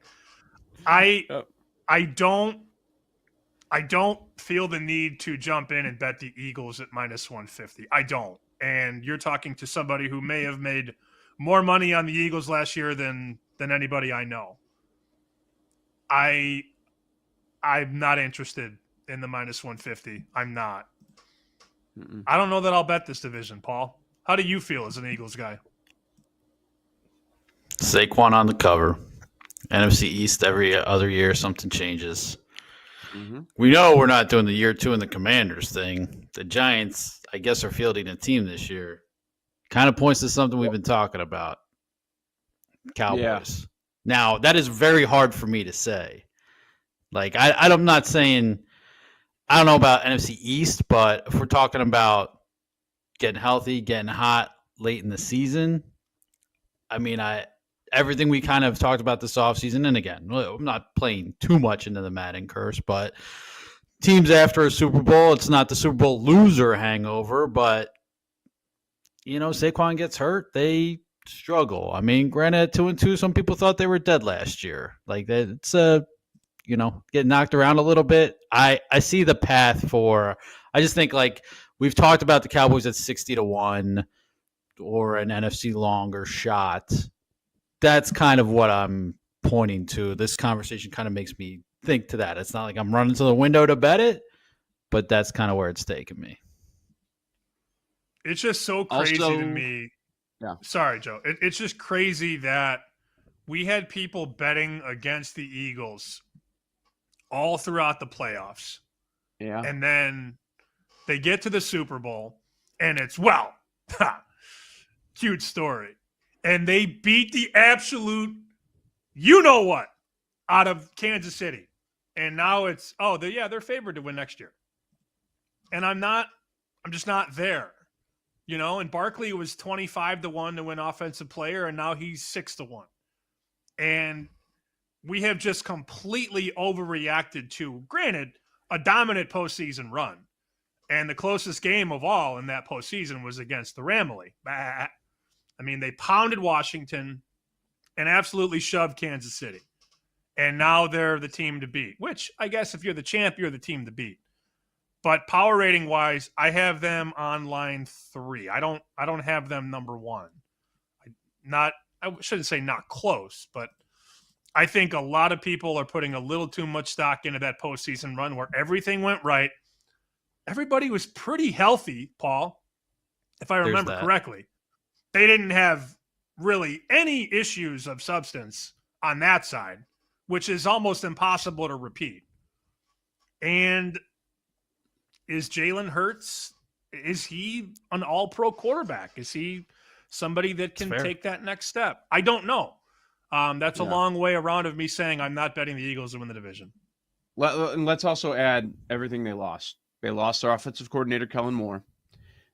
I believe the biggest strength of the team was its depth on defense, and they lost a lot of depth. A lot. Josh Sweat, Milton Williams, Darius Slay, Isaiah Rodgers, all gone. So now you've got to replace that. How he can, and he will, it doesn't mean it's going to happen this year. So a few injuries like they did not see last year much of, as they were very healthy throughout the year, and then that could come to a head. And could Saquon repeat what he did last year as well? That's another big question. That A.J. Brown noise isn't going to go away. I mean, they were doing great. They were doing great, and you're hearing all about that. Like, that is, again, if we see, to Sam's point, Jalen Hurts, not all world. That creeps up again. You're going to have an unhappy wide receiver. If you're not winning games, that becomes more and more of a thing, especially in that market. Okay, so health, I think, is the biggest point. On offense. Or on defense, excuse me. On defense, they lost a ton. I think the play's Dallas, guys. They're 7-1 for the division. I know. I didn't realize it was that high. I mean, if we're out on Washington, that's got to be the play, right? It's at that number. I'm also trying. I did this last year with the Texans, and I think more times than not, it's not a bad idea to short the second-year quarterback on the team that everybody is pumping, because a lot of people are, going to shove Washington in your face for the next 3-4 months. Yep. What if they are that good? Like, you have to play both sides here. Did they get worse? Did they have losses? Did they lose coordinators? I mean, where did the Washington Commanders get worse from last year? They got better. They added Laramie Tunsil and they got Debo on offense. That's what I'm saying. Like, they didn't get worse. And I know regression is a word. There are two words that are thrown around a lot in betting. One is value, which nobody really knows what that means. People just say value because they like it, especially the influencers. Oh, there's value here. Yeah, because you like it, moron. The second thing is regression. We just naturally respect or expect regression, and it doesn't always hit. It hits quite a bit, but Philadelphia lost a ton. Washington added. So why are we so anti-Washington? I guess I'm asking rhetorically. So maybe the move's not to fade Washington. The Texans still won the division last year, right? Like, maybe the move's not to fade Washington in the division. Like, we're talking about Dallas. Maybe they make a run at a big number. I think maybe it's just, or at least not buying them here, but like maybe Washington at plus 225. I'm not running to bet that, but maybe we shouldn't be like crossing that off. Kind of what Sam's saying. I wouldn't hate a Washington-Dallas exacta. That's not bad. The second and third favorites. So Eagles miss the playoffs, maybe? It's possible. Just things go wrong. As much as everything went right this past year, I could see it. Here's so on Dallas, don't forget about the Pickens ad. I mean, Pickens and Lamb, if Dak's healthy, that's going to be exciting to watch. Here's your cold water on Dallas. Do we know the defensive coordinator? Eberflus. Is it Eberflus?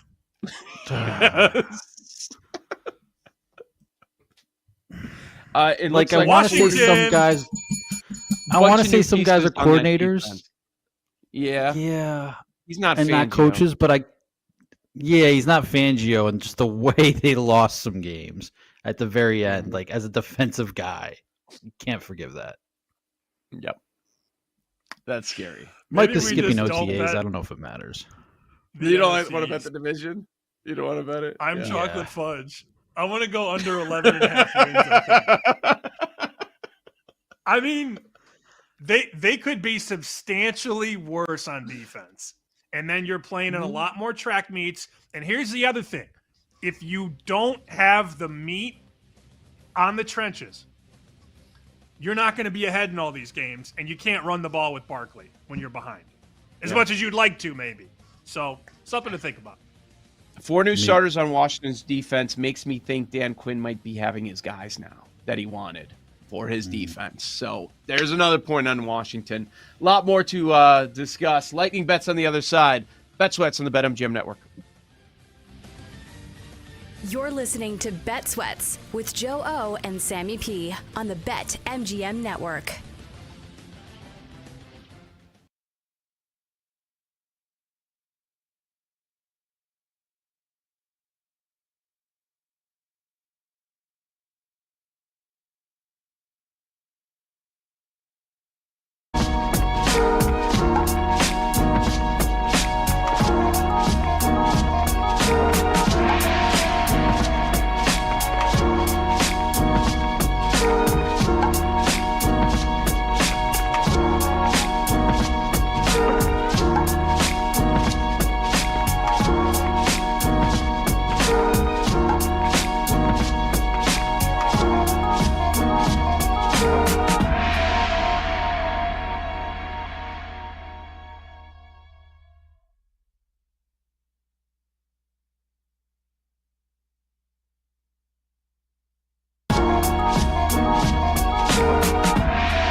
Welcome back to Bet Sweats with Joe Ostrowski and Sam Paniotovich on the BetMGM Network. Chocolate Fudge Moon. Gertch agrees with me on something, finally. That's why he was scouring every Walmart in the state of Indiana over the weekend, because he needed the chocolate fudge. Joe O, Sammy P, Bet Sweats, BetMGM Network. Lightning Bets coming your way in a couple of minutes. And Sam, we asked the people, hey, you're here every day, you're hanging out, especially if you listen via podcasts. Give us a rating and review over on Apple Podcasts. We appreciate it. We love to read the feedback on the show, and this one certainly stood out to me from Regbo. 5 stars.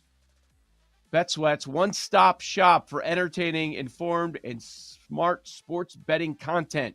Can't get enough of the subtle jabs at that tea kettle Costos. The only thing that could make this show better is if they had their own late-night emergency podcast. Good stuff, Regbo. Appreciate it. I appreciate the reviews that are clearly pointing at things we talk about. And we had another smattering of reviews, and I want to save a couple maybe for the next couple of days. One of them made fun of me and McDavid. I love that. Prove to me that you listen. Bring something up from the show. I mean, I appreciate all reviews.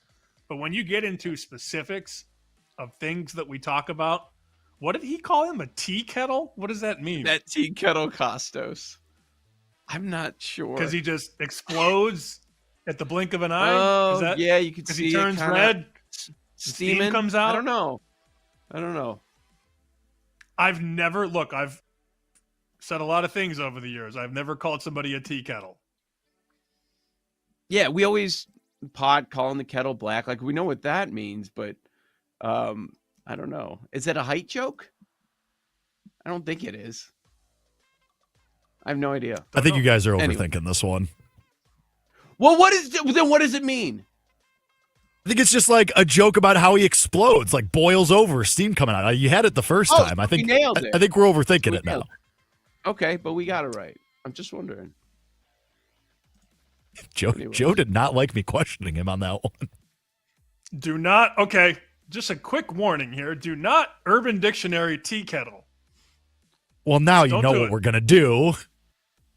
AKA do it now and look at the second entry.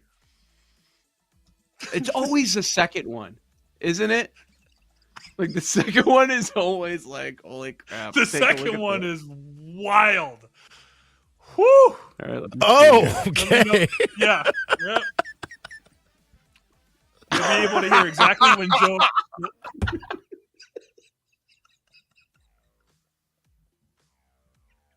I've never heard of that. Never in life.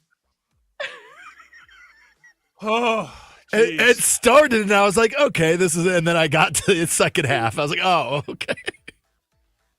Oh, If you're wondering right now, listening live or podcast form, no, Joe and I did not take edibles before the 11 o'clock hour. That did not happen. This feels like a Friday. This is a Monday. This is the start of the week. You should read the example on that second entry too. Like, I love when Urban Dictionary does the examples for context.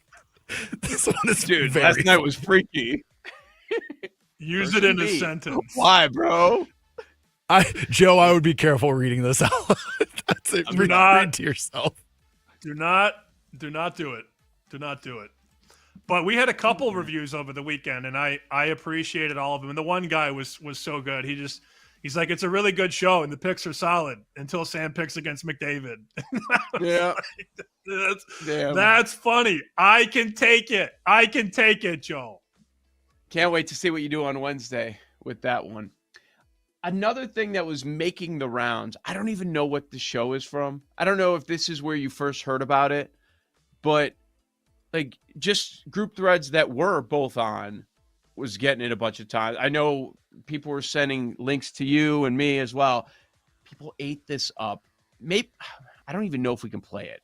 If we can, we should play it tomorrow. But making the rounds is, I don't know if it's a podcast, a webcast, whatever it is.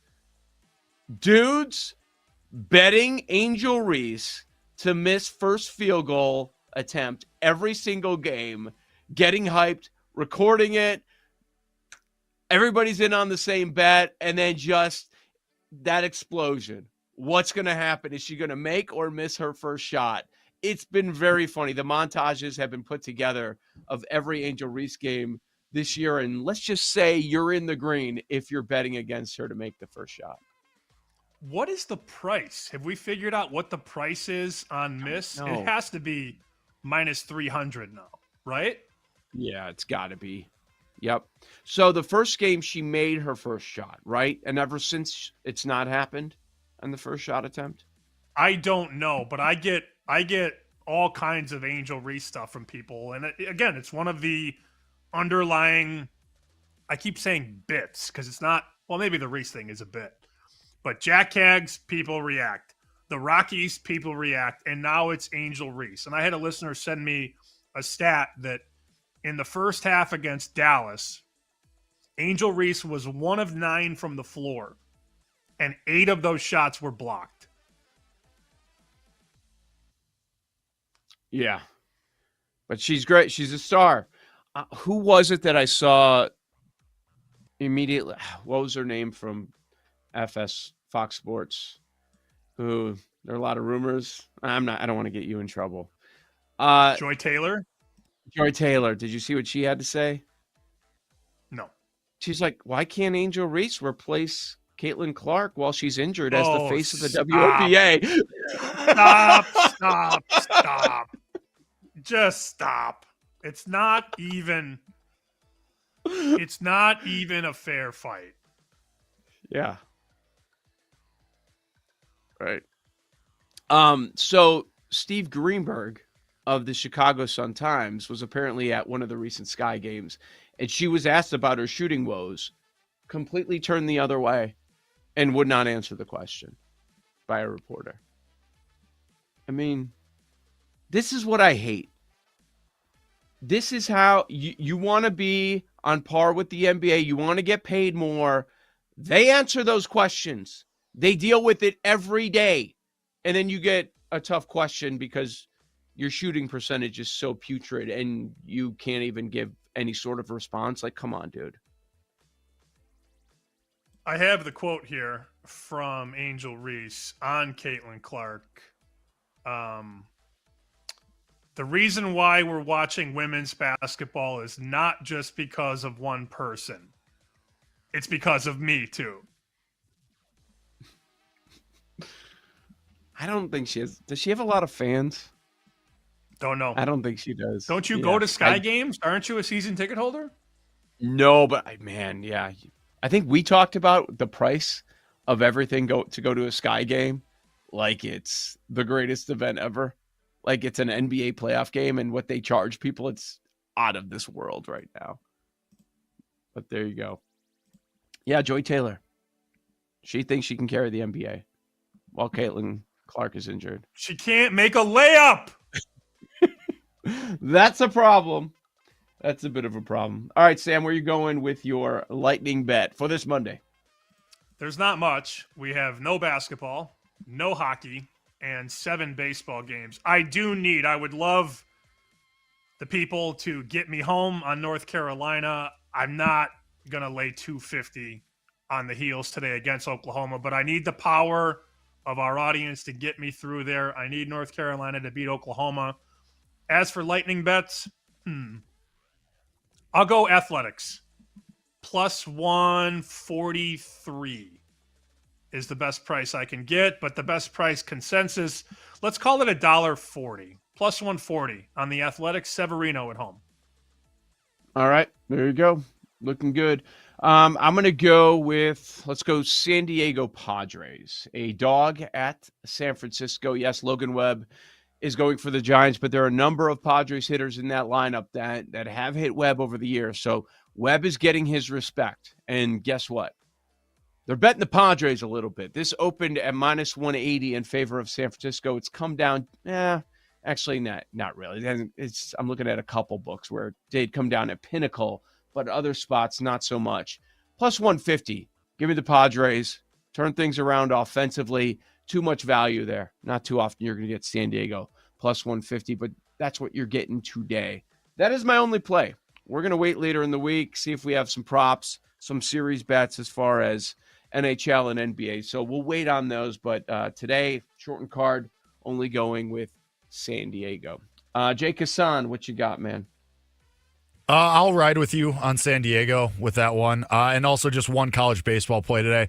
I'm going to go with Murray State against Ole Miss for the regional final to win the region. These teams saw each other twice over the weekend. They split. I just still think this Ole Miss team was dying to lose multiple games over the weekend, and they were able to win a couple close ones. It's a price play for me. You could get Murray State at better than 2-1.